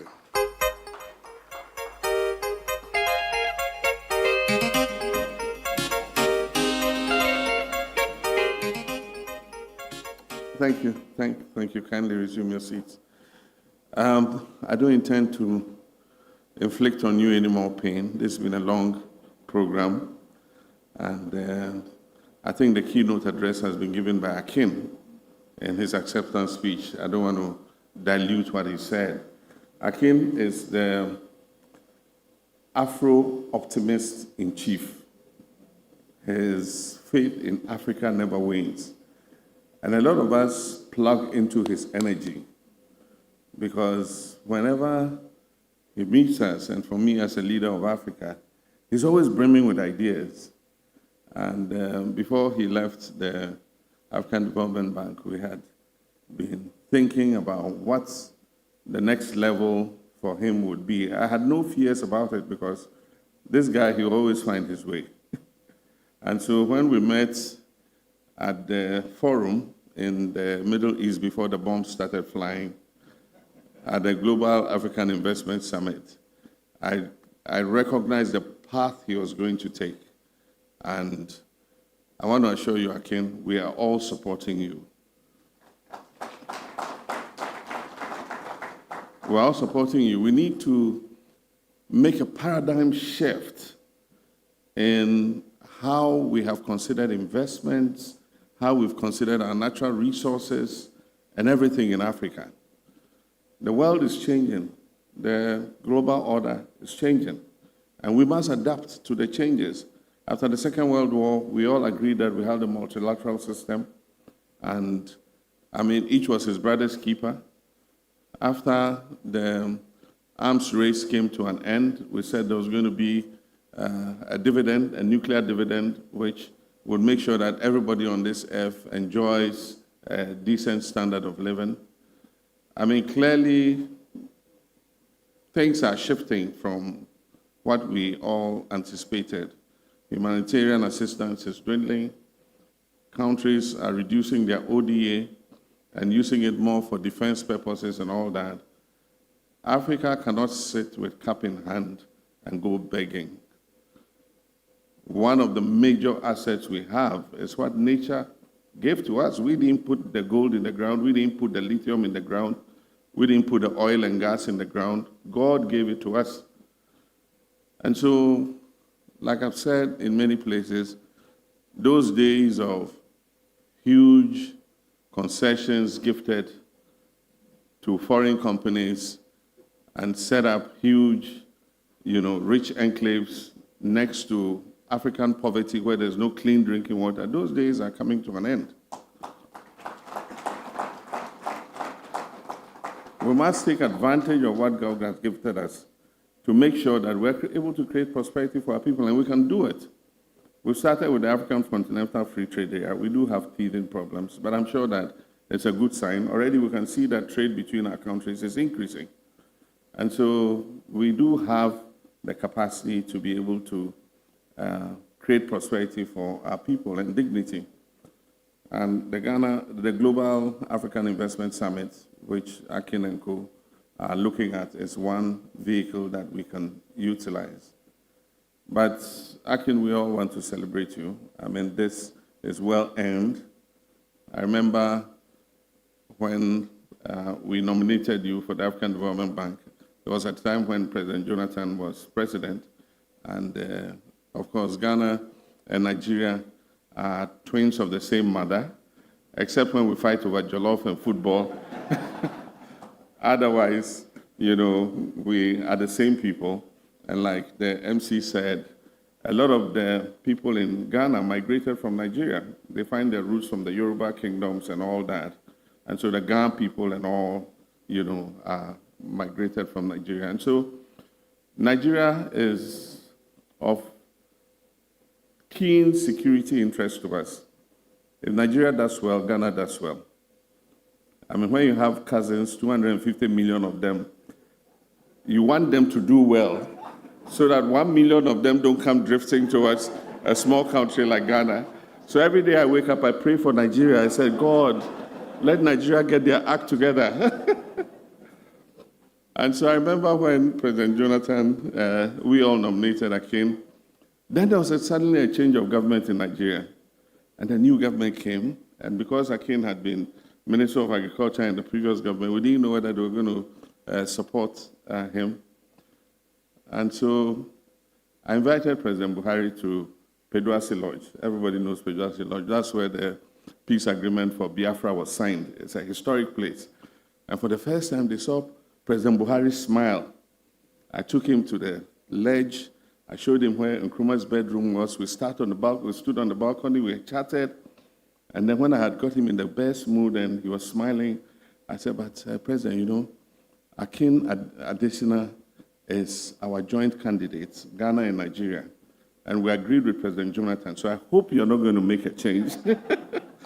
And he assured me that Akin was their candidate. And I mean, everything else is history. He's moved that bank. He's done phenomenal in the African Development Bank. And we're all proud of you, Akin. We're proud of Grace, too. We're family. The woman who has stood by you in thick and thin, in health, in sickness, and I'm happy to see Grace radiating such wellness and good health. May God grant you even more health, good health, and wellness. And I heard you say 42 years. Well, I'm behind you. We're about 34 this year. And like you said, we take a note from you, and we're inspired by you, myself and Lordina, and we'll continue to work at it. But let's work together. Let me congratulate all those who won awards. Don't think that it was just ceremony. It is responsibility. All those awards you took, put it on your table, and remember that it is meant to inspire you to do even greater, not only for your communities, your societies, your countries, but also the continent of Africa. We continue to fight and represent our countries. We want to show that I mean, leadership can make a change, because I believe that if we get proper leadership in Africa and we work together, we have some of the best brains, we have wonderful people, we'll be able to make a change in the lives of our people. But let me thank Moses and his team for continuing in the face of challenges to continue to host these awards. And I can just say for myself that at the time Moses recognized me and gave me that award in 2024, I was not president of Ghana. I was a leader of the opposition, and I was running for government. It takes courage to decide that you're going to award the leader of an opposition party in an African country. Moses, thank you so much. So I got the award in 2024 when I was opposition leader, not when I was president. And so it makes me believe that your system for recognizing people is not based on any partisan consideration. So thank you very much. I hear you're going to Cape Town next year. And if it's possible, we probably will all come and join you. I'm sorry I came late. I had to attend to a few issues.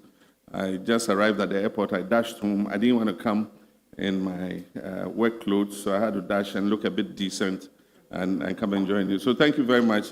God richly bless all of you.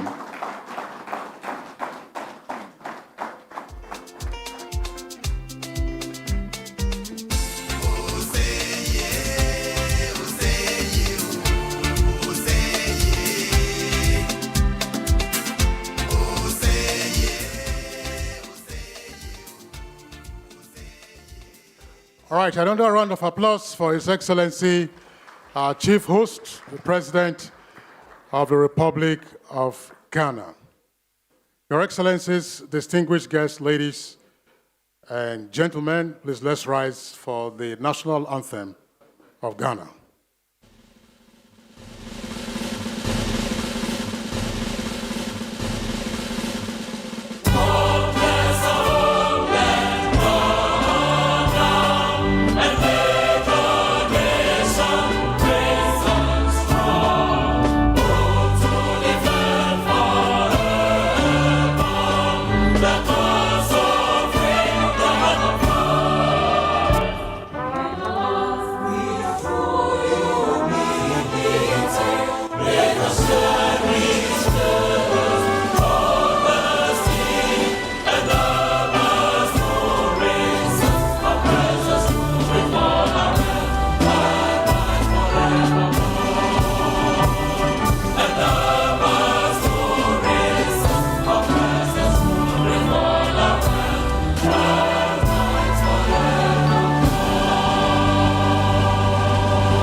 Thank you very much. From Juliet, Ibrahim, and I, we say have a good night rest.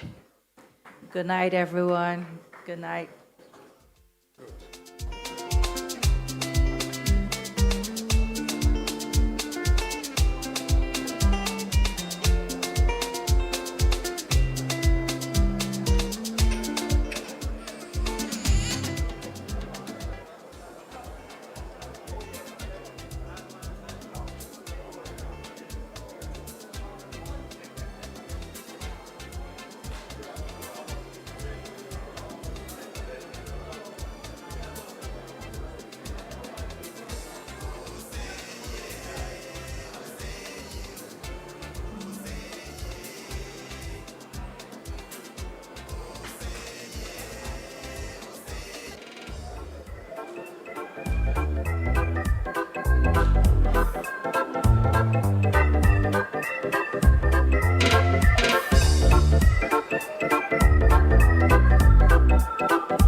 so akukoni grass. Any of your audience, Tinya Motre. If you ask me, big granny, Yankopon. Now, Bini Obio. And Sati, you know, so your peda. Kibidi, the BH. One of your Japania. The cow audience, why? It's a money, Mro Yanko. Nadini, Nanya, Mino, Tinya Motre. So, Fred, we know me. Say, I'm well. Say, Yami, pa. Baby, so, Fred, we know me. Say, I'm well. Say, Yami, pa. Baby, say, Bianchi, Ganjawa. Manu, Yaoya. Say, Udi, Maya. Maora, Une, Bible.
Midnight